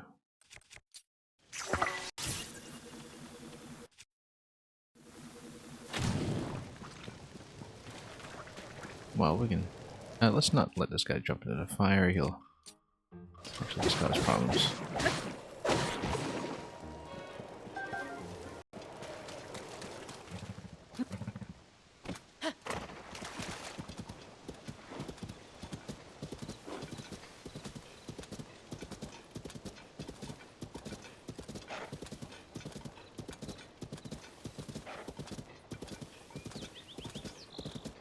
So yeah, much as I like to put things off, I feel like we are under increasing pressure to grab the paraglider.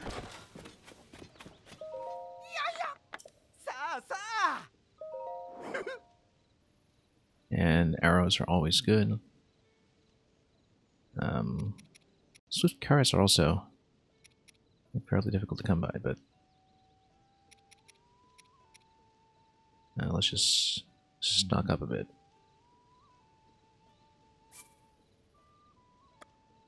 120 for that. Let's sell off something.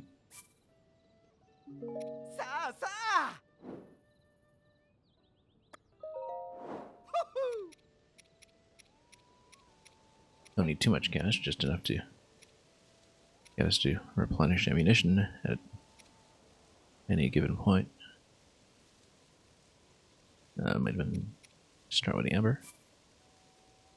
Unless we want to make a lot of arrows with that.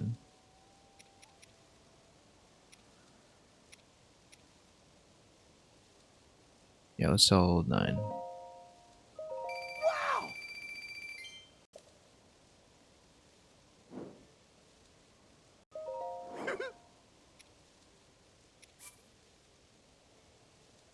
And sure, let's take them all. The sticky frogs might be a good idea too, in fact, but we do know how to loot them from time to time. Wow! Usually with the sticky frogs and lizards in some wells. Yay! Ah! Okay.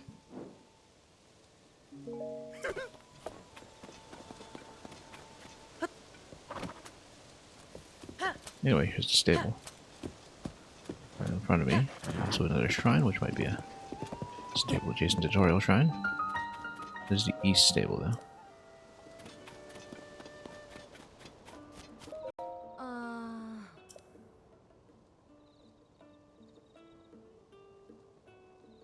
And you're watching somebody.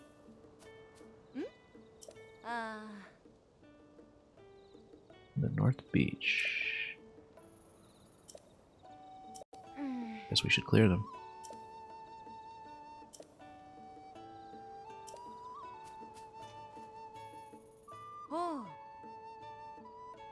And yeah, I guess we'll take out the site.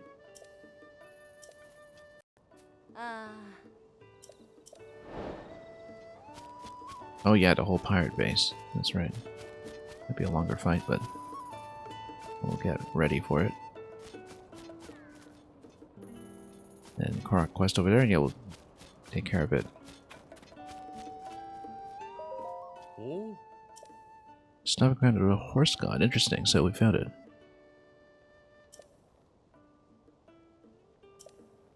So the horse god just hangs out here. Oh. That road behind the stable. Probably need some money to pay in initially, but we'll see. Here for a bun, can we? Oh. Melania bun. Crispy on the outside, soft on the inside. Might even give you a little luck. Yes, we'll take it. Okay, we have to eat it right away. Yeah, we'll see what that happens. I believe this is similar to something that was in the first game anyway. The bun salesman.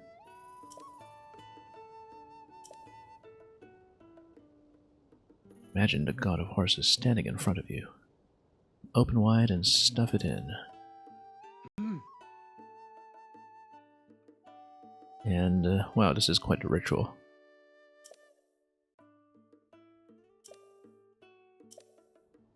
Very specific. He's made a stamina wheel, though. Oh.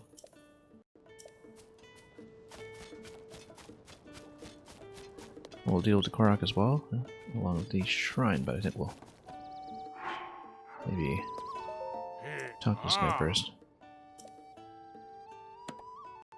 Did we see what the next reward was? I don't think we... I thought about that. Boost your horse's abilities or even bring your equine friend back to life. Well, I wonder what happens when we take the Ganon horse there, whether any upgrades are possible. Given that it's not very customizable otherwise.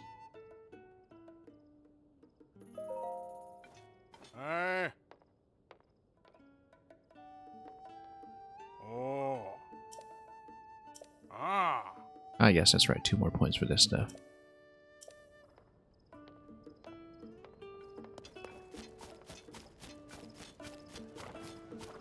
Now, where's that shrine?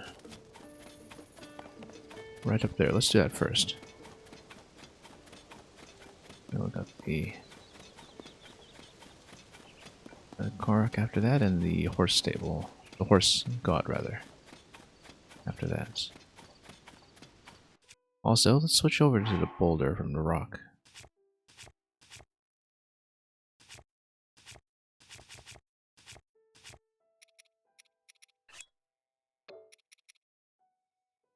Rusty broadsword.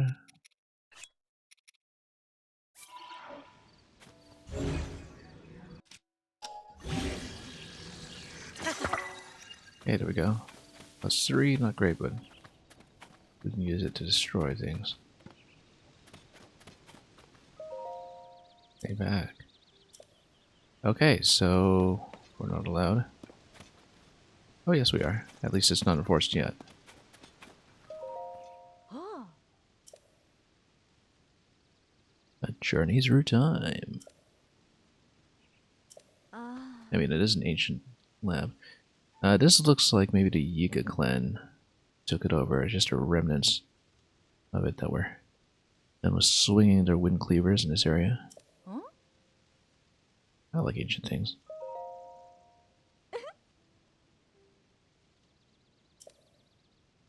Oh. Fossils of giant leviathans that once lived in this land. Okay. I mean, there are the ones that we've known about already. The one deep in the desert with the former Great Fairy, the one up north. I don't know if there's a third one I'm forgetting in the previous map. It's obviously might be quite different here. Itty bitty Leviathan. It's so tiny. Oh, and you'll shill mark it. Ah. Okay. Maybe not quite in the same spot. Wow.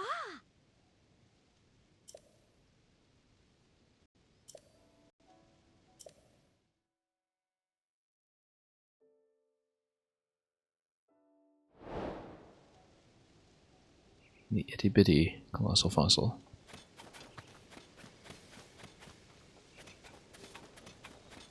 Yeah, it totally looks like a Yiga clan marker. We'll ignore it and go to the shrine. I'm cutting my steamed bun stamina wheel right away.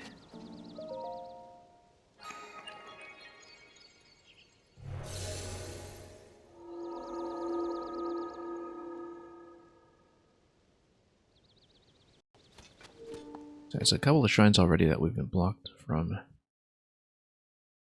for lack of a sailcloth. Still missing the paraglider after all this time. Courage to pluck. Yeah, we can pluck. We'll remove the ball from its perch and then we'll send it over. No doubt. Oh, I see. The idea is that if you take it off its current location, then something's going to happen, right? Ah, no, it's a ball puzzle. Ah, I see. It's a Jenga puzzle. It's literally Jenga. Where you need to not make the whole thing topple over. It is literally Jenga. You can find a couple of beams. And maybe... Oh, there's a treasure chest there too. You move some of these to create a plank to cross, perhaps. Just need to be very careful about the stability of the structure. It looks like we'll topple right over. So for example, if we slide this out slightly, we can actually just continue to construct with it.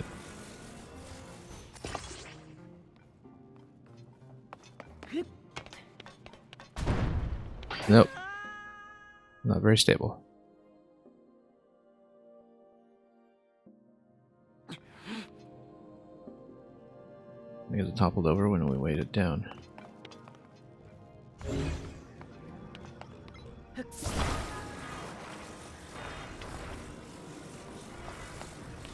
What do we don't attach to it? And then we restabilize it once we're across. Whoops. That did not work. We just jump it. I don't want to try it. No, we can't. We actually do need a platform.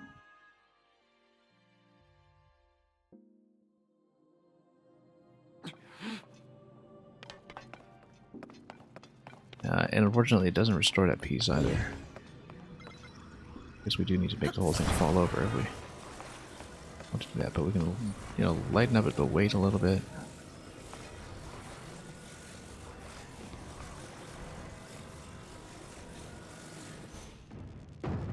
Nope.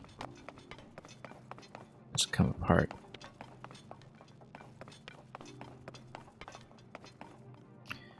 Maybe we dropped a treasure chest.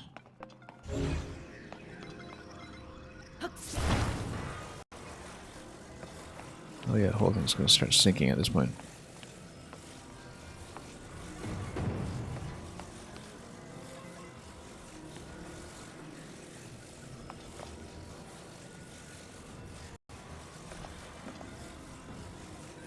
Okay. If we pull it over. Some weight. Oh no. Maybe we're not allowed to add weight and we're supposed to take it down piece by piece until we grab the treasure chest manually. Yeah, because maybe we're just not allowed to walk over. Since added weight will make it topple. But I have no idea how heavy these things are detected as in the first place, so I think we need to maybe stabilize things and then pull out other beams. I feel like that's the implication here.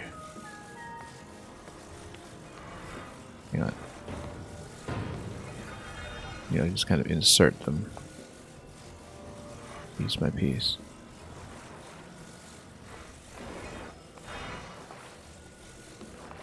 Can't really reinsert that successfully though. But we can maybe go from this way.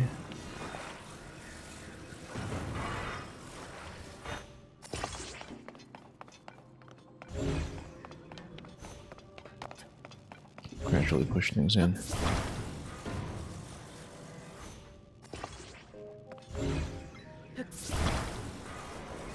Nope, it's gonna fall.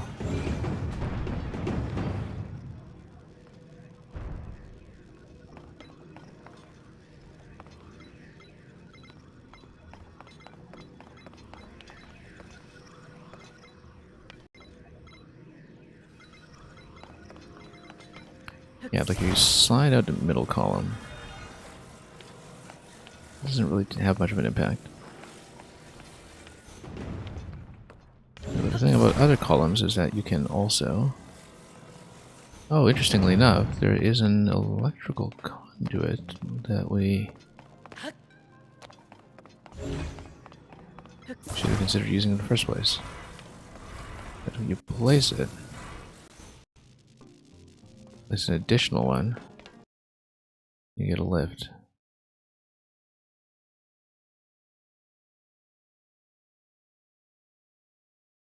Yeah, some of these pieces are not quite so disconnected. Okay, still balanced. Let's say we attach.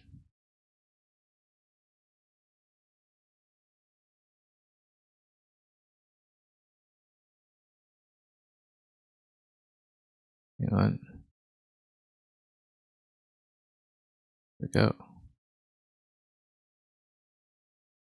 Ah, I see. And then you get to spin around there and manipulate things that way. Maybe get within closer proximity to the treasure chest so you can pluck it out. Also, my sound is gone once again. Let's restore it.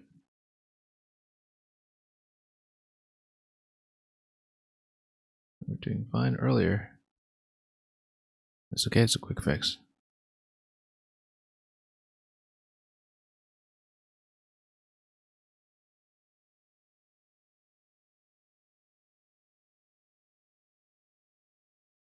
Nope, hang on. I was hoping it would be a quick fix. I'm gonna try it again.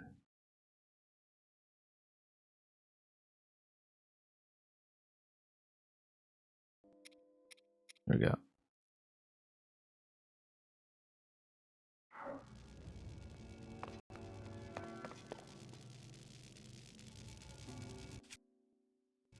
Because now, maybe we can... Yeah, maybe it's actually fairly simple and you just need two pieces. So you can put things out. And of course we'll have another run for the treasure chest as well.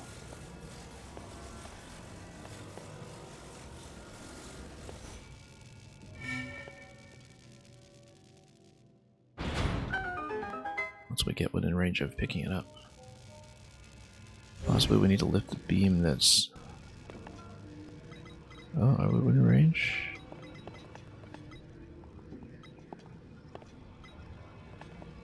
Not quite. See if we can get within distance of that. Oh, whoops. No, hang on. Yikes. Yeah, let's not stand there. That would have been a big reset.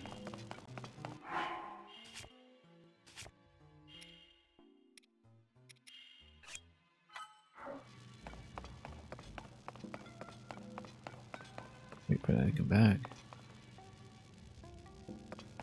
We don't have the best vantage point for that. Maybe we can just get close enough here. Not quite. But we don't need to plug this in. We take a piece, stabilize it like this, and get within range without weighing it down. Right? Yeah, because the way down from behind. Let me just pull it.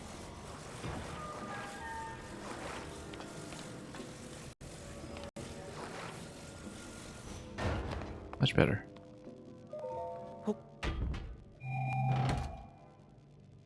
Don't need to mess with the platform at all. Okay, new currency.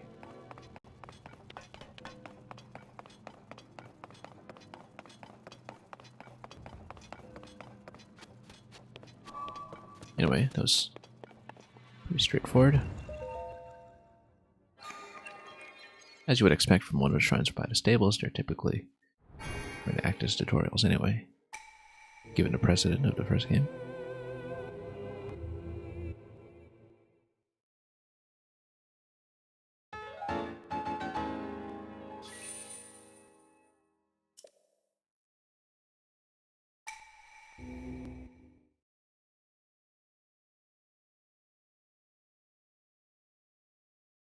One more and we grab another heart or stamina wheel.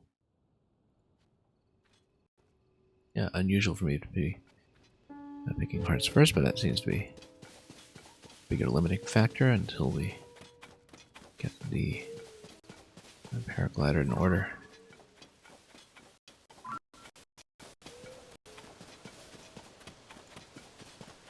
Suspicious traveler here.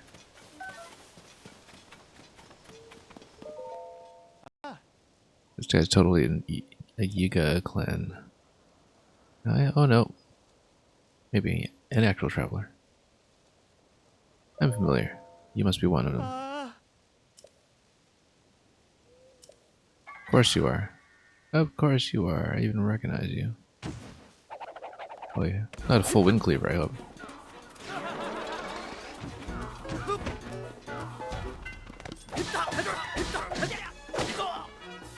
Okay, he's a bit of a pushover. He's fine.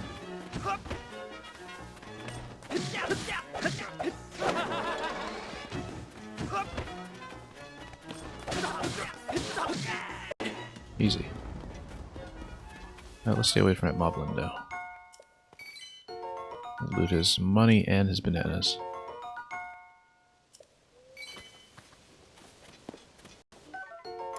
Fold blade. Yields more powerful sneak strikes. Yeah, of course we'll take that.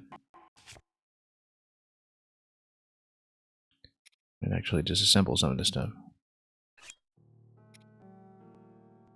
I wonder, though, if it gives you that sneak strike effect if you don't use it as the base weapon, but as the attachment.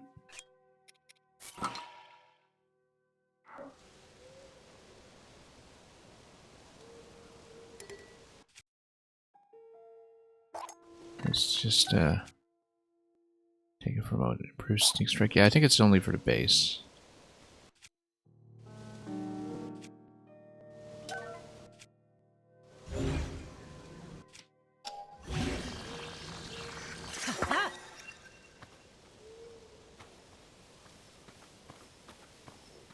Well, we have somebody to test it on immediately.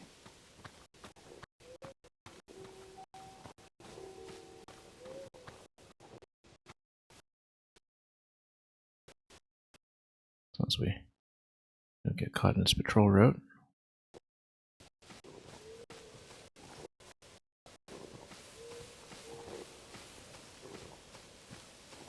No, we're gonna get caught in this patrol road. It's a little too fast.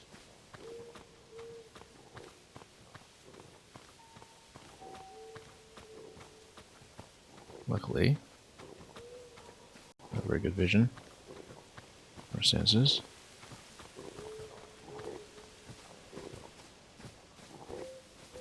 Come on.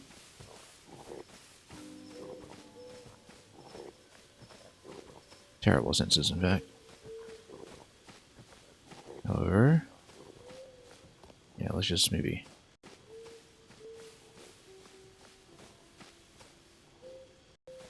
give it a loop around.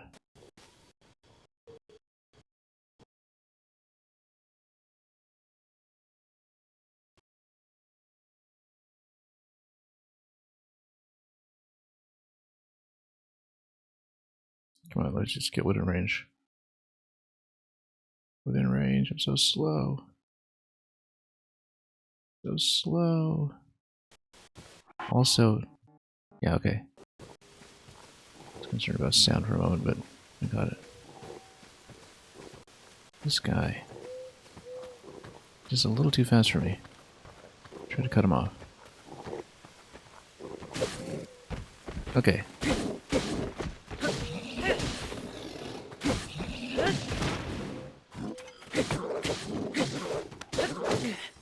No, and yeah, he just got smoked right away.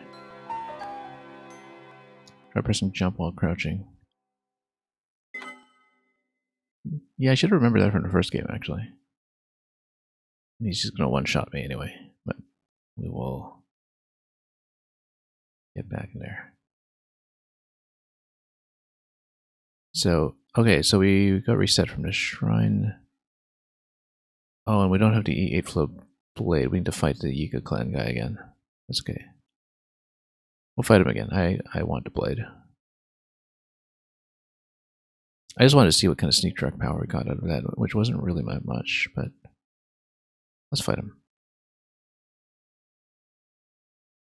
Yeah, that's okay. This guy's easy.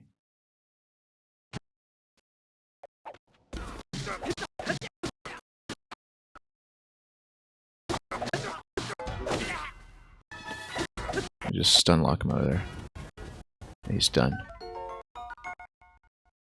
Audio's gone? Okay. I'll check it again. We're fine for most of the stream. We just started having some problems. Again. Yeah, it's been kind of glitching, so I'll try it. We just started glitching again. A few times.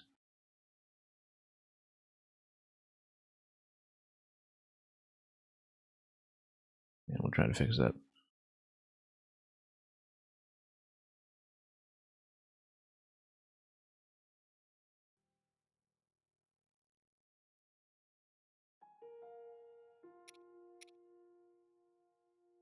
Okay, we'll try this and should be back. Thanks for letting me know. It's been on and off for the last little bit. All of a sudden. Oh, nope, he saw me anyway. Let's get out of here. I guess we'll fight him directly. We haven't even picked up the April Blade yet. I wasn't paying attention. You know what? Let's just toast him.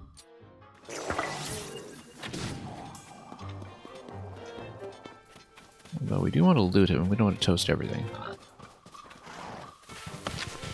A significant amount of damage I didn't get. Oh, no. Just trying to run away from him, and that was a wide range on him. Let's try it again. Let's try it again. We'll actually try to stay away from him this time.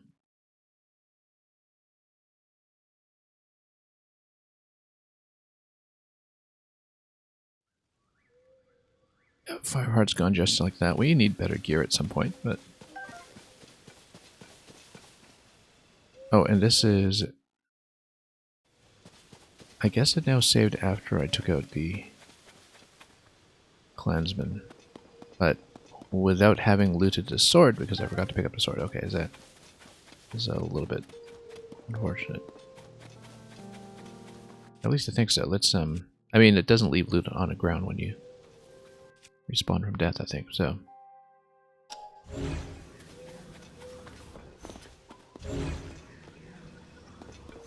Can we head out again? Yeah.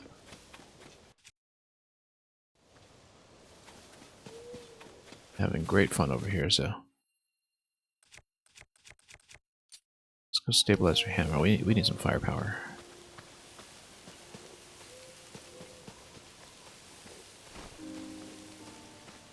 Yeah, I should have remembered the crouch jump actually for sneaking around because wasn't there a whole part of the Korok Master Sword sequence in the Korok Forest in the last game that teaches that? Anyway, that's a good amount of damage. We can whack him with a stabilizer. It takes a bit of battery, in fact. Okay, broke the hammer, but we will try to break him some more. Rusty broadsword sword. Yeah.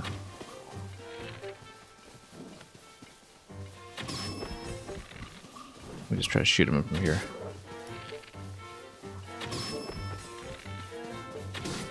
He's pretty tough. But I don't want to get within range. Strike bow badly damaged. We're good. One headshot after another, but we got him. Black Moblin Horn, that's our first one. 24 attack power, no wonder. Yeah, is a little bit tougher. See, the loot for fighting enemies is actually really good this time because you just get these custom attachments on things.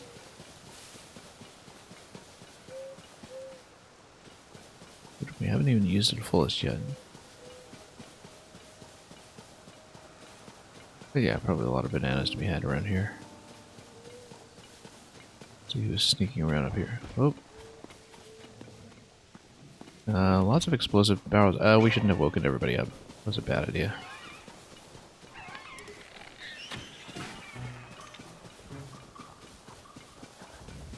He's really going to try to smack me down. Now this is a visibly tough part of the map. Whoa, that was close.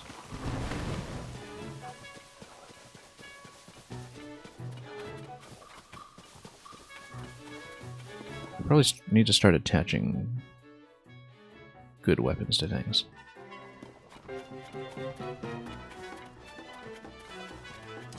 The shields, for that matter.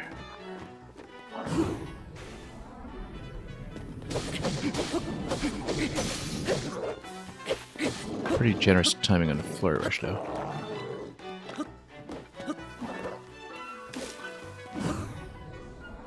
Actually, very good timing on flurry rush. It's a very wide window. We just need more powerful weapons here. It's a knight's sword. Let's see if we can do some kind of item fusion quickly. Like with the existing Moblin Horn, maybe, and just, you know, pop it on this guy.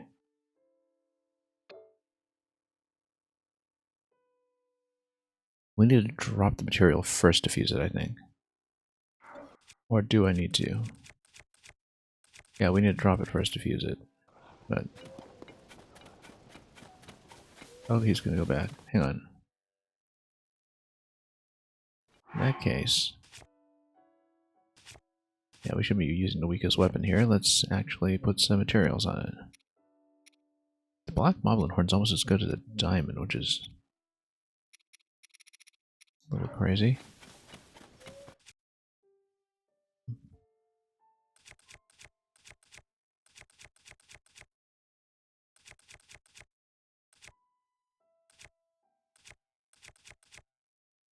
You got a thick stick mop.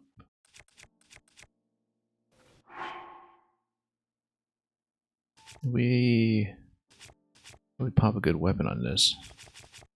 We can take him down quickly. Also, I've been using the worst bow, no wonder.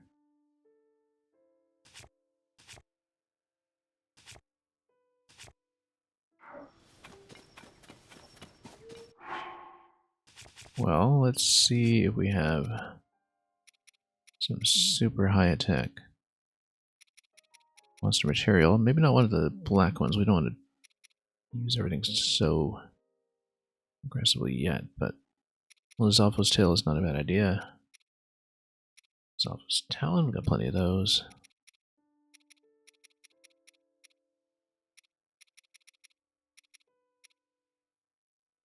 Yeah, Hinox too. That's pretty big. Let's try Lizalfo's talon.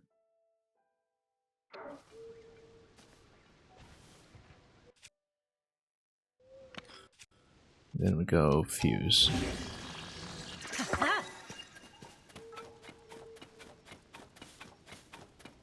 We try to go for the flurry rush strategy again, or of course just sneak strike him. Now that we no longer have the stabilizer.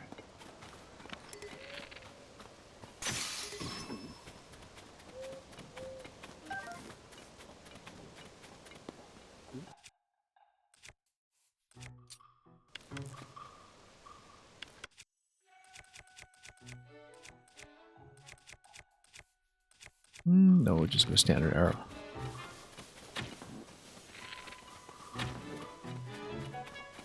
Yeah, he's got a pretty good shield here, actually. Okay, now we got a much better weapon.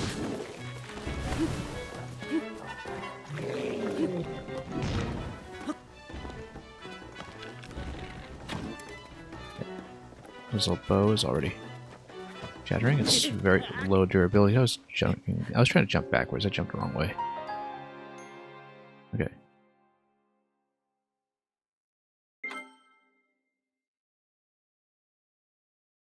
Yeah, he takes a pretty big swipe.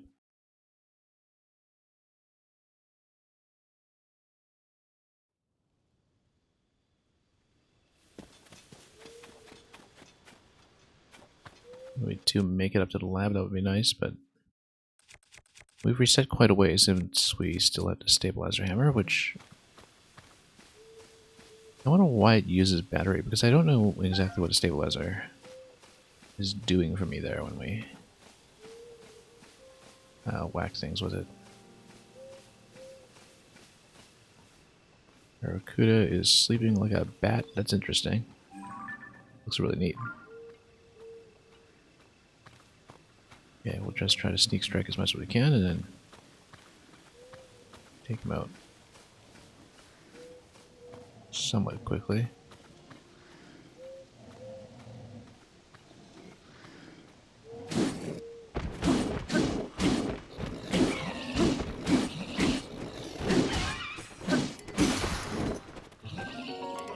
Oh, hey, look at that nice shield. We're obviously taking that. Not going to use a beam emitter out of that. Let's see here. In fact, we can even put the soldier shield on the knight shield. I wonder if it's just going to be durability. We should drop the beam emitter at this point. It's not actually helping me that much, but we can always affix the beam emitter to the knight shield, maybe. I got a stabilizer as well. Yeah, let's drop this for a moment.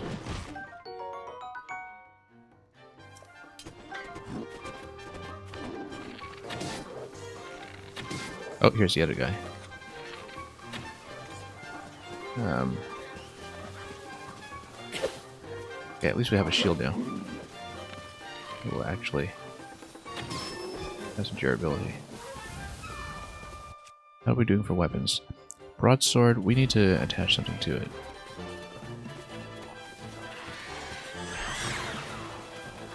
And take down the Arrokuda while we're at it, once we have an opportunity. Okay, let's actually jump. Whoa, that's a lot of guys. That's more than I bargained for.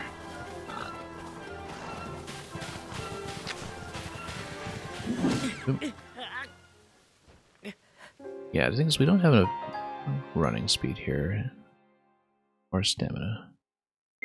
Probably should have done like a shield surf out of that, but I love that we can loot the 40 Knight shield there if we're quick about it. It seems like a pretty significant gain in our power if we can actually take this camp. Which is why I'm very tempted to continue doing it. We just need to not activate everybody while we're at it.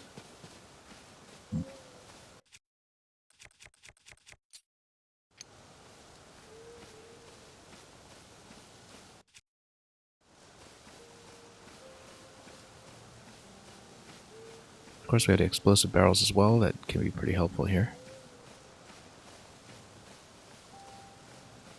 If we get them close enough.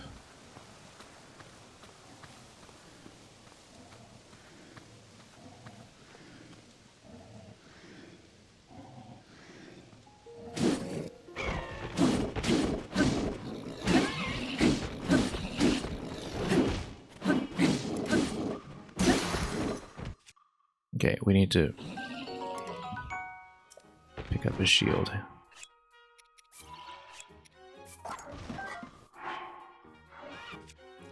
Fuse. Nope. No time.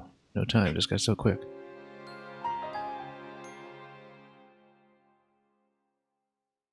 I was trying to fuse it and do too many actions at once before the shields were unavailable. We should have just grabbed the 40 shield and put it right up. Okay. Let's try it again.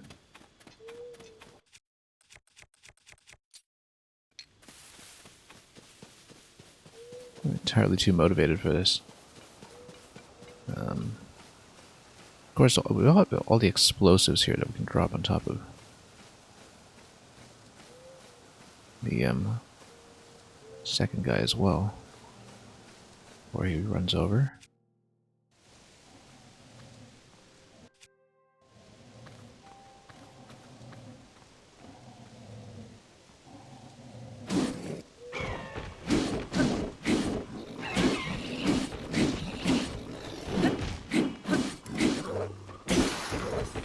Okay. Okay, drop the other shield for just a moment.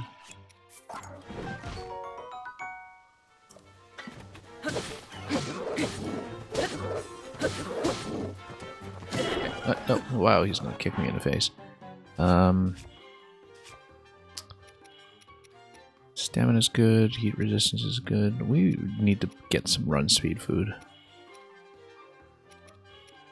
But we do need to load up on what we can, even though we do get one shot by these guys.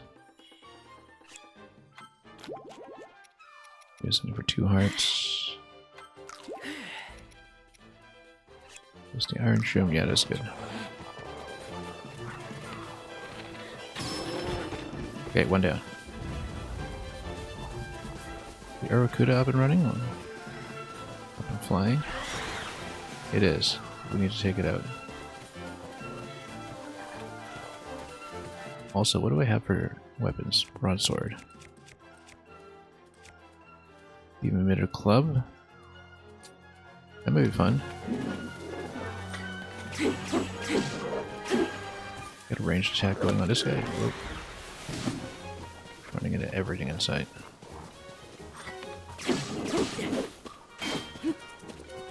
Yeah, the Knight Shield is actually going to do some work here.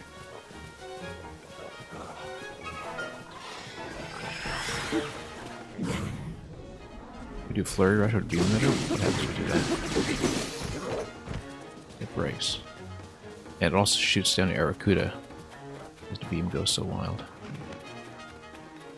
Oh, he's going to pick up my shoulder shield. That's unfortunate. I guess I'm toasting these guys. Really?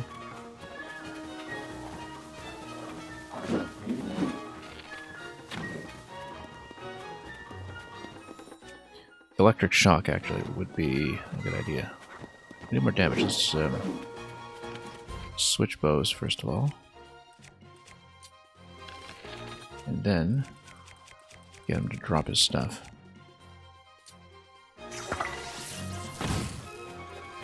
Nope.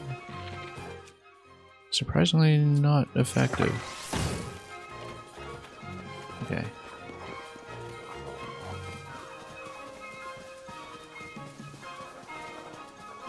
Yeah, we don't want to set him on fire while he's holding a wooden club, I think. But do we have a gust weapon to get some knockdown on him? That would be ideal. Like, what do we use to gust her? Okay. I mean, I want to loot him, though. I don't want to just kick him off.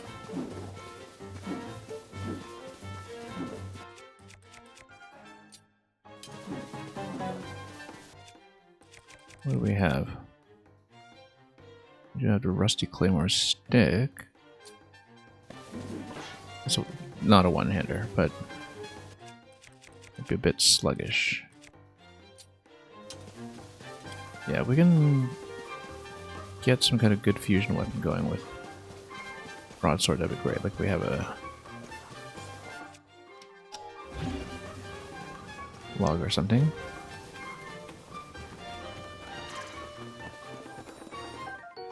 Moblin Fang, yeah. Okay. We just need to get some muscle memory down where you fuse and you get smacked. No, we didn't really even get to loot the first guy, did we? Yeah, we need to put up the shield, and that's what we need to do.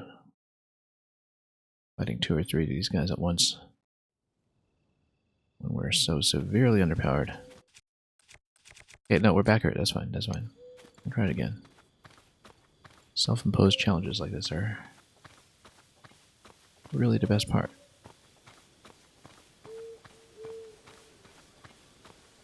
But yeah, we want to shoot down the Arakuda fairly quickly. The beam emitter is fun with the Flurry Rush, but we need to not get so many additional spawns up and running. Anyway, getting the Night Shield though with the Sneak Strike here, I feel like it's still a good idea.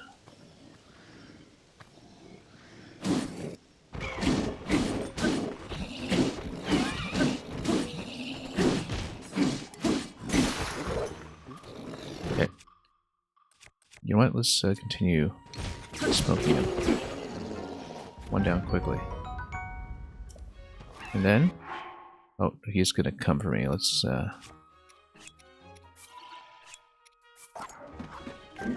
nope. Too slow. Too slow. Just wanted to pick up a Night Shield and go, but...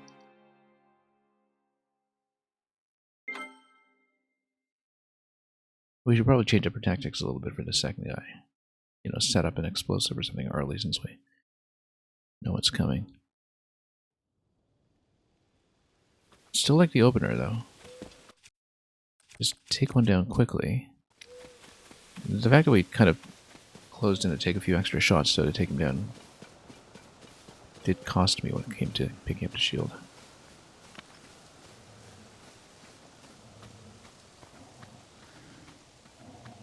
Oh, and there's the flamethrower too, up above. If we grabbed a broadsword with a flamethrower early.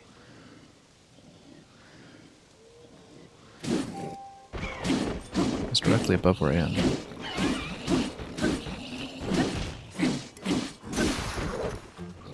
Okay.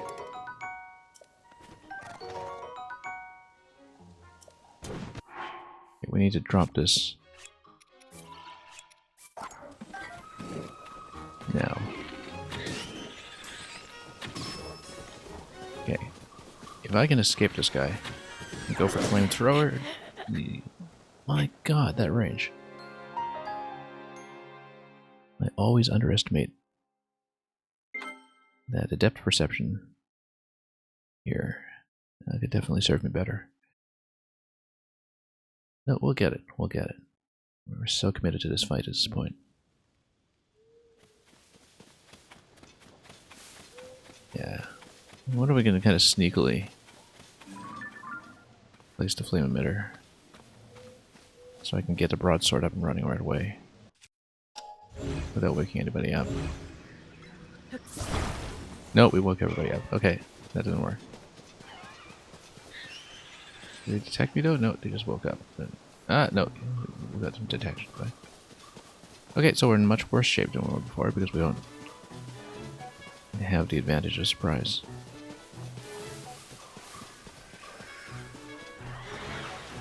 But maybe we can take down the Arakuda.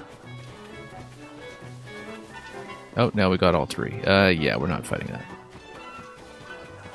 I want to shield surf out of it.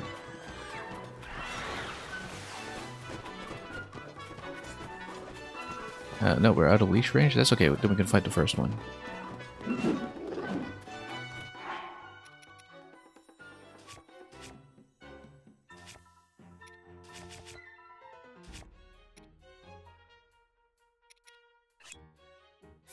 We know to stabilize a club will work, but I just don't really want to burn it right away when we want to put a sneak strike up on the other guy. Come on.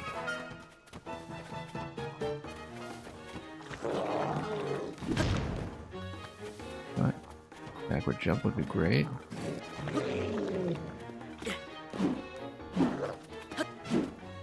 No, we're out of range for a flurry rush. Come on. Nope, and right in the face. Yeah, we need to rethink this. Still think I can do it. Taking 3 of these guys.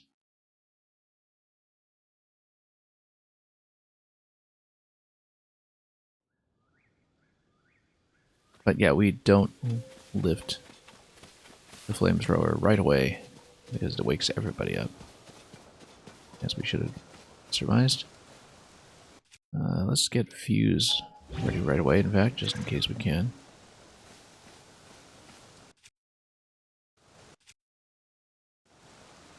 Maybe we want to drop the first shield.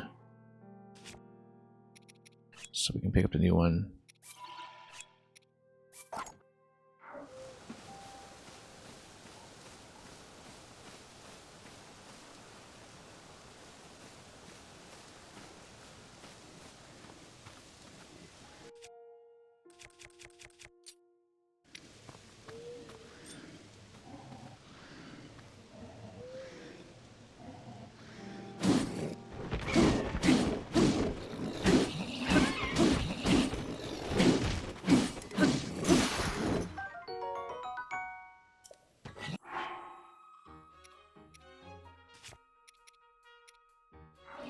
Yeah, we want to pick up new blade.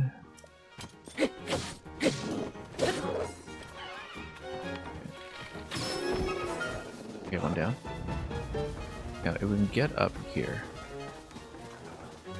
we're going to take out the Arakuda, but we can bait him over explosives. That would be ideal. Oh, also, it would pick up the, hang on. Yeah, it would fuse with his companion's horn. There we go. Nope, I thought I had a shield up. I'm holding the wrong weapon, aren't I? Okay.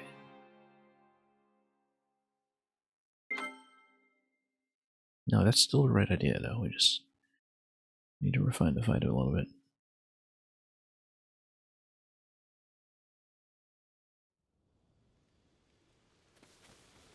Yeah, we're so underpowered for this.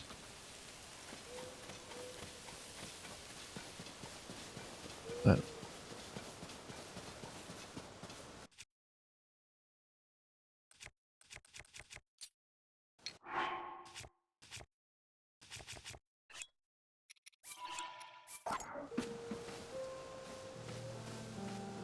anyway, still the same idea. Take out one early. We need to not run in such a way we spawn a third one. I'm just going to take out the second one head on.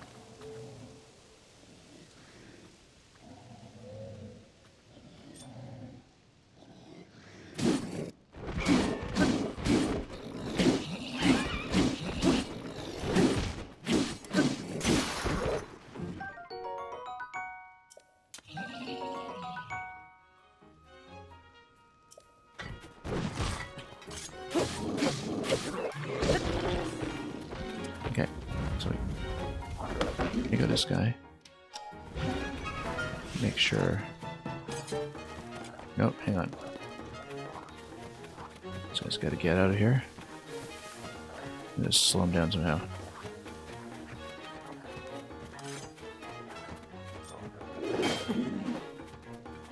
Okay.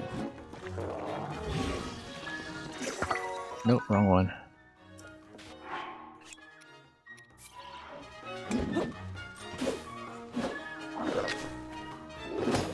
Wrong one, come on.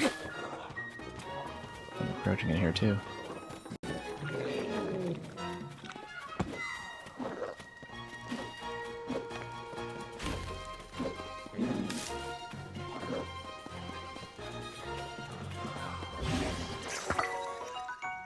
Okay, got it.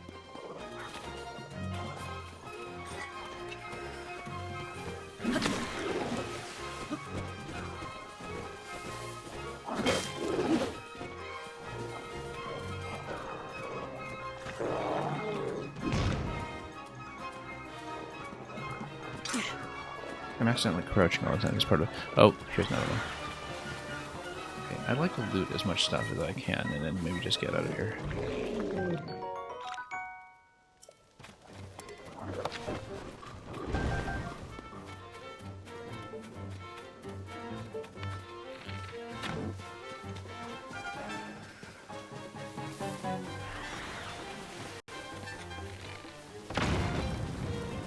Okay, that's okay. If you blow up one another, that's not the worst thing.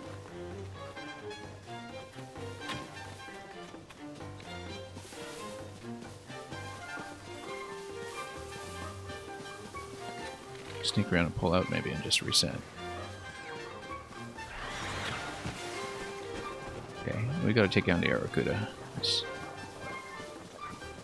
a little bit much right now. Don't need tree branches, but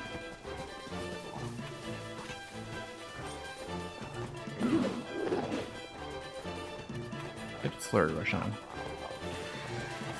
Wait a second when it comes in.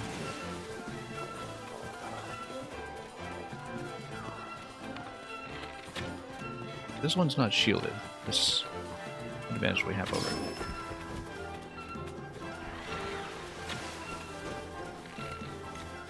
Just get rid of the Aracuda as well. I just don't have a clean shot. It's not armed. We don't even have a good bow right now, but if we don't need one for the Aracuda, it just dies instantly to arrows.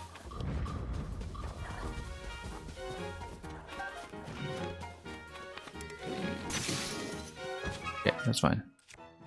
He's not shielded. We'll just torch him or something.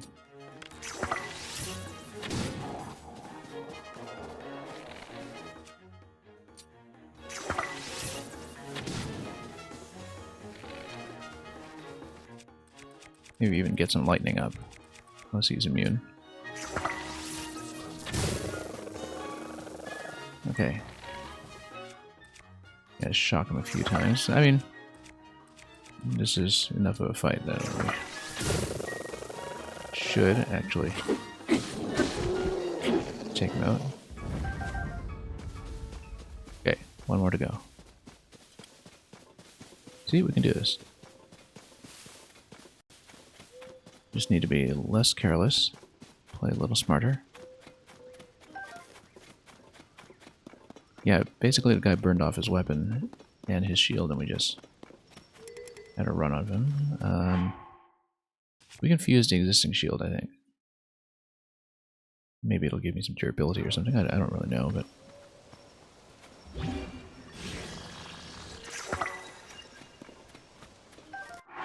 Just know we have a soldier shield. I don't really know what shield plus shield does. I assume it's durability, but where you have to go through the outer layer first. But then we can probably get like a second sneak strike on this guy now. And we still have some explosive barrels up top where we want to use them. But the immense attack power on the current weapon should basically allow me to finish him up.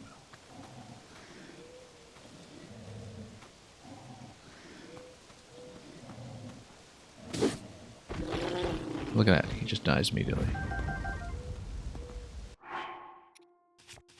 Which is what happens when you have 30 attack power on the Black Moblin Hammer.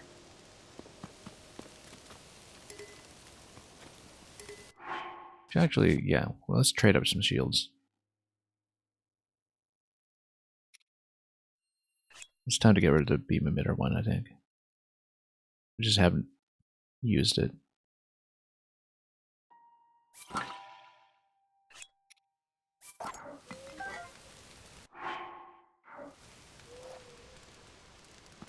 And then we'll fuse this. Soldier's broadsword, obviously we'll want to take one. And that take out one of the existing bases. Beam emitter club was kind of nice, but yeah, you know what? Let's just get rid of the thick stick mob. Soldier's broadsword, and this one will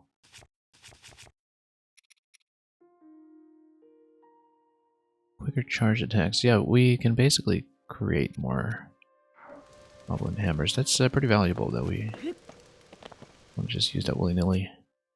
Might actually want to go flame sword with this.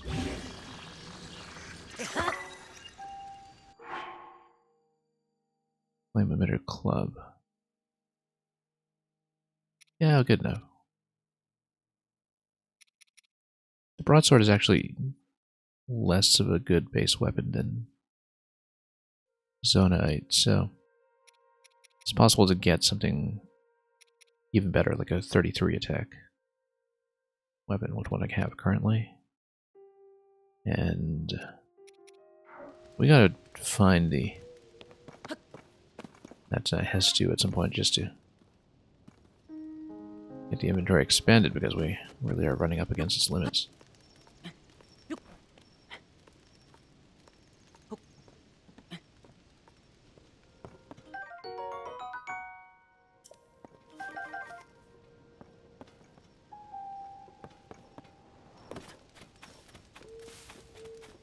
How are we doing for health? Surprisingly good. After doing that fight properly, after so many attempts. But hey, that's why we stick with it.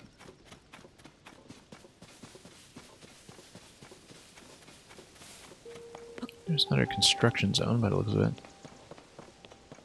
it. Is the sign guy here? Yes, he is.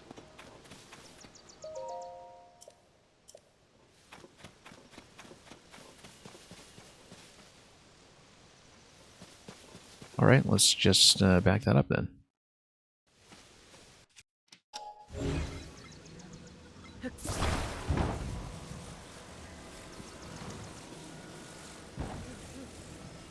Some walls going. And some support beams as well. I mean, we'll maybe do support beams first.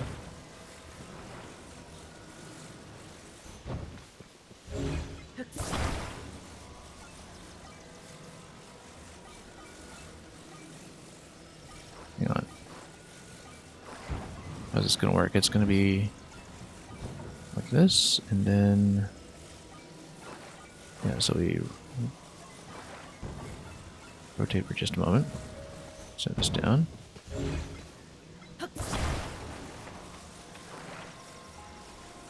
Then 45. Like that. That's ugly.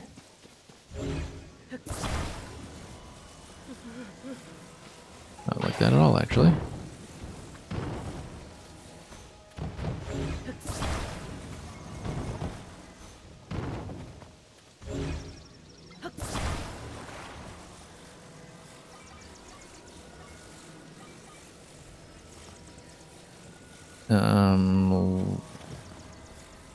Which way are we facing? This way, like that. Okay, that's what we're going for. I don't really even know which way this is going to blow, so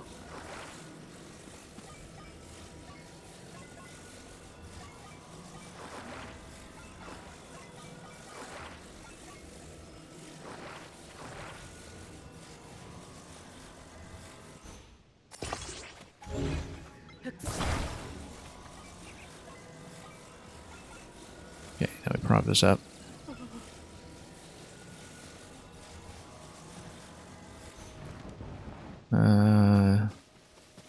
Not quite, but we can keep building some triangles and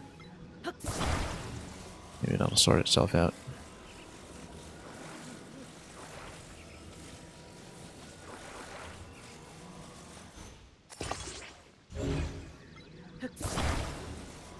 Build it up like this.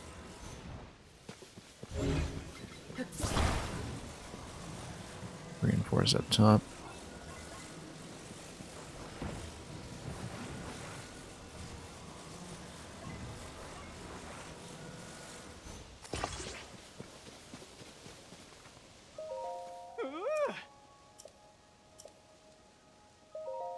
Let's see. Nope. Oh, it goes that way. Alright. Let's board it up on that side too.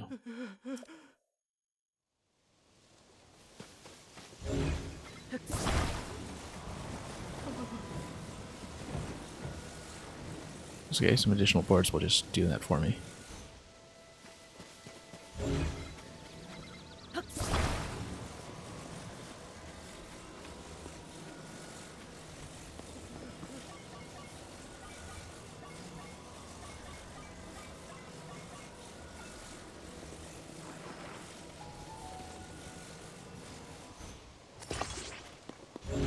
We'll connect.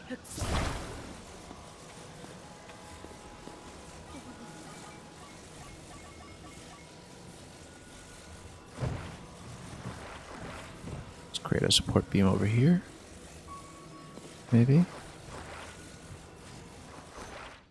Brace this.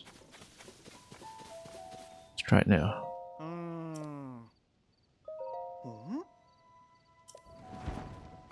Nope. Yeah, we have to kind of build support from underneath, then just build a beam.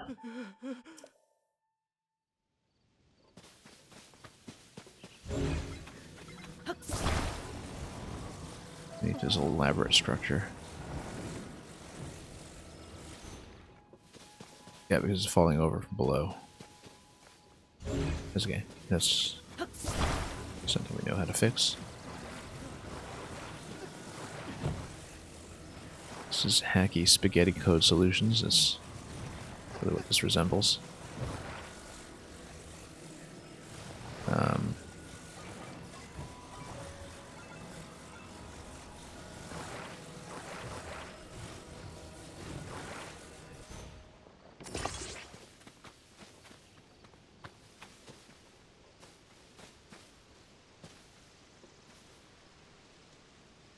Yeah, because it's falling over this way, so what we actually want to do is connect some boards on the outside.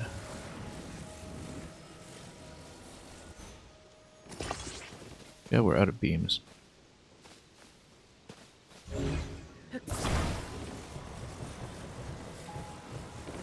don't want to start over this one. Yeah, you know what? No. Now that I know which way it's falling, let's actually do it from scratch. It's a little bit kludgy right now.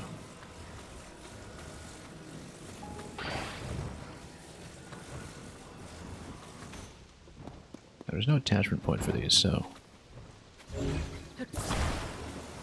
I actually want to brace it with something like this and pull it back.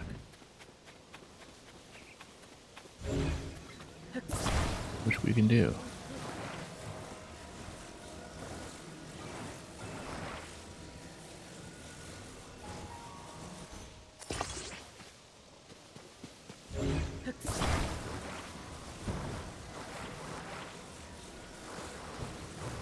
Might need to elevate all of this a little bit though.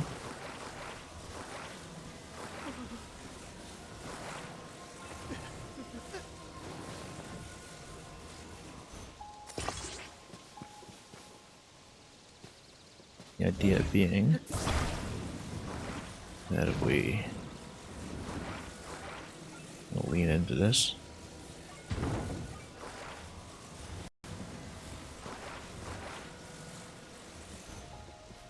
actually, yeah, no, this is how we'll do it. We'll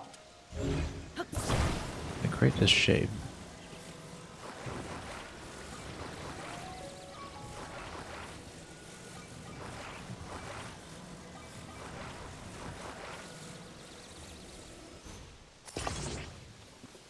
stand it up like this. Let's detach. Can we? No, it's just a naturally well-shaped piece.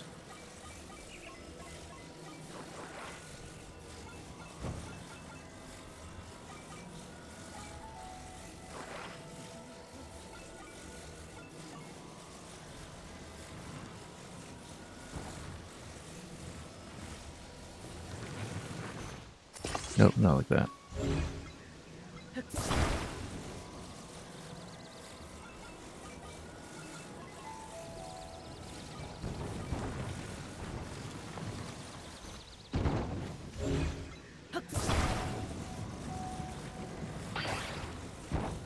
Move it like this in the middle.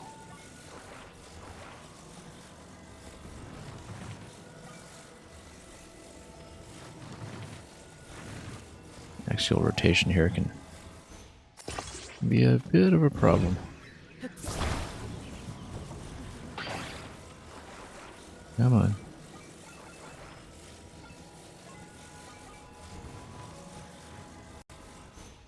That's better. Okay, that's more what I'm going for.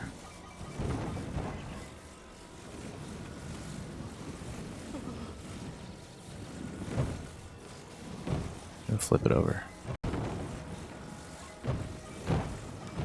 to a lower position. No, not quite. Just trying to sneak the beam underneath. Oh, whoops! No, that's not what I wanted. Whoops. Didn't want to toss my flame emitter club against it. Let's take that off just so we avoid these issues. We don't want to accidentally burn his sign either, so. Anyway, that's what happens when you throw the flame emitter club. Now we know.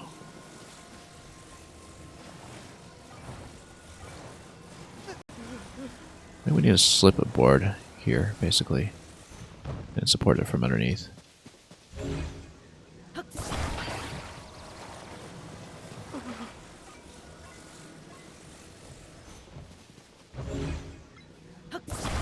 Maybe we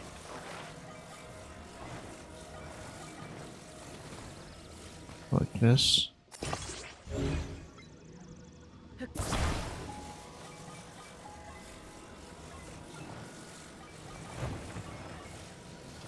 Slip this down here. And then just bind it.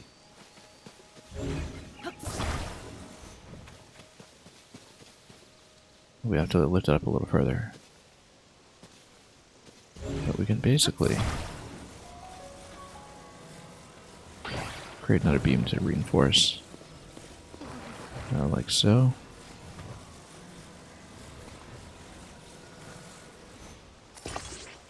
And just stack.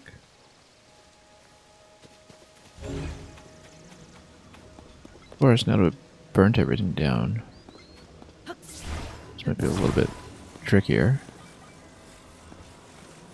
Got some additional materials, but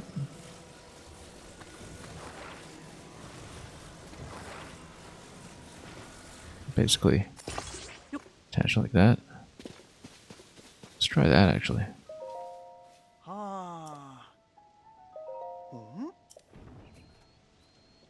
Does that count? Okay, that counts. Just barely.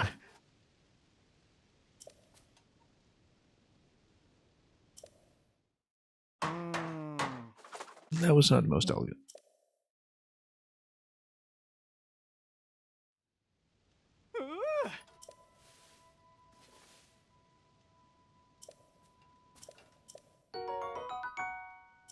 And some food.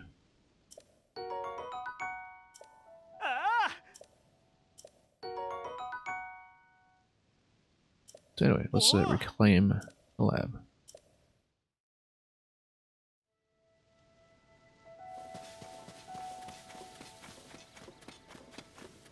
I wonder how we'll track that fellow's position eventually once we've covered most of the map, but are missing just one or two spots. Anyway, here's the lab. I don't know if it's well defended anymore.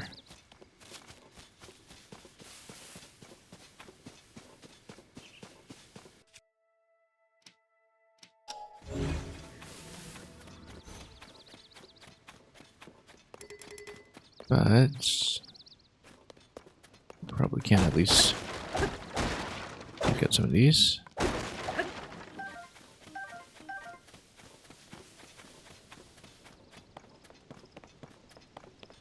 Yeah, maybe not as efficient to do so with a spear weapon as opposed to an actual club.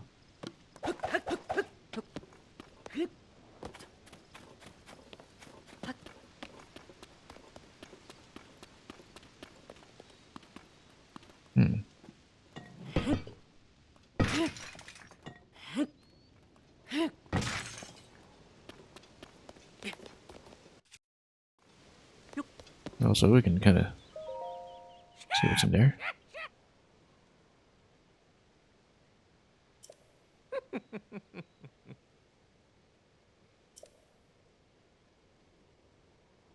Oh. Okay, so I know it's research team. So we need to intercept somebody, don't we? Hmm? Bases in the depths. That's something we don't know about yet. Not having been to the depths.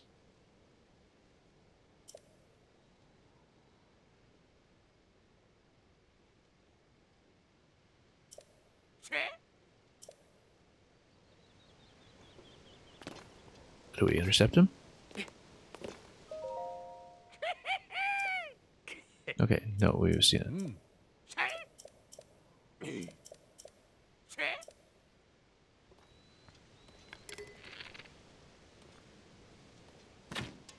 Oh no, we can't actually shoot him in here then. Nope. Worth checking. These bows are rather fragile. We aren't getting too much use of them. I'm guessing this is locked. Oh, he's gonna fight. Okay.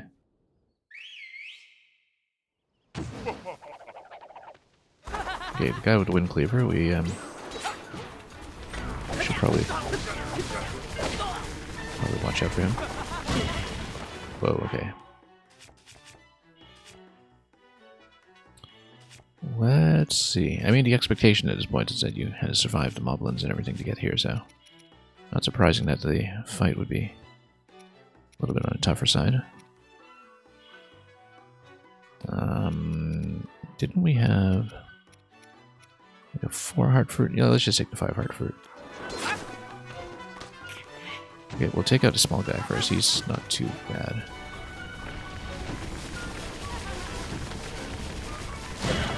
No, yeah, that's the problem, is that I have to dodge that.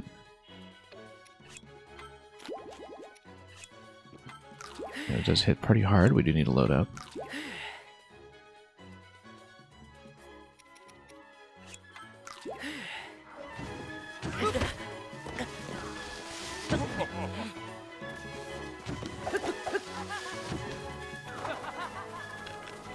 Okay, no, let's take out the wind cleaver.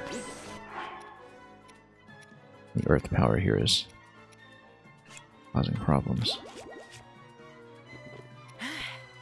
Also, yeah, let's not use the sledge. We need a one-hander, so we can use a shield. Beam emitter.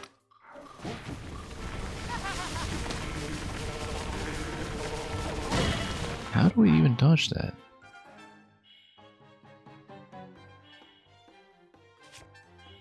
Do I remember this from the first game? I don't think so. Let's see here. We're running out of food just from burning through all this damage so quickly.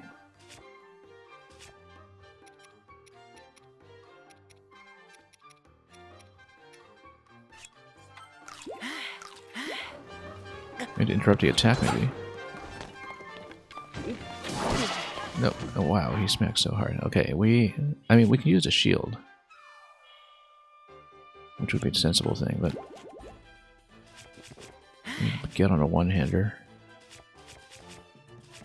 Are we on a one-hitter? Yeah, we... Rusty Claymore Stick, that's right.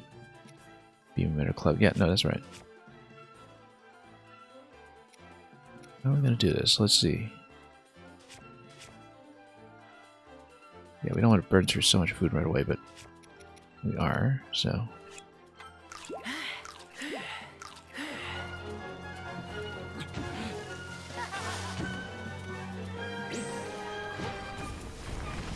Can we shield out of it?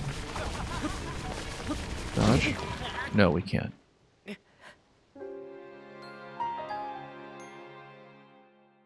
We gotta figure out what to do about that attack, because until we do, this guy is a massive problem.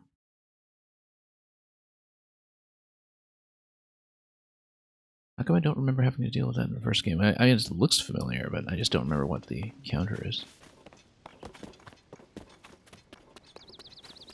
And maybe we should...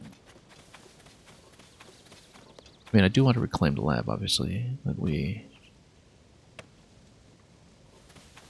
should find someone to simplify the fight.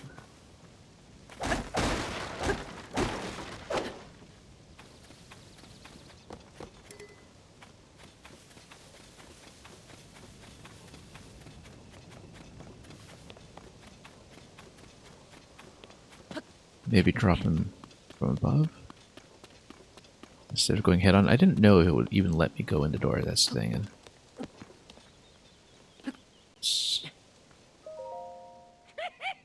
yeah, we've seen this. Oh. Hmm?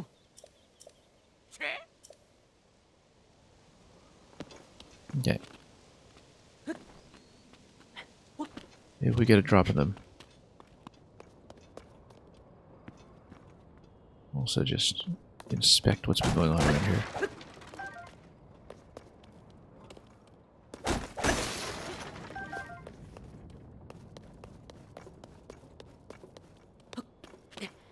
So the little guy we can take care of without too much trouble, I think, but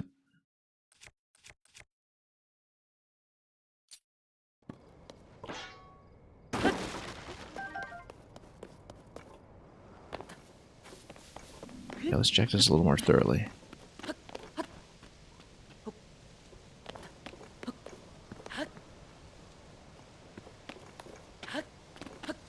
The Wind Cleaver is hitting so hard, we just need to disable that attack completely. Hey, look at that, there's a dragon. Dropping fire all over the place. Just like the old days. We don't have a sailcloth, we can't really pursue.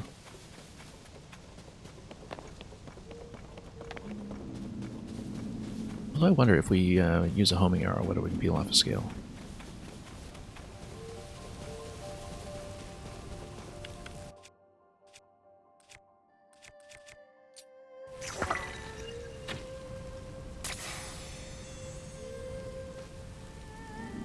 Did that drop somewhere? That dropped way out.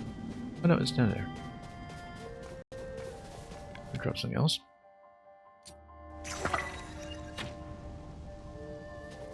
No, just one. It's typical. Oh, we should have gotten a sticky frog. All scale? Yeah. 16 attack power if we ever wanted it. With ample supply as long as we run into him from time to time.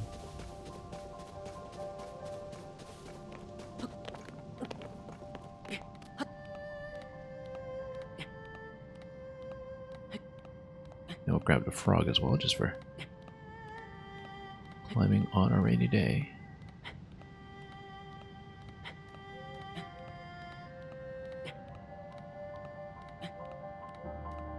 So yeah, I don't know that right now I'm able to deal with the Wind Cleaver attack.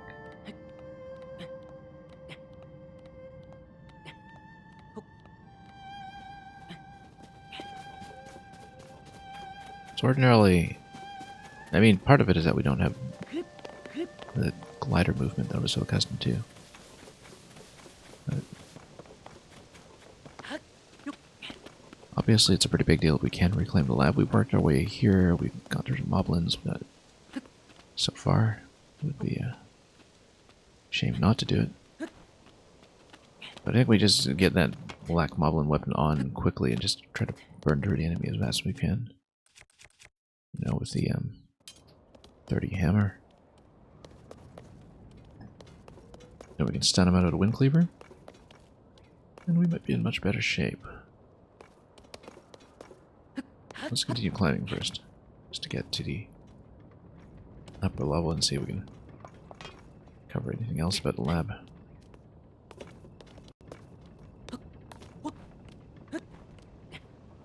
Also, usable? No. Oops.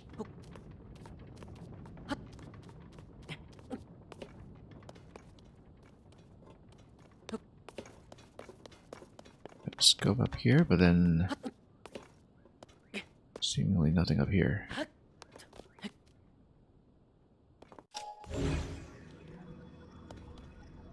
Although, no, that's just a crate, I think.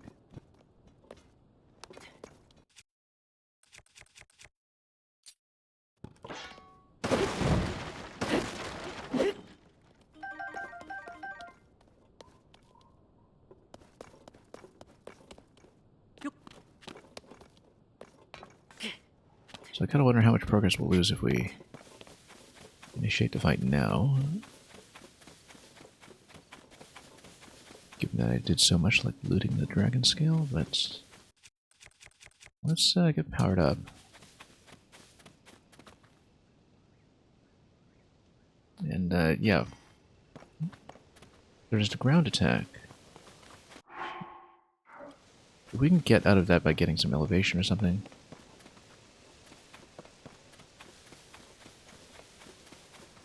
That'd be ideal. Like, that's the main thing that we just need to dodge. We just don't have a good solution for dodging it right now.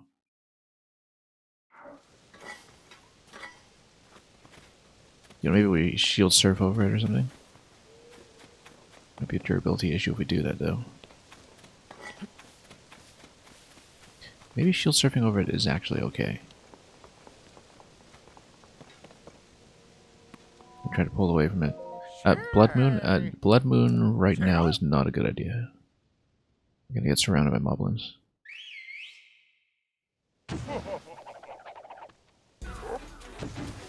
Okay.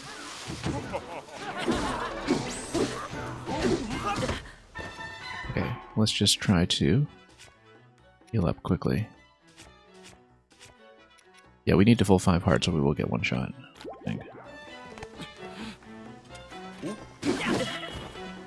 Like I said.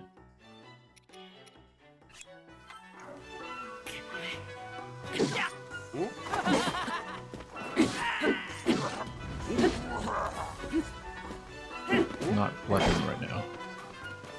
Not right now. I need to take him out quick. No.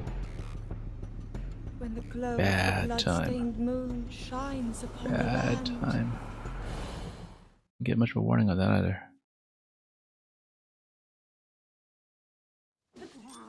No, we're still in the fight. That's fine. We just don't want to deal with the moblins. Okay, it's not a full-size wooden cleaver. It's just a long blade. That's okay. It means we can reclaim the lab. We need to be careful with the moblins on the way out. Okay. 8-fold long blade. We'll go long blade, I guess. Or 8-fold blade and... Yeah, we'll just put the blade on the blade. Okay, plus 14, and then it works like a wind cleaver weapon, so that'll be fine by me. Let's enter the lab and see what happens. See if we can reclaim it.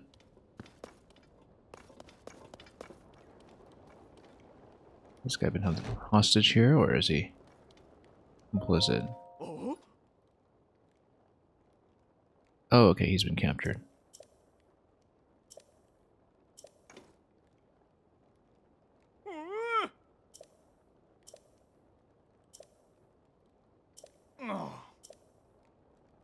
Ega armor, yeah, we'll do it.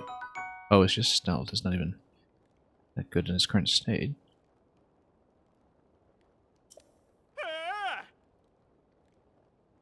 Interestingly enough, yeah, I guess then they would drop their hostility, given the way that things like the Stalfos costume worked in a previous game, and all the other things that would change the aggression level of the enemy, like the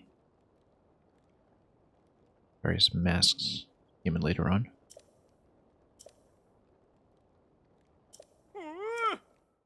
Well, I mean, we need to collect the rest of the set, though. That doesn't give me much of a clue.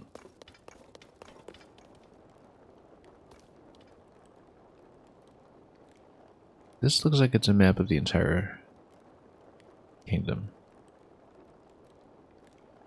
Simplified, but still a map. I'd rather like it, actually. I should pose with it. Okay.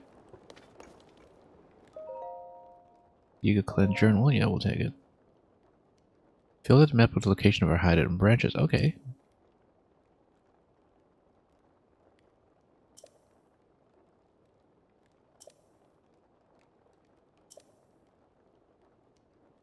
Banana traps, yeah. Well, we'll know that now so we don't get caught in a net or something. So yeah, I guess this does mark the locations of the Yuga clan then. So they are present on a plateau. They're present possibly in the formerly dark ruins, actually, that are to the left of the Quark Forest, or the west rather. And of course the original Yuga clan location in the Gerudo region, but it seems like they have set up shop on the plateau. Haven't cleared the tutorial. Oh, I see a book here. Can we read it? Bura's diary.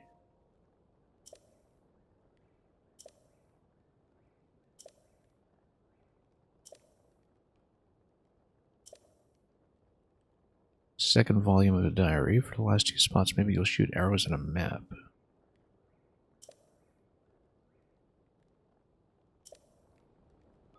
Wait a minute.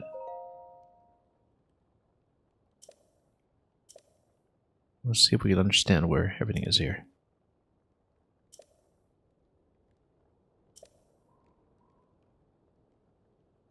For the last 2 spots. Okay, so we have a couple of different volumes that we'll have to collect.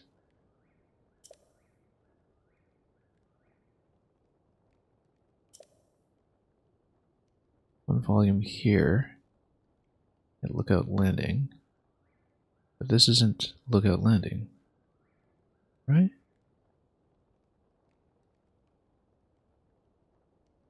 Okay, because then she would have written it there and then put this here. Okay. We'll have to figure this out because we haven't found her at all, so.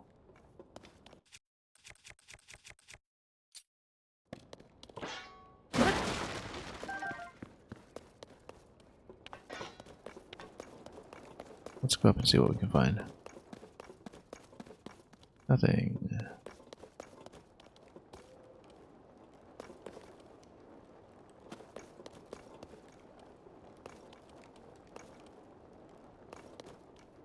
Oh, we've got a chest. It's important. Travel medallion prototype. Ah, I see. No, that's the place your own warp point power that I think is present in the Breath of the Wild DLC.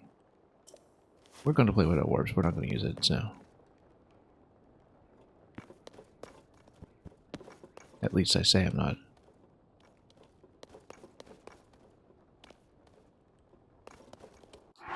Yeah, we've got the Yuga clan armor. That's actually strictly an improvement, given that we're still on the original archaic tunic.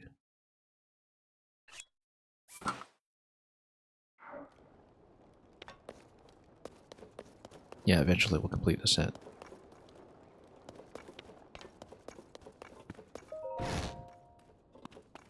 Got a couple of stealth items now.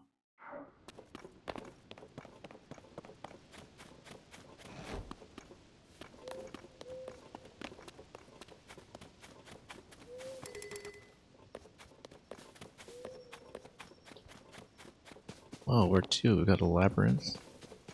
It does seem connected to part up in the sky above. But right now, we don't have a means of getting there unless we load up in stamina food for a big climb. Oh. This guy's even has some armor plating on him. Let's... It's halberd. Yeah, we'll obviously take it.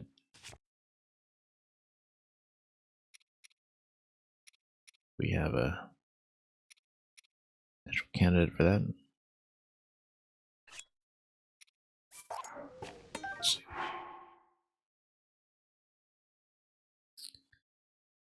Yeah, we can probably eventually put that with a Hudson board or something.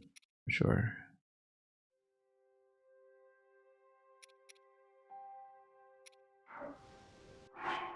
Because then we don't have this being slightly redundant. We'll take it. Combine it with something else.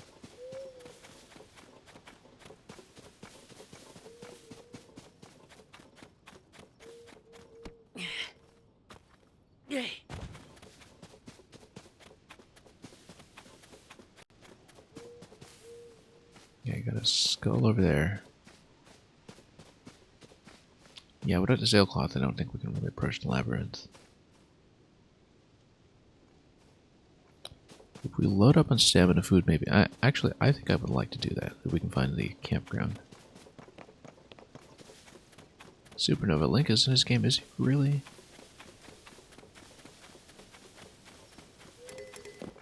Nobody told me about that. Now, okay, here's the problem. A, it's raining. B, the blood moon would return to Moblins to the campground that we just cleared. So, let's see what we're going to do about this. Was there a kitchen in here? Is this usable as a cookpot? I don't know if it is. I think it's just a flame. Cookpots are usually pretty obvious. Can I cut down the trees to gather wood? Yes, I can. In the first game, I tended to bomb them, which might not make for the best lumber, but in this game, this is a good weapon to demonstrate this with, actually. No, it's not. We need an axe-type weapon. We need like a stone. We can. But anyway, no, you can do it. You can definitely cut. I just don't want to burn my weapons on it right now. But you can definitely do it. Oh, look at this. Offering plates. Let's actually put some apples in here. Or possibly some bananas, depending. But let's suppose apples.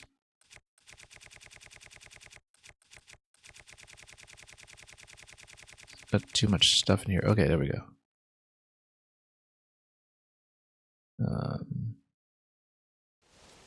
Hang on.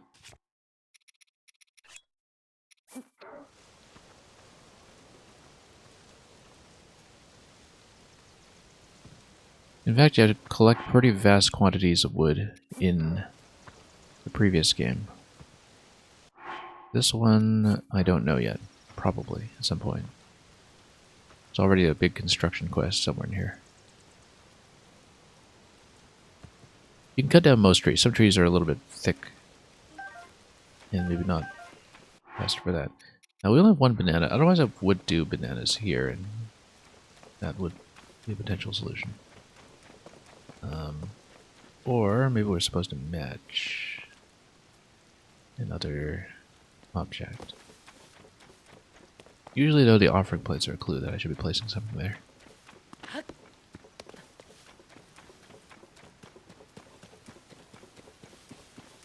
You replant trees? No, they respawn naturally. There is a spawning and despawning range. It's not a fully persistent world the way that something like Subnautica is, because memory-wise it's not feasible. I mean, that's already a huge performance bottleneck for Subnautica, actually, if you build big bases.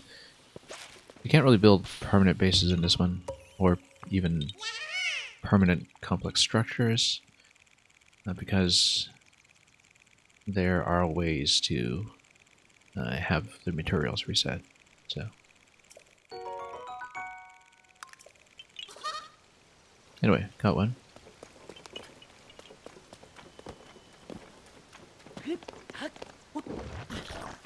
Oh. Let's smack him with something. We've been loading up too many weapons that we aren't actually using.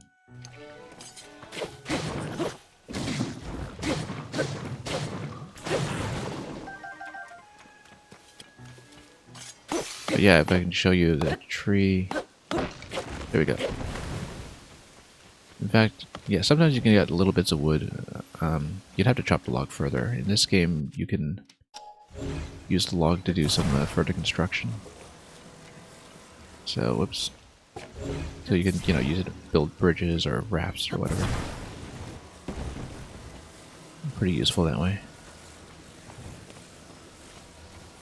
I build a very elaborate climbing platform. My first day with this.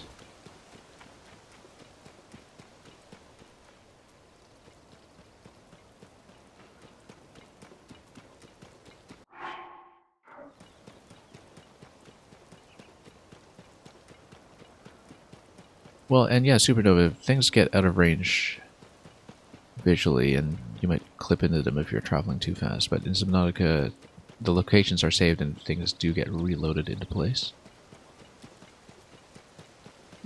In some ways, the game is almost overly ambitious that way. Okay, so I wish we did have enough stamina food to do the labyrinth now. I might want to jump down there anyway.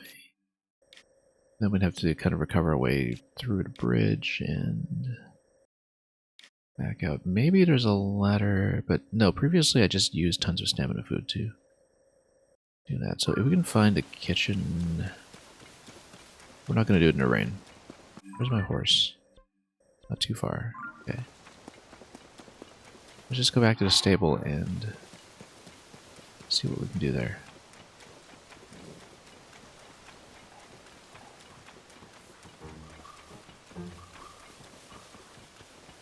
And yeah, Supernova, if you've been playing it on Switch, I think it's a little worse there than it is on PC. But back when I was playing on PC, it was also really, really buggy. You know, you travel a little too fast in a Cyclops and you actually just clip through a wall or something. Okay, we've been to this one previously.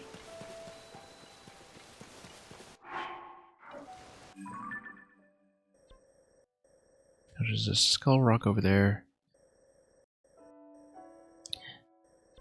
There was the other construction board over... Oh no, I know what we wanted to do. After the stable, the race car quest should actually be able to move on to its next phase. We should do that once we get the horse.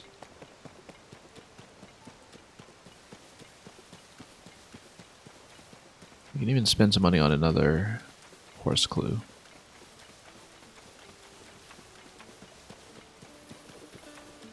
Oh, we haven't seen a horse god yet. It actually was here. Where's my horse? There it is. They even told me the location of the horse god and we didn't do it.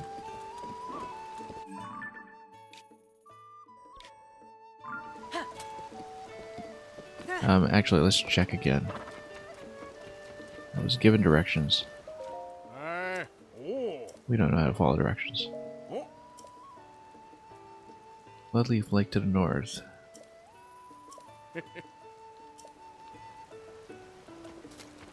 Okay.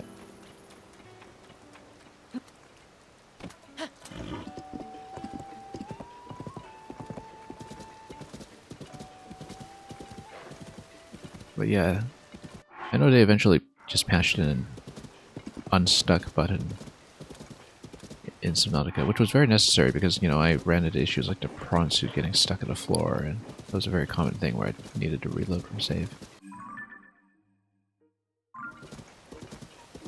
Still a very fun game, but... and really quite excellent in some ways. It's one of the few games I can think of that my experience with it was very severely compromised performance. This is a stone talus. It's gonna come up and fight me. Yeah, there we go. In the rain. We have no bombs, so... Oh, it's just a standard talus. We can just take it. Unless there's some kind of twist.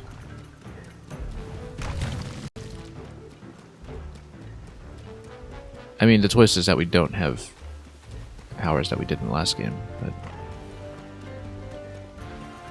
we don't want him to whack the horse, though. That would be very unfortunate. Okay, here we go. Let's climb him. I have a good smash weapon.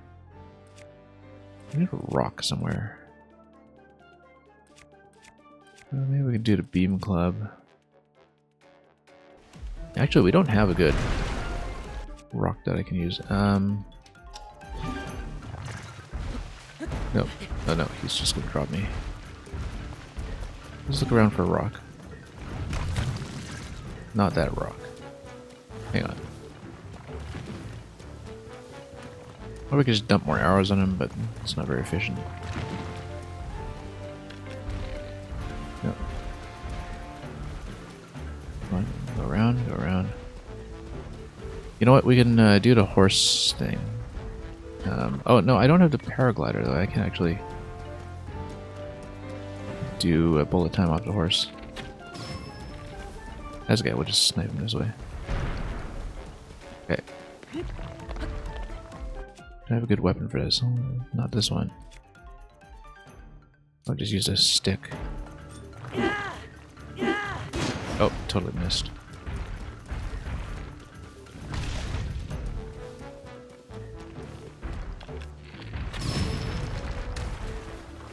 Okay.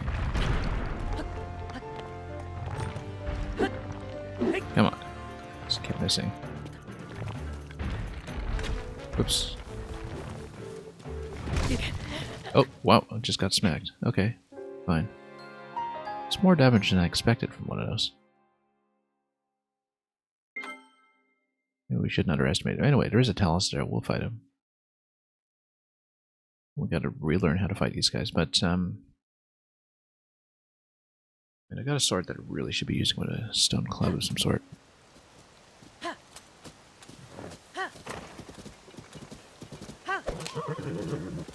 Here's the talus pit. Alright.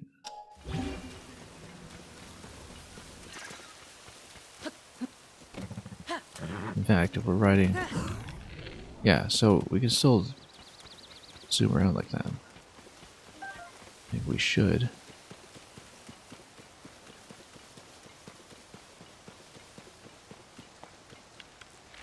But getting shot in with the arrow is not really the issue here. We should, of course, probably use a bomb arrow to the weak point, but...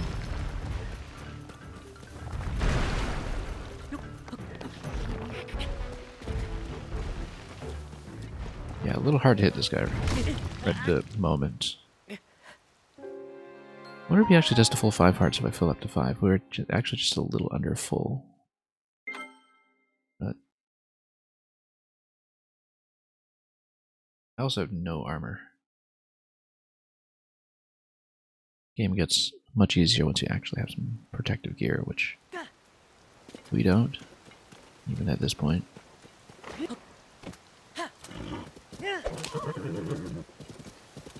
I bet if we stuck a log or something too. A sword, we'd in good shape, but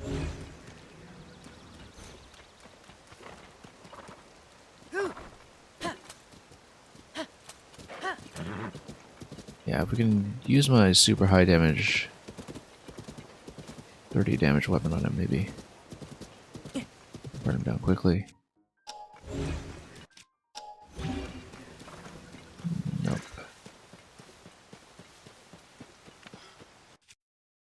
Instead, yeah, we probably want to have an actual weapon on him. I don't think the wind power is going to do too much for me here. I mean, reaching the weak spot in the first place is the issue we've been running into. Let's stand back, let's not get smoked. Also, let's just heal up the last a little shred there just to be extra safe. Where's my shroom? I gotta sort this stuff.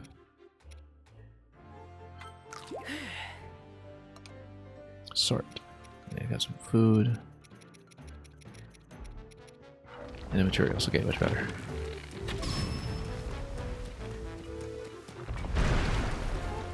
Okay, why can't I reach this?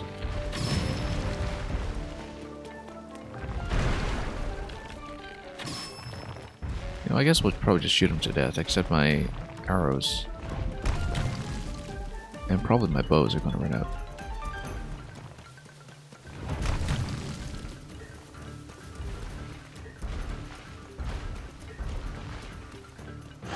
This is a very different fight without bombs. Okay.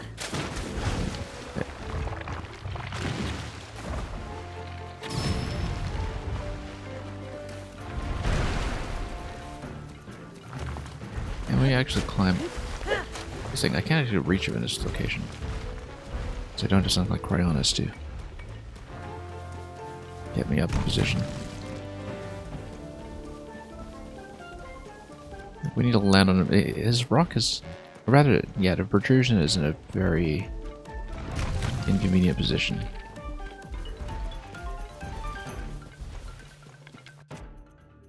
It's a rock. It's not going to be vulnerable to lightning.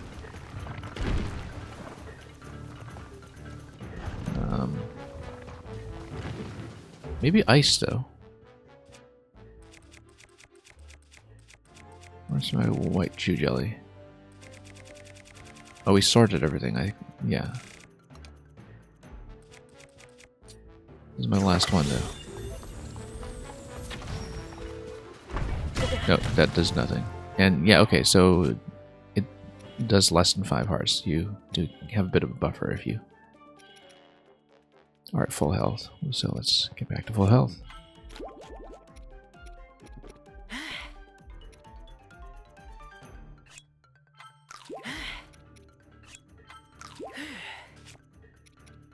And if you're not at full, no such luck. We might just need to dump arrows on him. Unfortunately, that'll be a little expensive. Wow. Come on.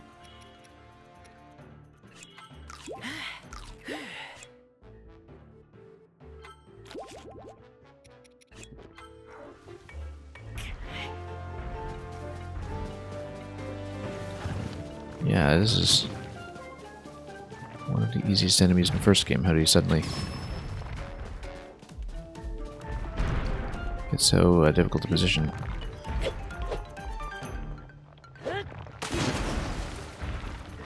No. Yeah, I can't get a good location to stand on his weak point at all. That's the thing.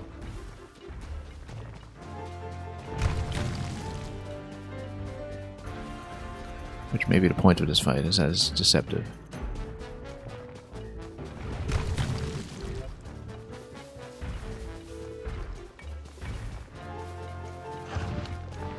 Yeah, because he's going to refresh immediately. Just need to flank him somehow.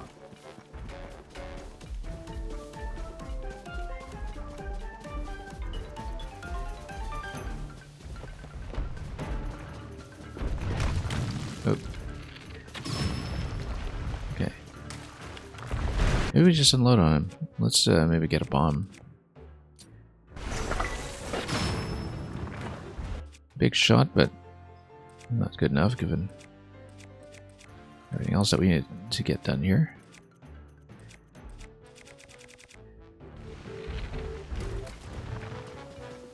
It's kind of a waste of a bomb arrow, in fact.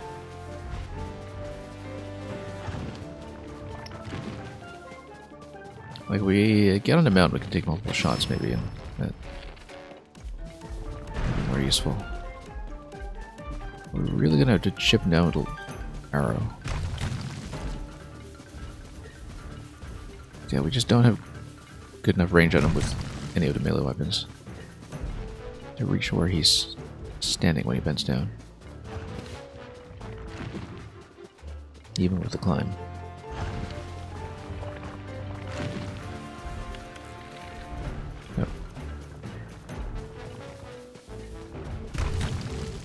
As long as we keep running.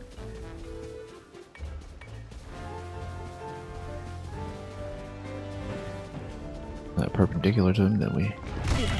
Oh, no. Like I was saying.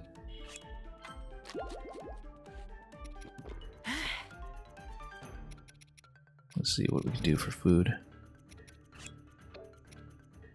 You know what? These are full heart. I'll easily take that.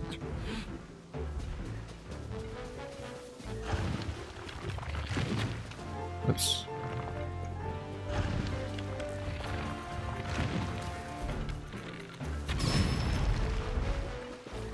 Come on. Let me hit you. Nope. Just keep falling off.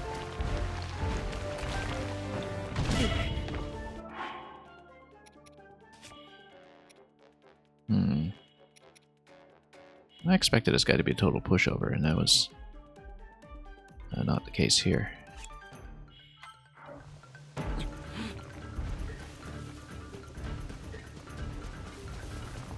Well, he's halfway down, it's just that we used a bomb to get there, and it was unfortunate.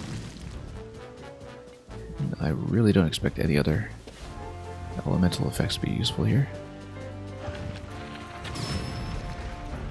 Actually, I mean, he's a rock, but maybe a lightning would still be okay if it hits the weak point. Nah, obviously doesn't. And yeah, just kind of getting rolled by him.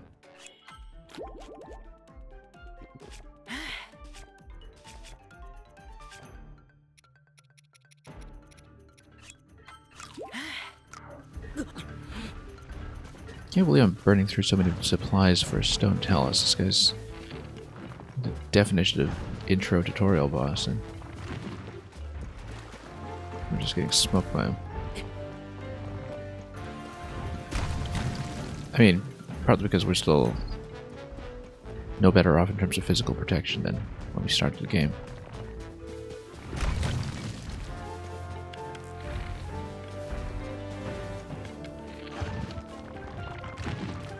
It's almost certainly not worth the grind out at all either, unless he drops significantly better loot than I would expect.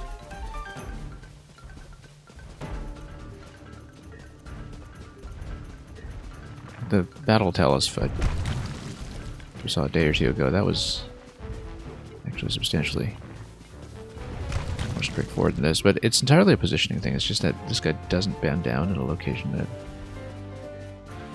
makes his weak spot accessible from the climb, so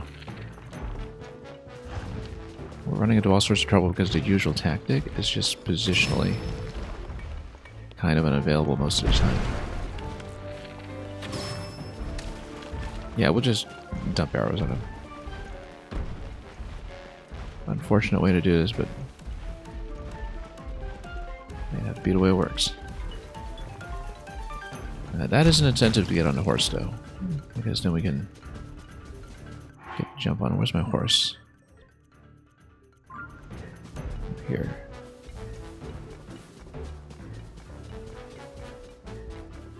Because where's my guy? Okay.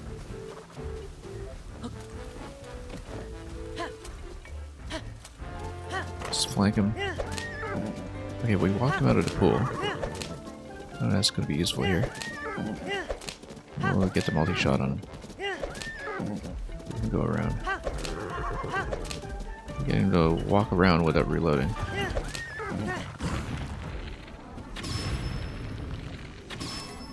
Oh, only 2 shots. Okay.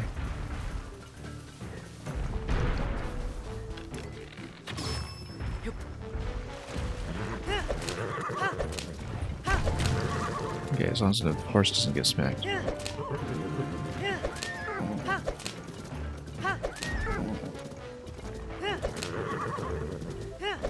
And we'll just try to jump on him again.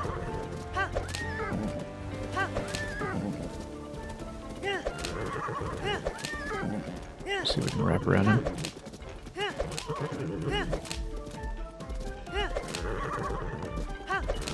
Yeah, it is like kind of fighting this guy for the first time in the Great Plateau again.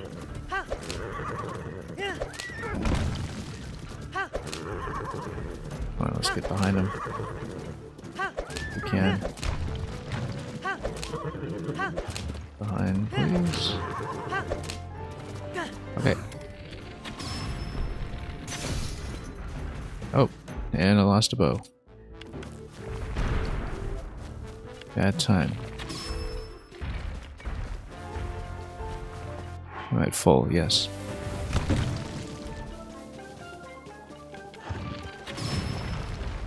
Okay, no, he'll go down. It's just inconvenient. I think there was a Talus fight like this in the first game too. Like there was one where the positioning is just terrible.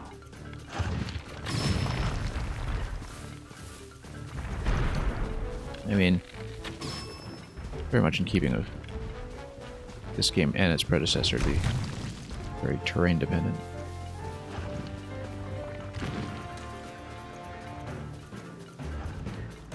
Playing the terrain really changes everything. Playing specifically the gem positioning on him as well.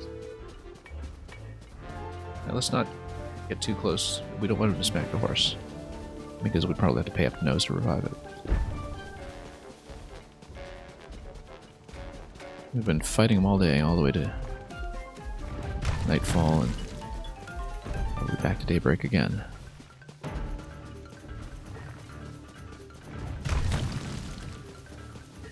What? There we go.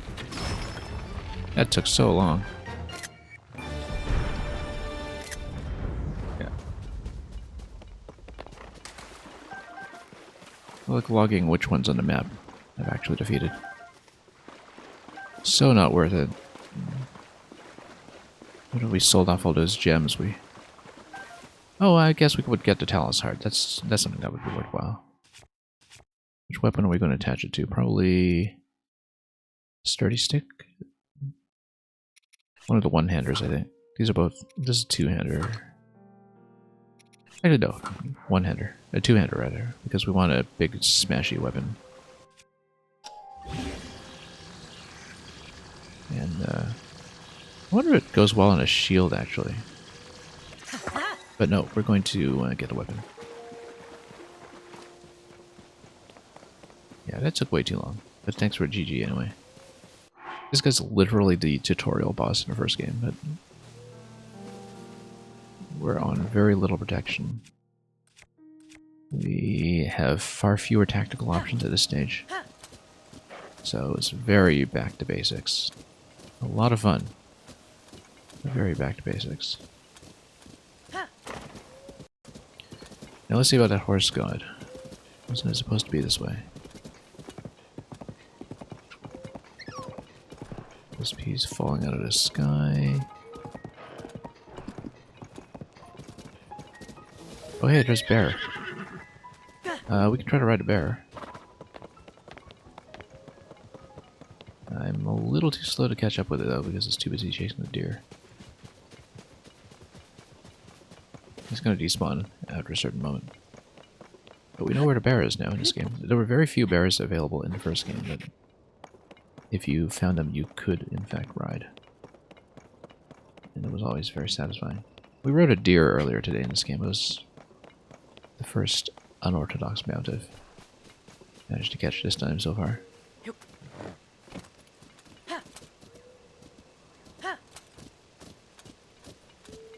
That looks like it might be the horse fairy fountain. I don't know. Or is that a mini boss? Something big is there. That looks like a fountain.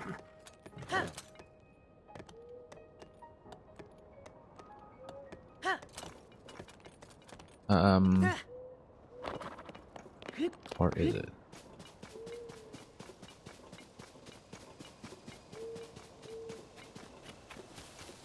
If it is a horse ferry, we need to actually take the horse here, I think. Oh, no, this is just a vantage point. The Cora. Well, let's shoot down the Aracuda as well. This is just the stable down there. Yeah. Look at that, it's actually carrying an enemy. Oh, shot the wrong guy, that's okay.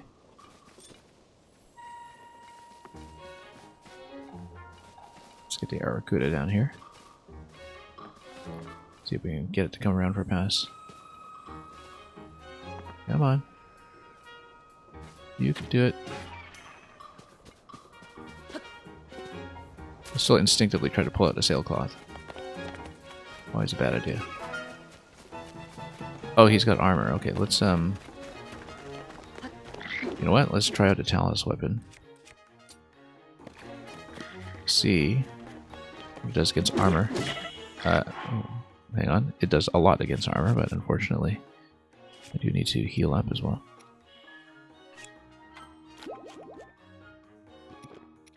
And let's, yeah.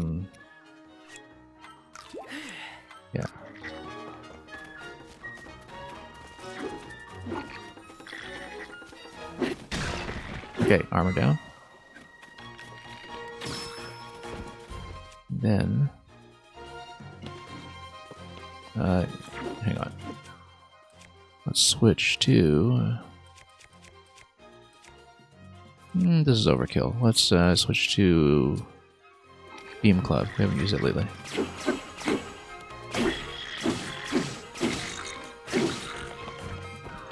A little low on battery for that, though.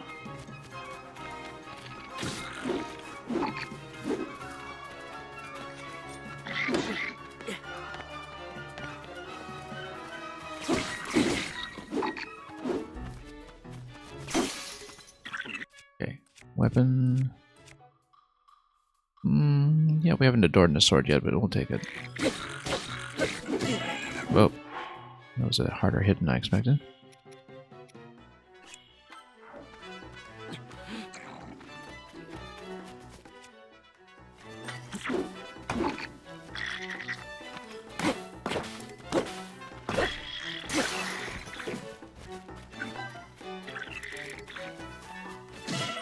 Whoa, who shot me?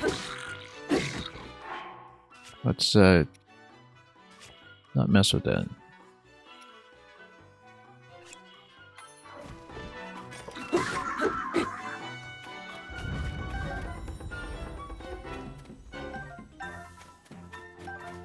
Okay, we still got one active, right? Judging by music. Yeah, that guy's still up and running. Oh, oops, let's not break the shield. Dragon Bone Boko shield.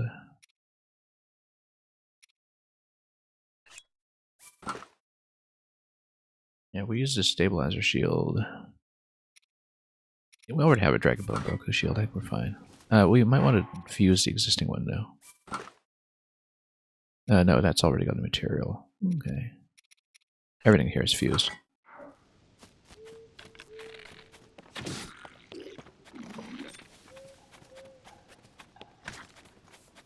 What do we fuse the shield to a weapon, though? Can we do that? Of course we can. In fact, it makes it a nice little bat. So if we're ever out of shields, we just attach them to a weapon and we're set.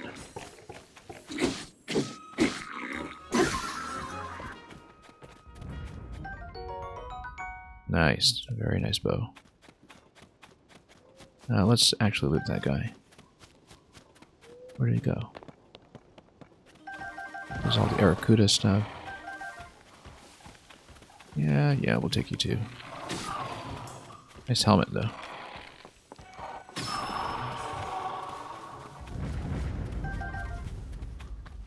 Do we have room for broadsword? Yes, we do. Excellent.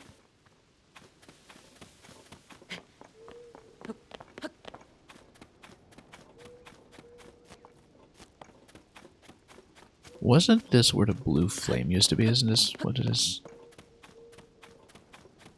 I feel like this was formerly the blue flame furnace. That's why it looks so familiar. Not the horse fountain, though, which is what I'm looking for. So where is the horse ferry? I Might be over at the skull. You have to continue to a certain lake.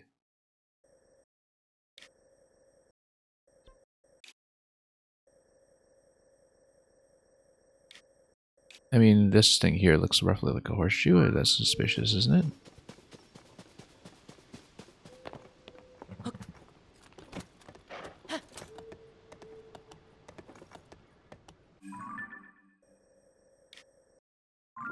Northwest? Yeah, we'll try that.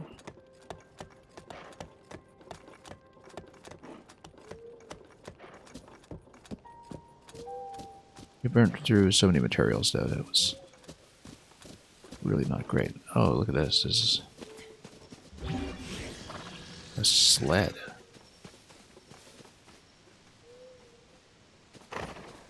Wonder if it's steerable. Like we attached a motor to it or something.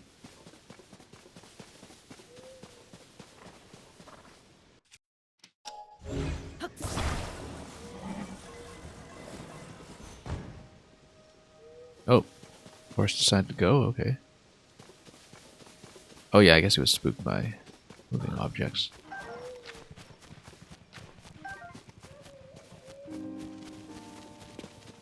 Didn't we miss one of these earlier? I think we did.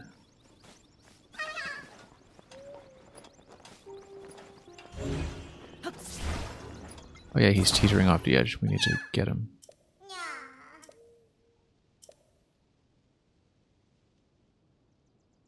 Put a horse in my horse pocket? Yeah.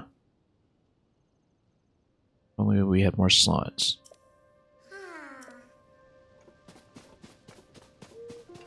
Yeah, we'll help you read your friend. I don't know if the horse fountain is anywhere even close, but we'll just come back up here for that. This looks as... Oh yeah, it is just a sled. Oh, you know what? We can take the glider. Probably. Except we don't really have a good place for it. Can we attach him? Oh, why is somebody behind me? Okay. Sturdy wooden stick.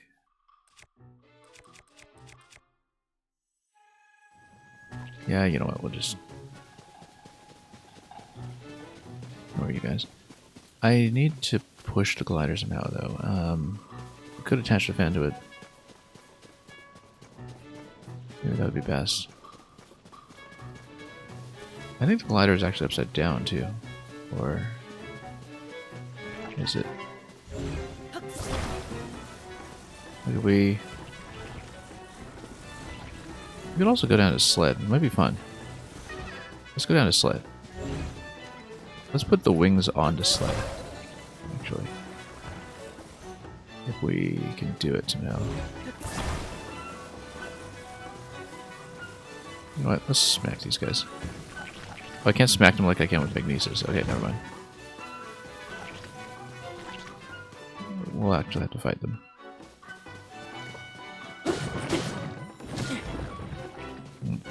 Not the best position here. Oh, let's just shoot them, whatever. Thinking too hard about ammo conservation.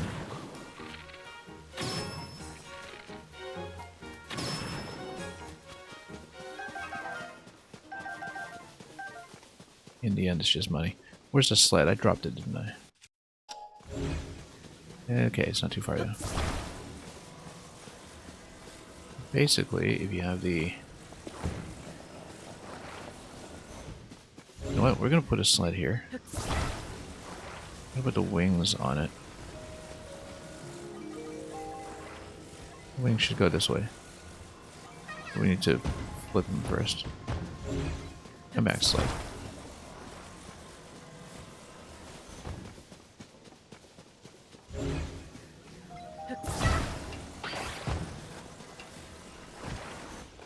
Now, if only we had some kind of additional attachment.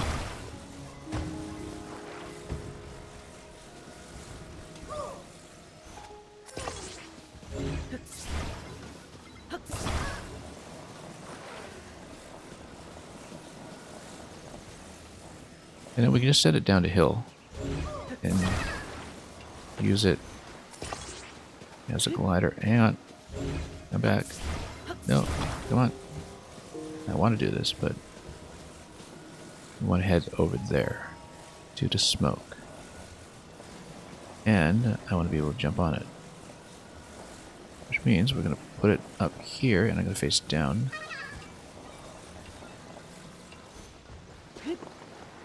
Now we're playing with power. Alright, look at that. Look at that. That's how to play this game. Until, of course, it despawns from lack of durability or something. Oh, come on, come back, come back. Okay, it's a little unbalanced.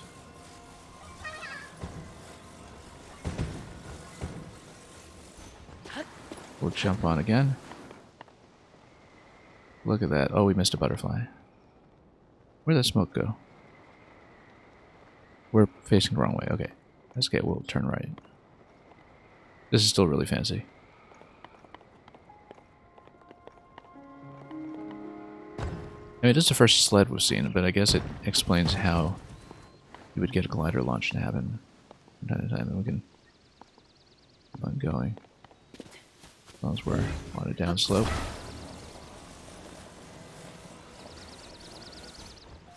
The problem with the glider is that, you know, up to this point I had trouble figuring out how we were supposed to set it up. Because we tried it with rocket propulsion, but rockets only launch once. Let's grab a boulder. With the broadsword? What would a stick? With a stick, I think.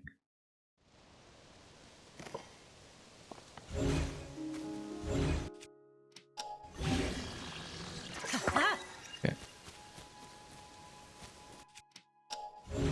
Now, are we still able in this location to go where we need?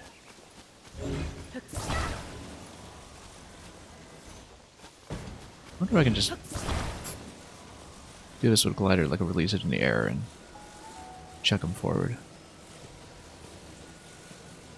A paper airplane. Not really. Just drops immediately. That's okay, we'll just carrot the whole thing.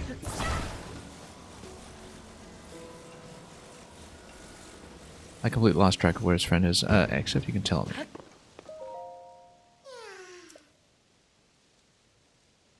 Up there, okay, so we do need to get up. That's okay, we can. We just kind of missed with glider because we faced the wrong way, but we actually did have the right idea for what the mechanic is supposed to be. So.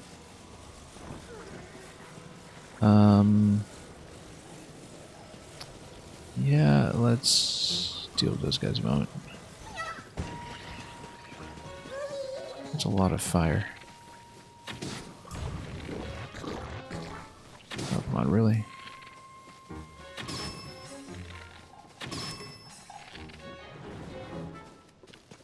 Okay. Yeah, I know it's too hot, but if you place the glider on the updraft... No, you can't. Okay. You just smother it. Anyway, let's move them up.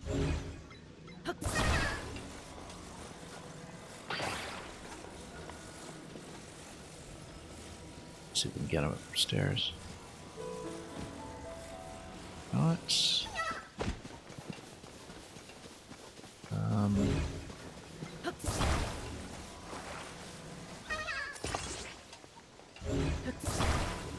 Pull this up.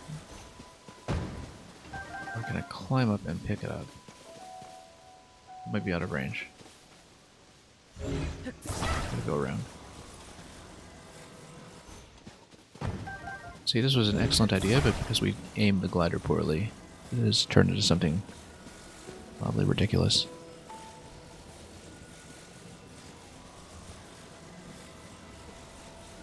But we'll go back up to the top level.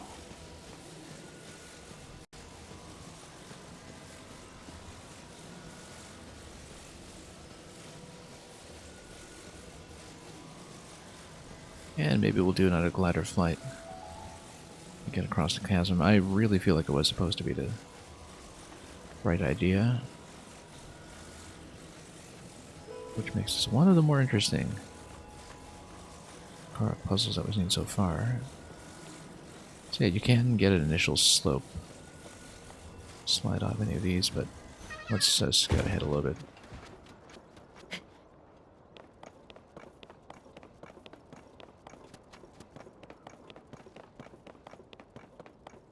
Yeah, okay, smoke is over there. We can make it across, but... Oh, and there's another one here, which... I mean, I don't want to abandon our existing guy, that's the thing. And we also don't have the appropriate tool for this, which is the paraglider, but... Why don't we mark this as a known location that we can't deal with yet?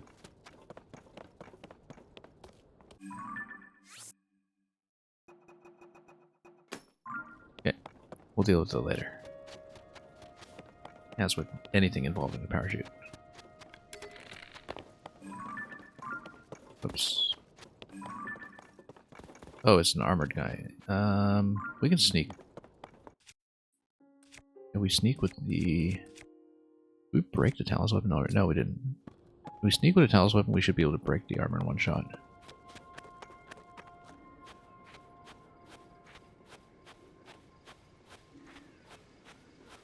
Yeah, Stone Talus isn't actually that powerful, all things considered. Oh, come on, you gotta be kidding. Can we still get Sneak Strike? Yes, we can. We just get smacked for it. Okay, and then we just need to dispatch the apple tree. Fine. Dance, dance, dance. Stone two-handed axe. How did I drop that? Oh no, that's the enemy weapon. Well enough, if we picked up the axe, we could probably just take down a tree right away.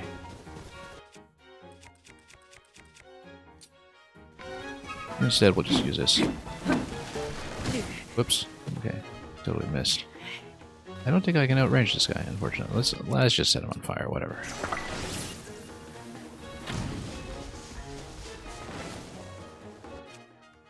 And then can I fuse the armor shard? Yes, I can. We just need to find an appropriate thing to use with it. Not one of my shields, but yeah, we'll put it with a spear.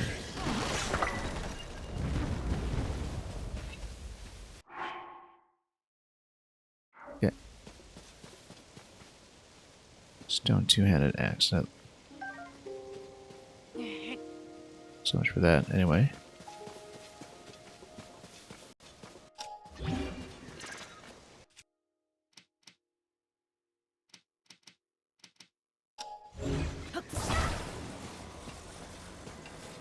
Yeah, we don't really have a good flight point here, although maybe we can use this slope again. As long as we aim carefully. I feel like we can't quite gain enough height anymore, though.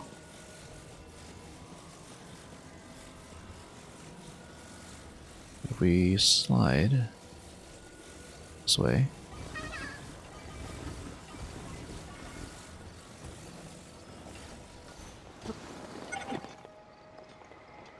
And, oh, the durability is falling off.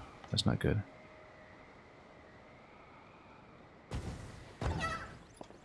However, we get this. Nope, that's nothing. Yeah, I guess the durability is kind of starting to fall off this thing, so...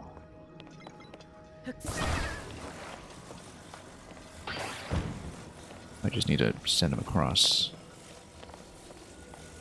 Just walk him across at this stage. Oops.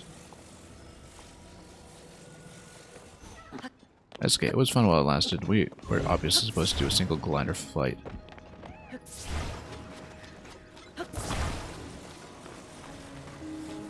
take them all the way down, but we'll do it the long way. We'll do everything the long way. Apparently there's a shrine over there too. That could be the next destination. Anyway, as long as he doesn't roll into the pit or something, we're fine. He's totally going to roll into the pit.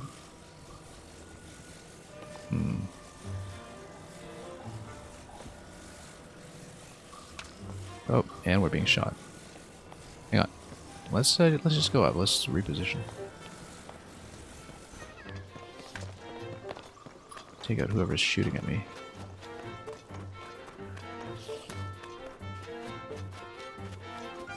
Oh, it's you. Okay.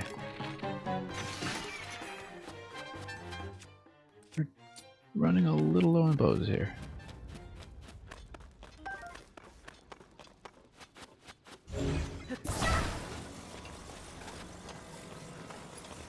Yeah, it would be nice to loot the Arakuda parts at this point, but we won't worry too much about it.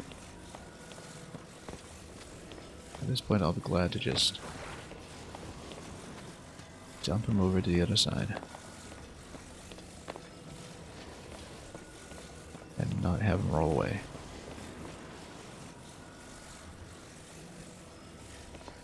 Can't quite see where I'm going with this. Doesn't look good. How am I doing for hearts? Not good enough. Let's pull back first of all. He's gonna roll away here too. Hang on. Can I eat while I'm holding him? Wow, we really ran through our supply of food just with a couple of bad fights.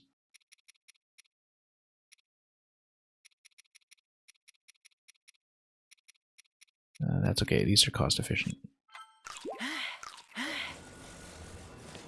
And you can, in fact, eat while holding them. Also, there's a shrine right there that we will take care of after we come back.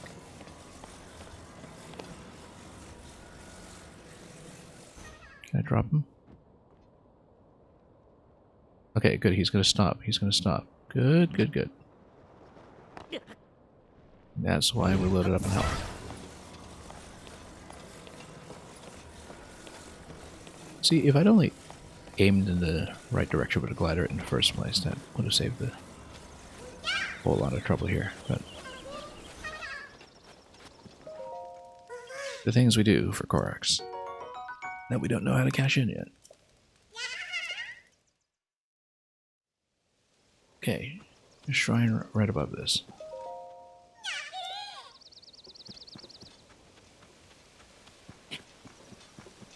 In general, though, these escort missions have been pretty good. Much more about mastering the terrain, and much less about just hunting for hidden things. Compared to the previous game, so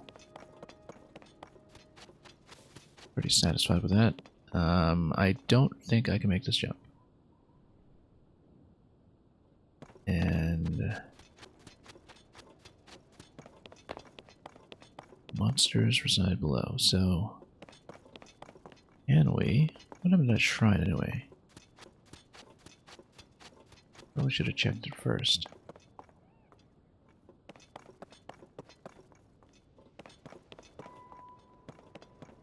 Yeah, no, this would be a tough climb. We'd just smack into the wall, I think. Another thing that would have been somewhat trivialized by the glider. But that's the position we find ourselves in. Yeah, enemy caverns down below, obviously it will... Oh, you know what? If we are below an overhang, we can use Ascend. We have to think like we're playing Tears of the Kingdom. That's... Oh, wait, hang on. Let's get the metal out of here. That's good. What about weapons? Okay.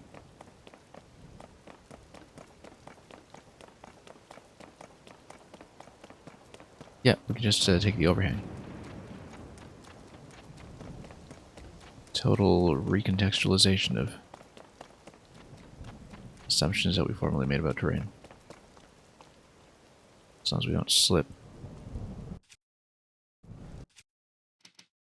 I need to build some additional platform here. That would have been useful to know, but... Yeah, I think I need to build a log bridge or something to reach this.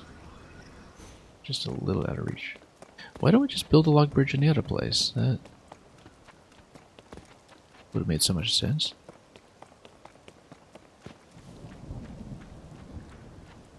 Instead of messing with all this. Okay, you know what? Sure.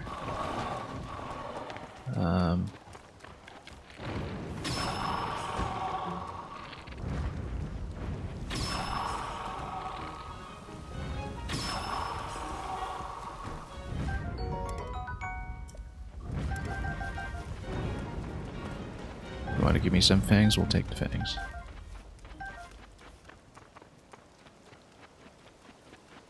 And the teeth and all that. But so many of those we should actually use them more aggressively, but... Oh, here's the bear. We ride a bear? Come on, let's go. Okay. New solution. That's not the new solution. I didn't expect a bear to be a lightning rod. That... Well, we're going to do the sensible thing, and we're going to eat it.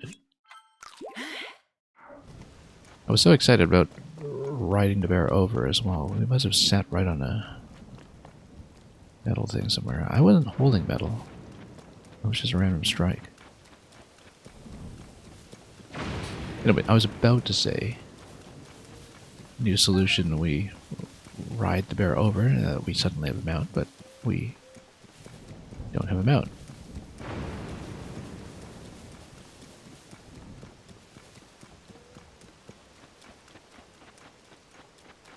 Anyway,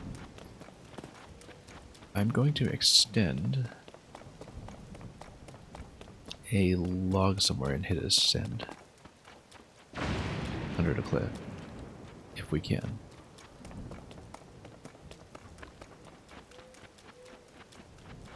Maybe, it might not be very balanced.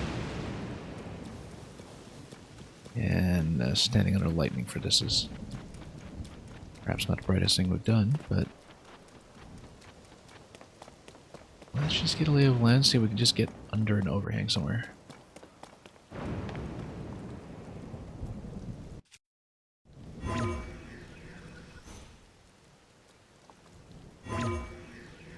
No, this way off.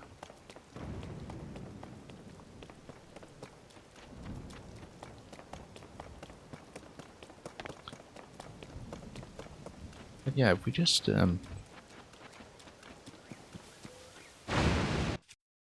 okay, the thing is, we can't use the metal weapons right now to create bridges or anything. We do, however, have the result of a lightning strike. That's going to help, potentially. We can also move these. Like, why wouldn't we think about moving these pieces? Use them as counterweights or something.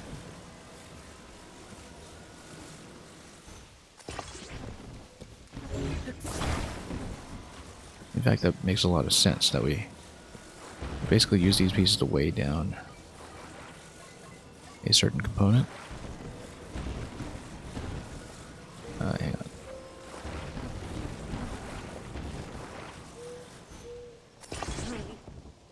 Okay.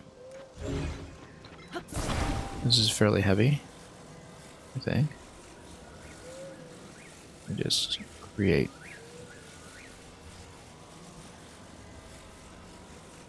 a diving board of sorts.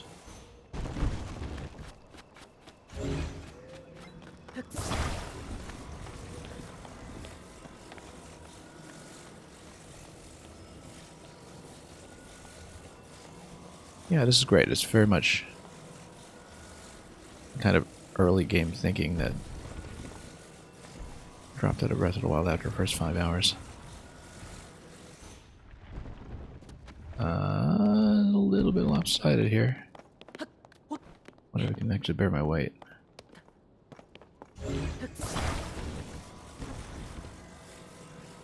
Maybe I'm underestimating the weight of the logs and overestimating the weight of everything else. Why don't we just make the bridge?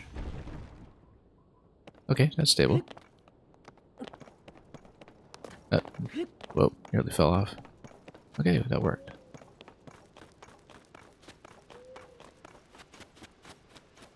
Yeah, that's kind of great plateau thinking applied to the main game. It's the kind of thing that really does fulfill the original promise of Breath of the Wild in many ways. Now let's take a look at this. We'll probably finish on this one, depending on what it is and how we'll do it.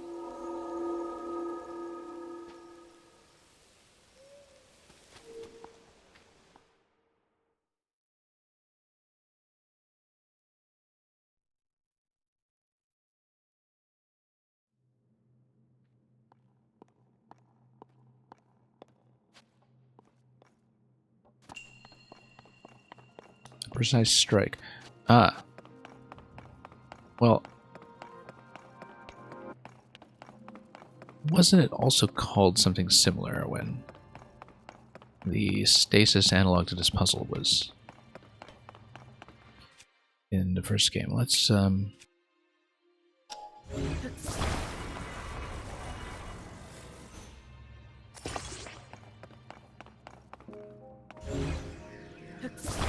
we also totally messed up the position here. Let's do this. Balance it a little bit. This might be a recall related puzzle.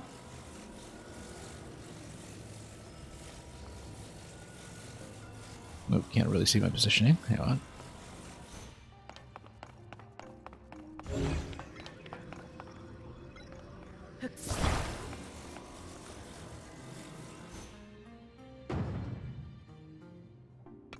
Nope. Not a good hit. Feels like we need to extend this by an additional piece. Almost.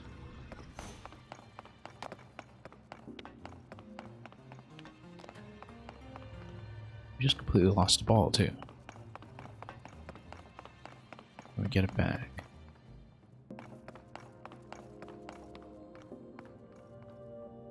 I guess this might be the optional part.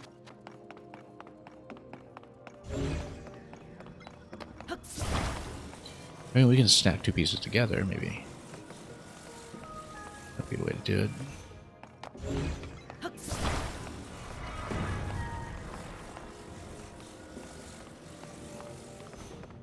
Also, this might similarly presume that I will have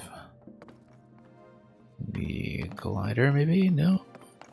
Actually, no, because I think it'll hit that and it'll just unlock the door to the right, so it looks doable.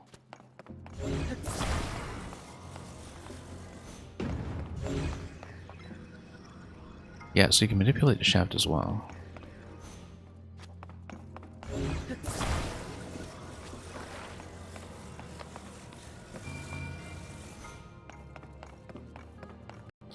Also, we have a weapon to try this with.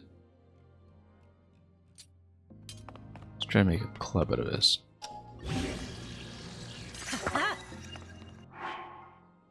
Iron box hammer, yeah.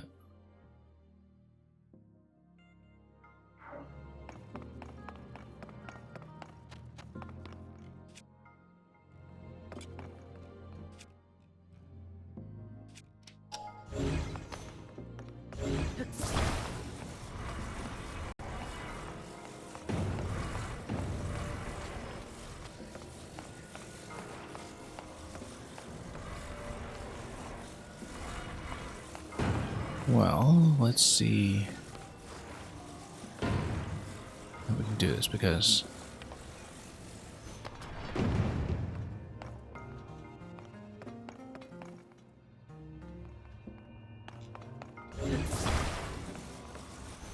was placed here, we actually didn't get nearly enough of the momentum we needed.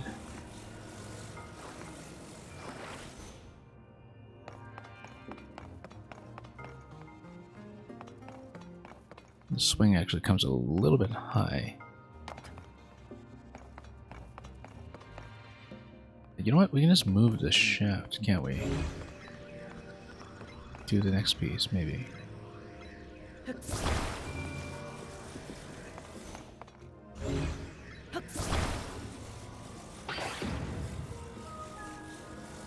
No, it's attached. It's very firmly attached.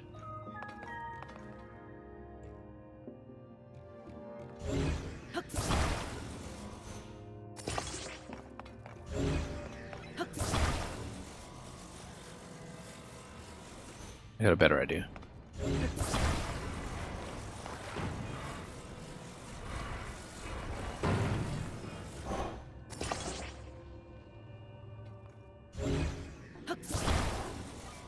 Hang on.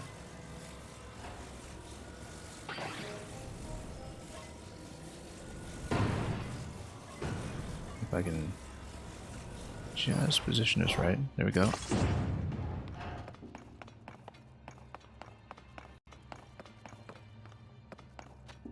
I didn't position this right, but there's a particular thing I'm going for, which is that we're going to take the other shaft so we can take it down. I don't know if we can detach it. It might be firmly affixed. Yeah, can't really manipulate it further. But the idea I had was just to place it manually. Just get within range to do it.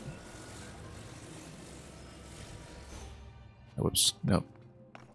Hang on.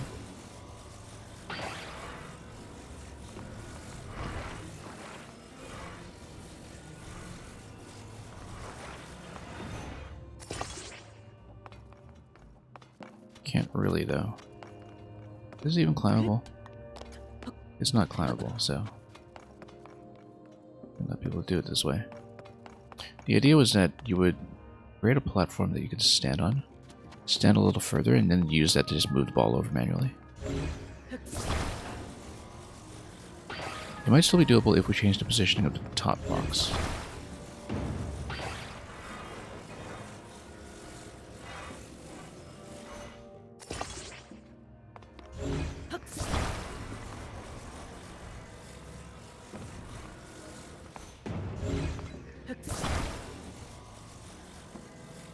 We move it up this way.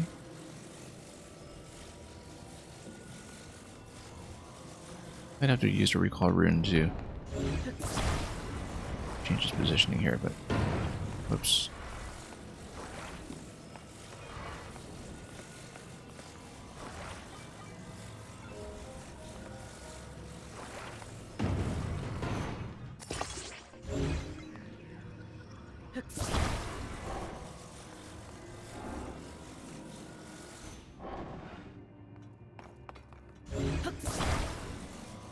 Hang on.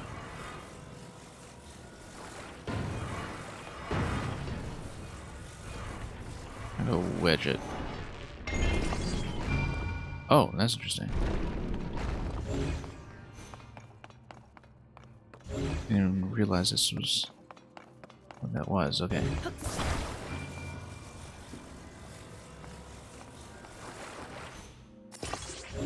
Let's say you stick this.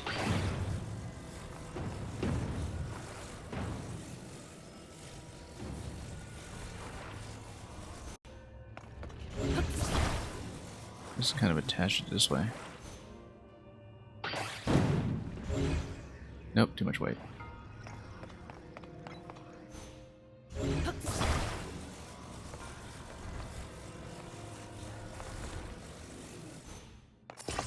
Actually.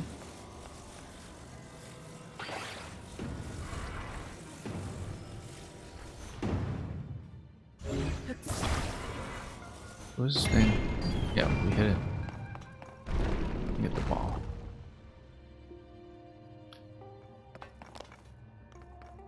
I don't think it's just about smacking it into a moving target, unless... position it like this. Yeah, maybe that works actually. The problem was the angle, right?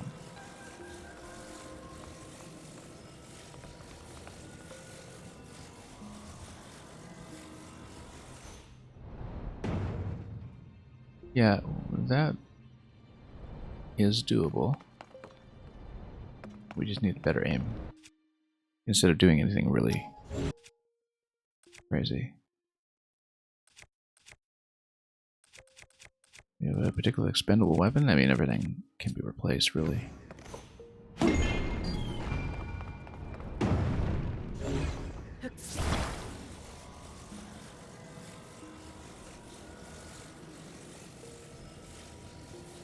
It's a matter of timing.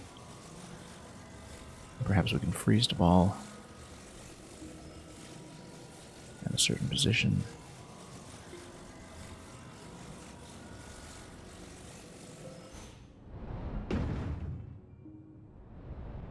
Nope, too much force.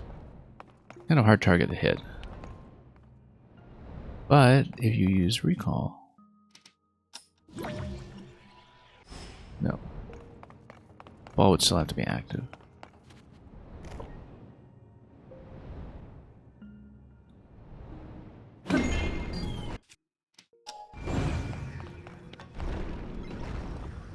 If you use recall, then maybe you can kind of suspend the ball in position.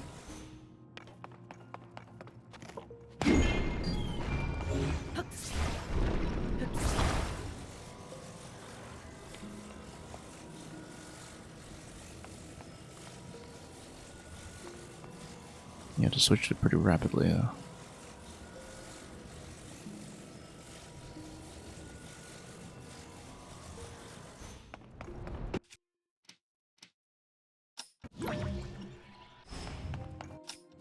No. For positioning.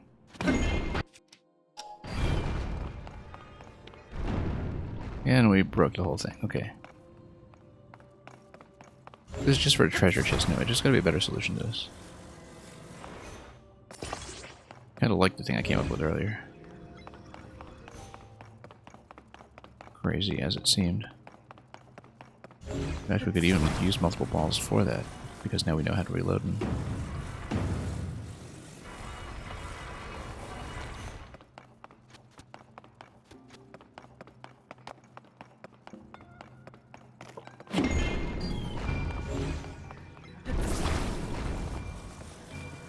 Yeah, launching one of these is not hard. Launching precisely without overshooting is quite something else, but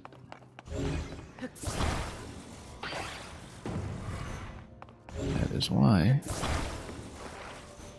do this.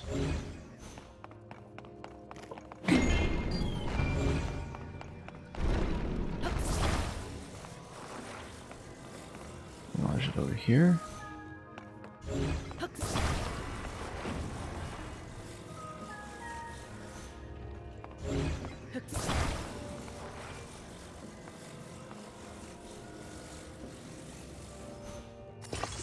I don't think I can get on that Steven's issue. Like, we wanted to create a platform that would actually be walkable for me, but where's the other box? Here it is.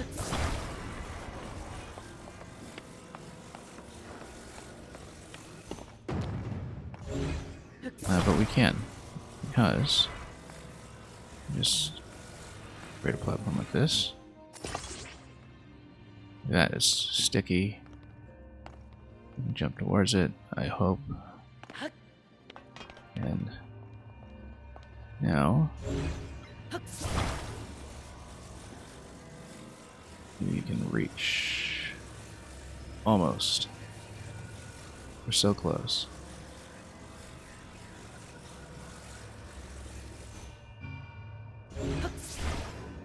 Okay. This is almost right. We need a tiny bit more reach.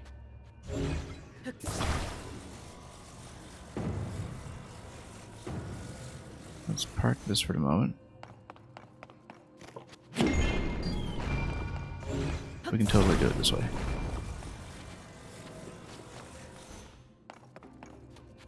If we change the ball positioning just slightly. But it's not dead center.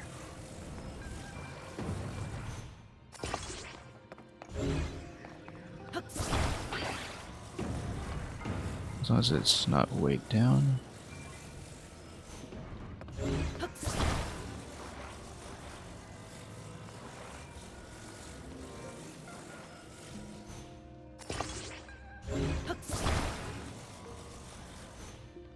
No, hang on.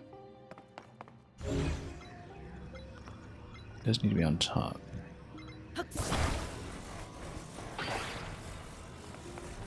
What we do... No. Attach.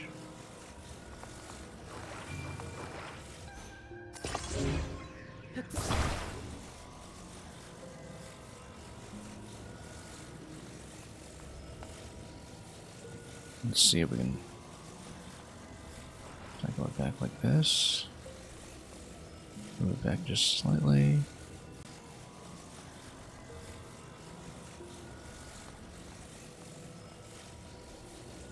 Get it to touch the back out here. Actually, no, we'll rotate.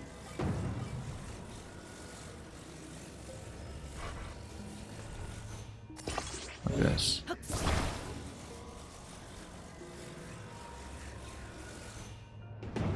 And we'll lodge the other one under it.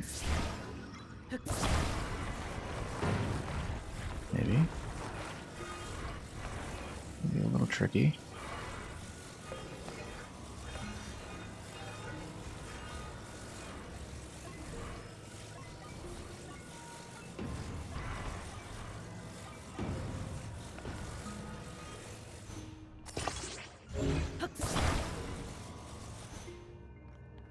Nah, we can't stand far enough for that. I think not at this angle.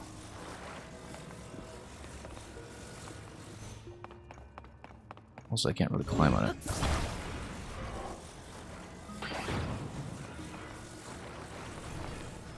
It's just hard to set up. I know what I'm going for. It's just hard to actually paste it together without things falling down first.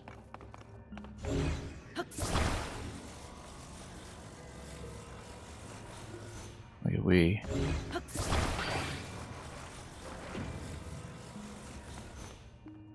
Okay, never mind.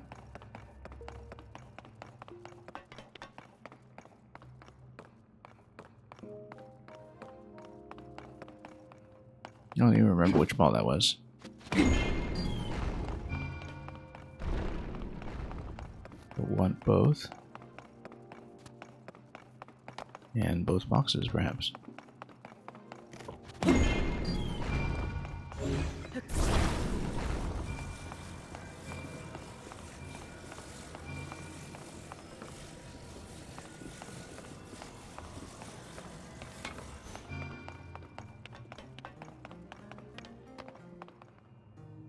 Unfortunately, we did lose one box, and I don't know how to get it back.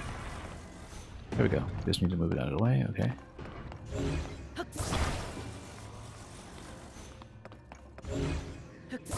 Maybe we connect ball, box, ball.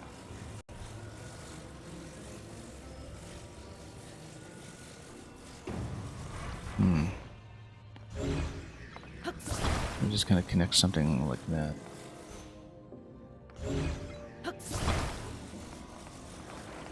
So close to getting the right idea, though. At least with my current solution.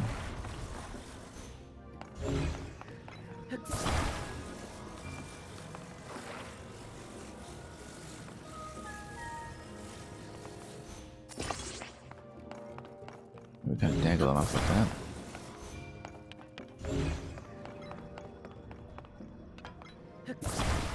What we wanted was to sort of dangle this over slightly so it remains in suspension without falling. I think we can still do that.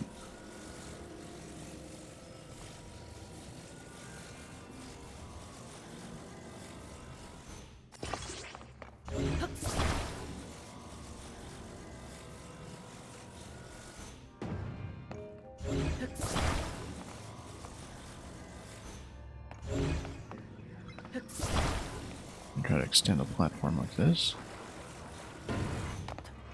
Yeah.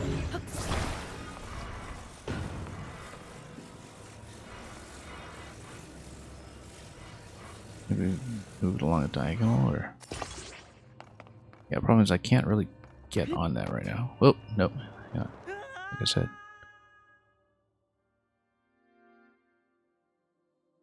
I gotta figure out how to hook this on properly.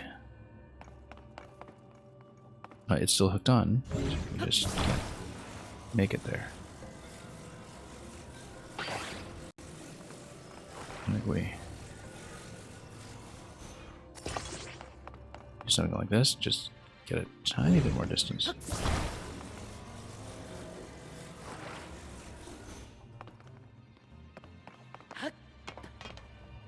Stand at the tip of this corner. Come on. It's so close. Look at that. It's like just a tiny bit off.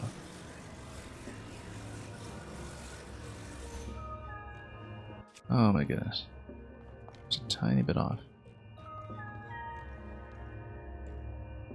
We need to do some kind of double diagonal.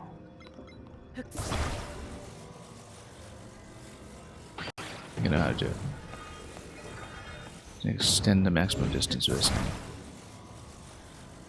Very slightly by using 45-degree angles to just create a tiny bit more space.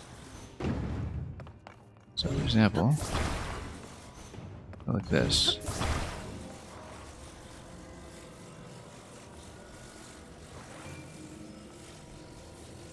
Oops.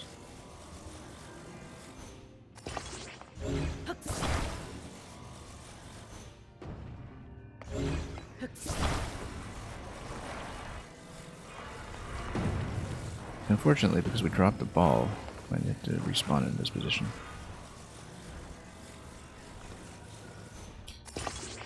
Whoops. Okay. Spent entirely too long trying to do these hacky setups. That may or may not even work, but... Yeah, okay, we actually need to move this out of the way for just a moment in case this is the ball that respawns. Because I don't really know. Is it this one? It is. Oh, and this totally got cut off, which is... Oh.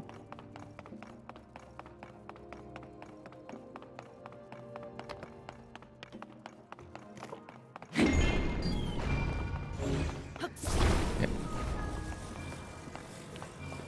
I bet we can do it. Maybe the order is wrong.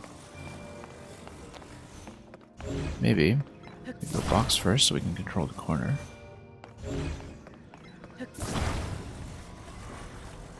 Whoa. And then... Oh, we hit the switch by mistake. Let's see. Issue here.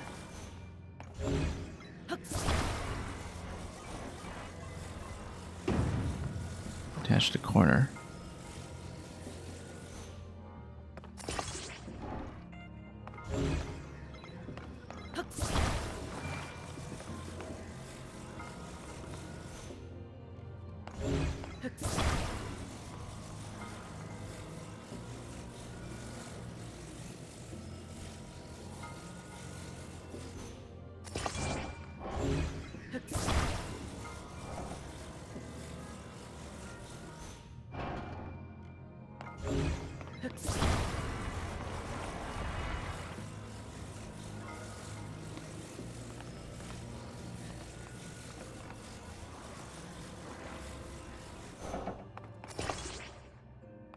Can't really get on that though.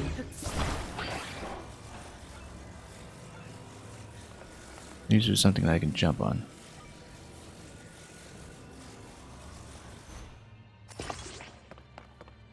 It's still probably not far enough.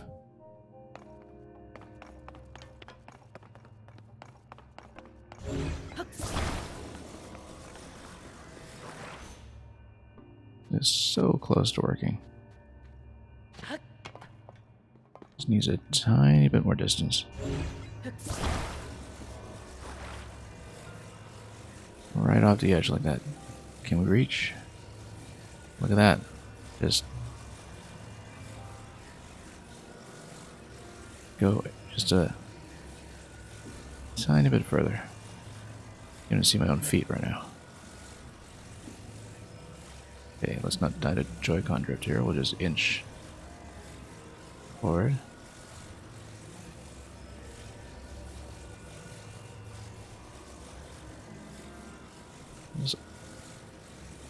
It's definition of almost working. It's so ridiculous. Like,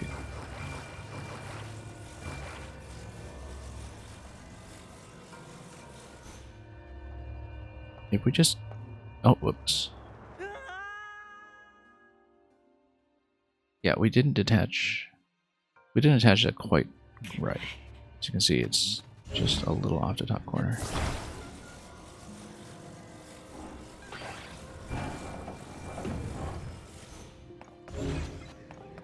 It's on the wrong corner, actually.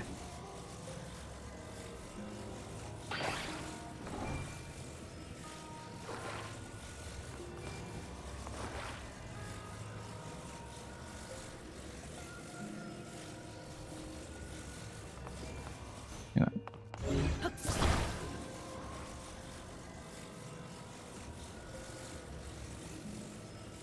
Nope. Go. We might have to stop doing it this way. I know it's supposed to be like a manual aiming exercise, but we refuse.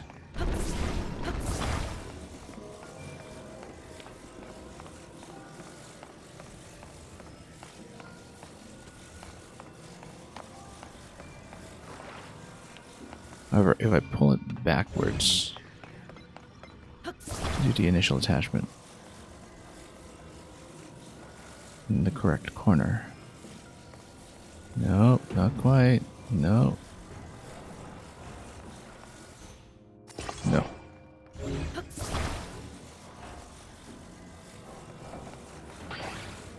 Come on.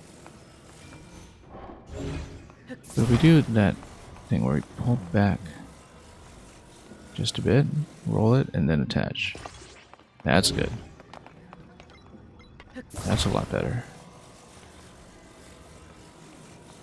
Roll it over here, whoops, without tapping that thing to reset the ball because that would break everything.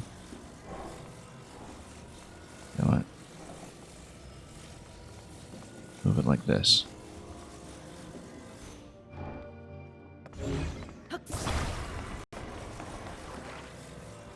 Now,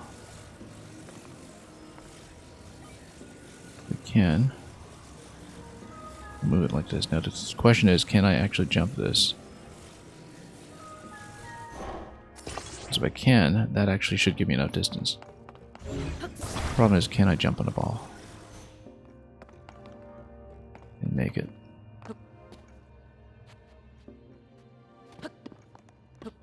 Oh, almost, almost. If it maintains position, we need to try it this way.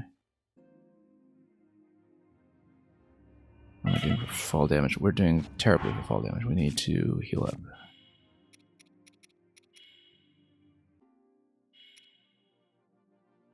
Yeah, we don't need swim speed yet necessarily. We've got lots of these. Okay. If we can just position ourselves... Nope, come on.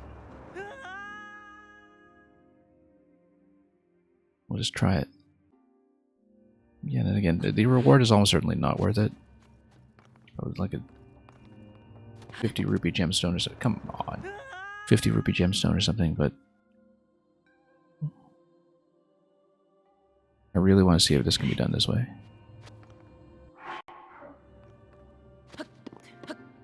There we go. Okay. This has got to reach. We've got a lot of distance that we didn't have previously.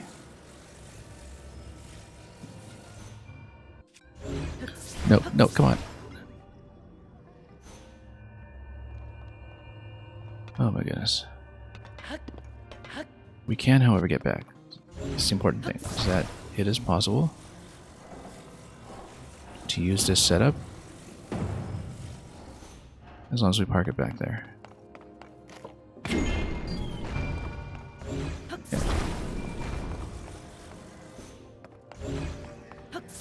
Like, the attachment points are okay, at last. The attachment points were okay at last.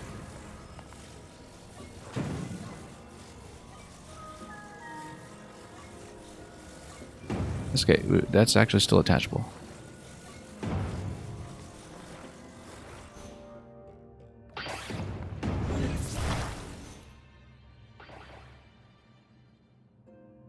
We had this thing, we absolutely had it.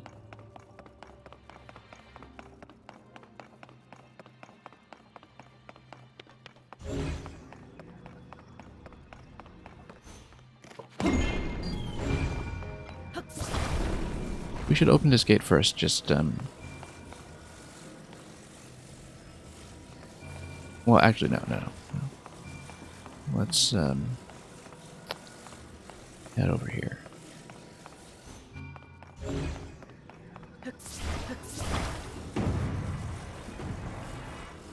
This is very silly. We did it. We had the setup and everything, we just dropped the ball in the last moment.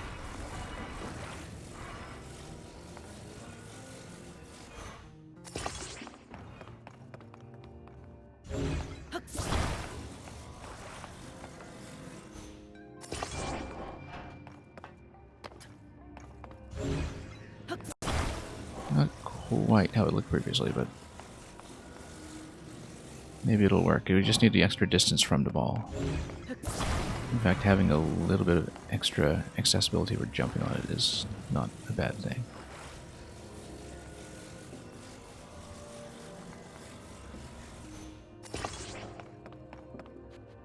As long as we can jump on this round object.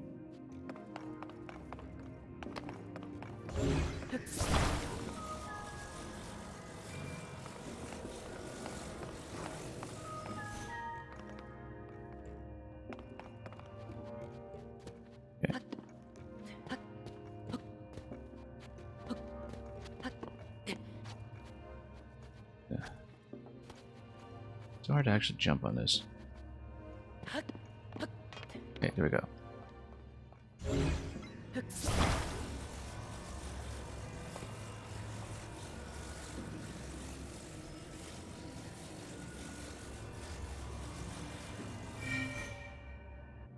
We got it. Spent so many healing items on this thing, and we still have to get back to it safely.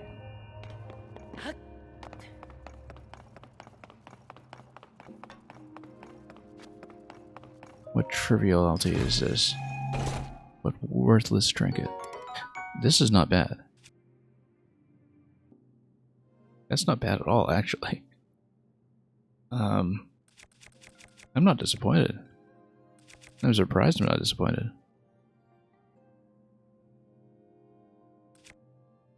Yeah, let's just drop the... Hang on, let me check my inventory.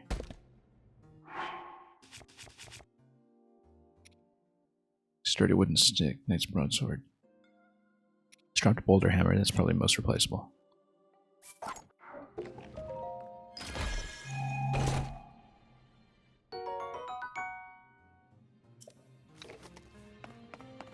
That's really not bad at all, actually.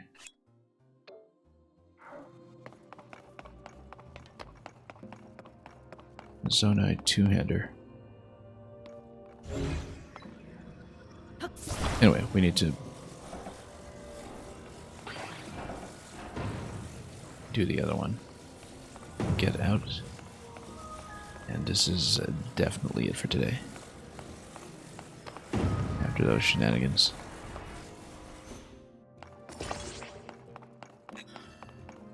Oh yeah, we wanted to use that weapon since we're...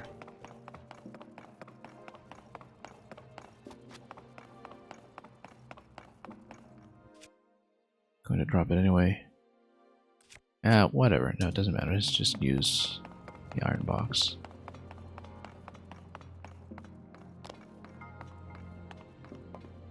I've got hammers galore.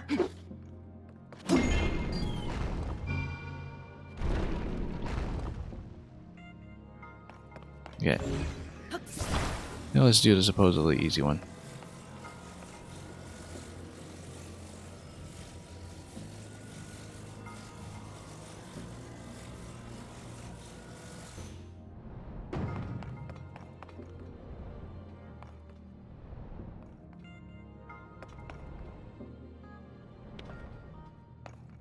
I said supposedly easy for a reason. It's totally gonna roll away. No, it's gonna go. And probably stop. Take its very sweet time. Get to its destination. Will it make it? No.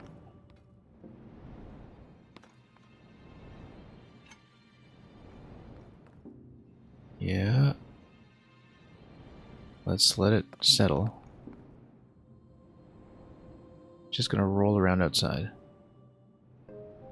And totally not make. Shall we wait for it to slow to a complete stop? I mean, it is kind of sliding towards the gravity wall, so. We're not waiting. We just need a better shot.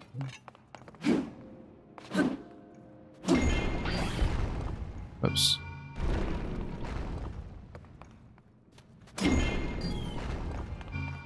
Where's my box?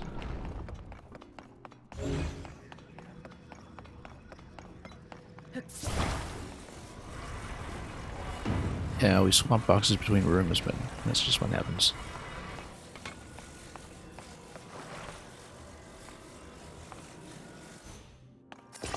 Okay.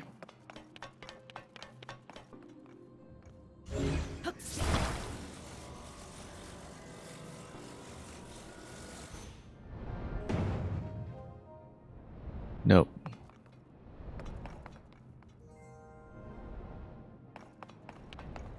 This might take a while.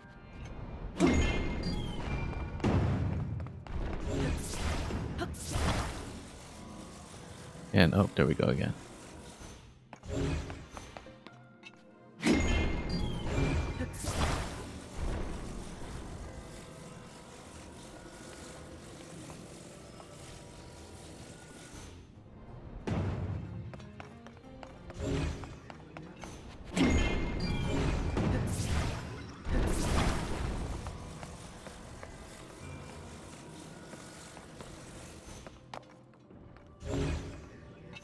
It would even take me longer than the first one.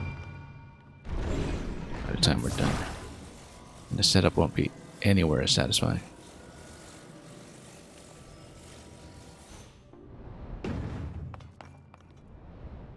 Oh, I see. No, we're totally failing to account for this little bump on its way in. That's what's happening. Needs to go over the bump.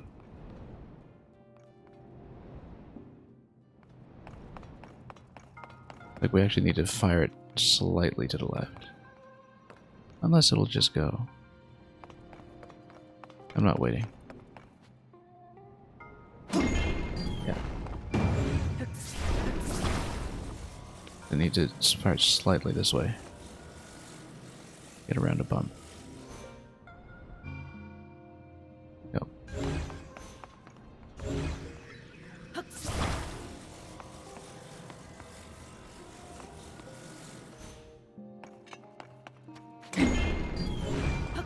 Fortunately, I think the solution I had for the first one won't work here. Because we wouldn't have a way to cross back over. We'll just aim slightly to the left.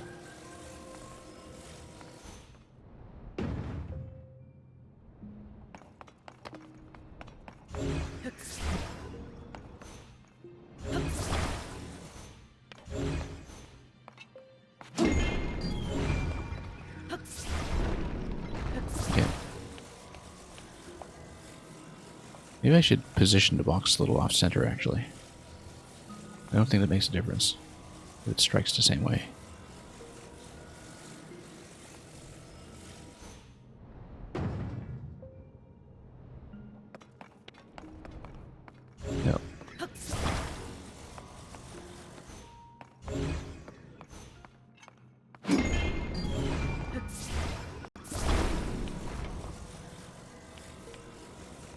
No, let's just do a big swing and send it over.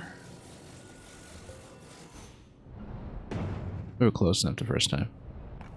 Yeah, it gets bumped. That's okay, because if it goes in... No, it doesn't.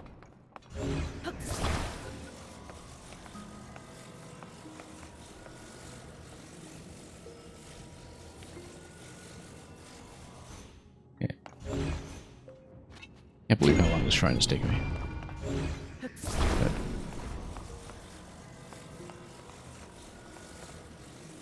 this way. Momentum doesn't get cut. Not too much anyway. It's gonna overshoot again. Come on. Maybe we need to place another object there and just block it somehow.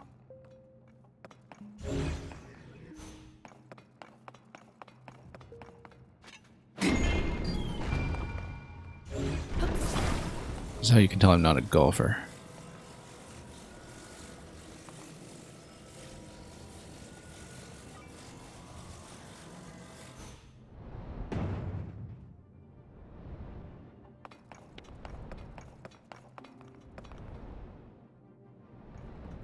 No. It's over. We'll roll back. I'm tempted to go for the hacky solution again and just jump over and manually slot it in, but actually even less possible from this position than it was in the other puzzle. Let's let this one roll a little bit.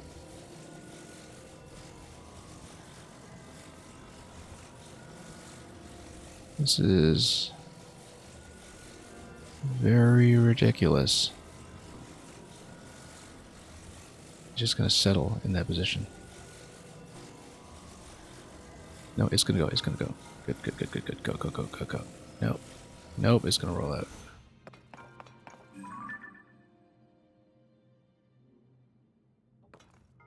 Someone blow this over with a fan or something.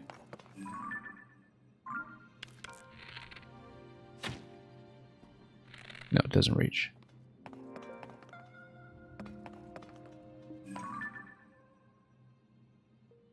Nope, it's found an equilibrium.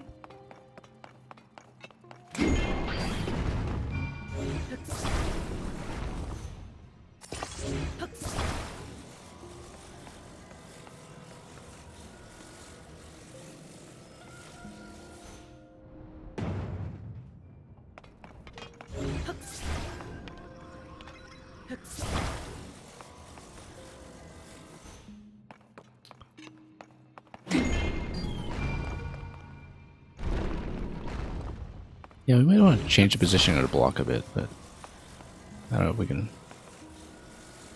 do anything really that different with it.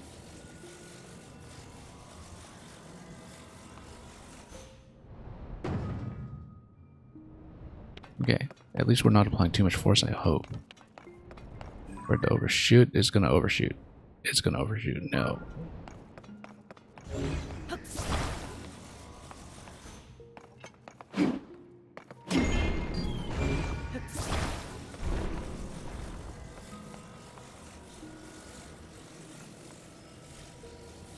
Yeah, because if I set it at a diagonal, then, you know, maybe you hit this at a better angle.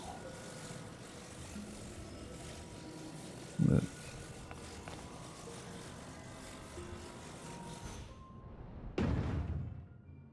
we're not making good adjustments between shots, that's the thing. Okay, we have to change this. We have to change how we're doing this.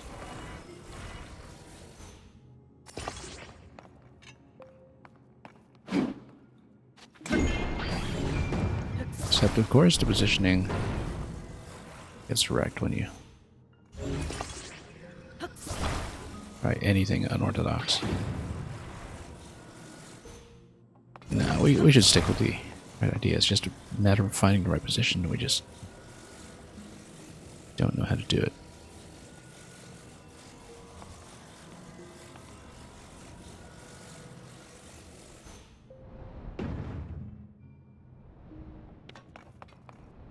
And it's gonna go this way and that way.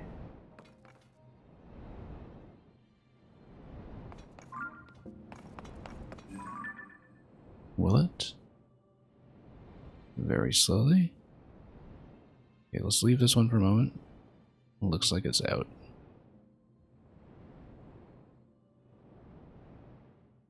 Maybe we should hit it towards the right and try to take advantage of a ramp. This is not working.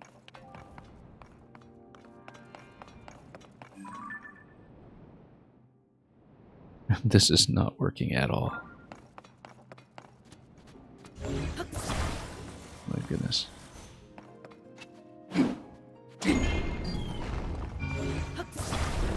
Send it to right.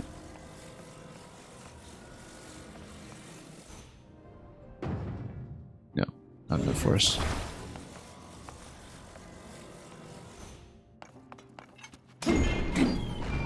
I think durability is going to be an issue eventually with hitting the switch.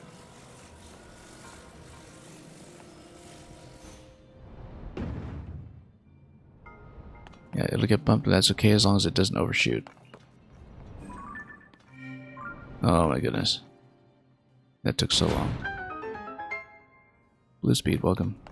We're actually about to go because this shrine took me way too long. I'm satisfied with the solution I had for the first half, which was totally not the intended solution, but in this game we do not care about intended solutions because Nintendo gave us possibilities and we're going to use them. The main solution, though, that was a rather terrible golf.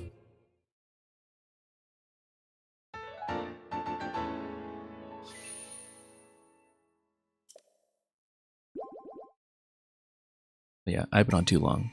I wouldn't have started the last one if I knew it was going to take me this long, but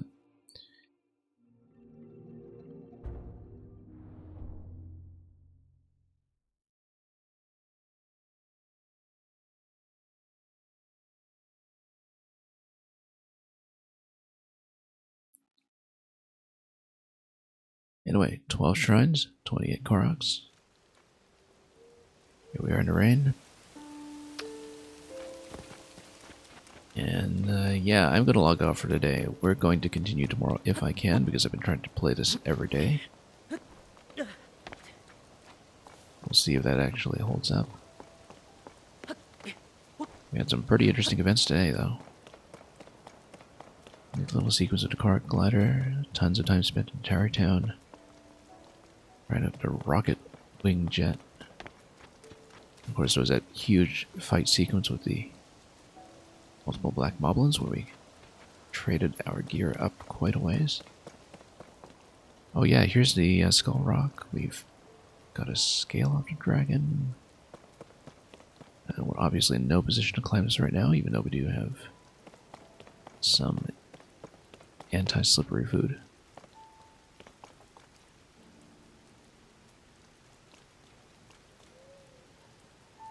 Let's just call it from here. And we'll be back soon enough.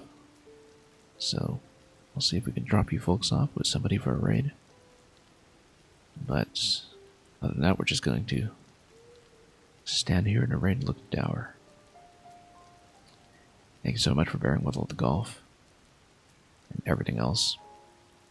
And above all, thanks for watching.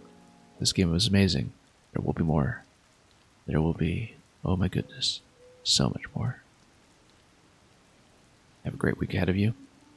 Enjoy whatever you're playing, especially if it's Tears of the Kingdom.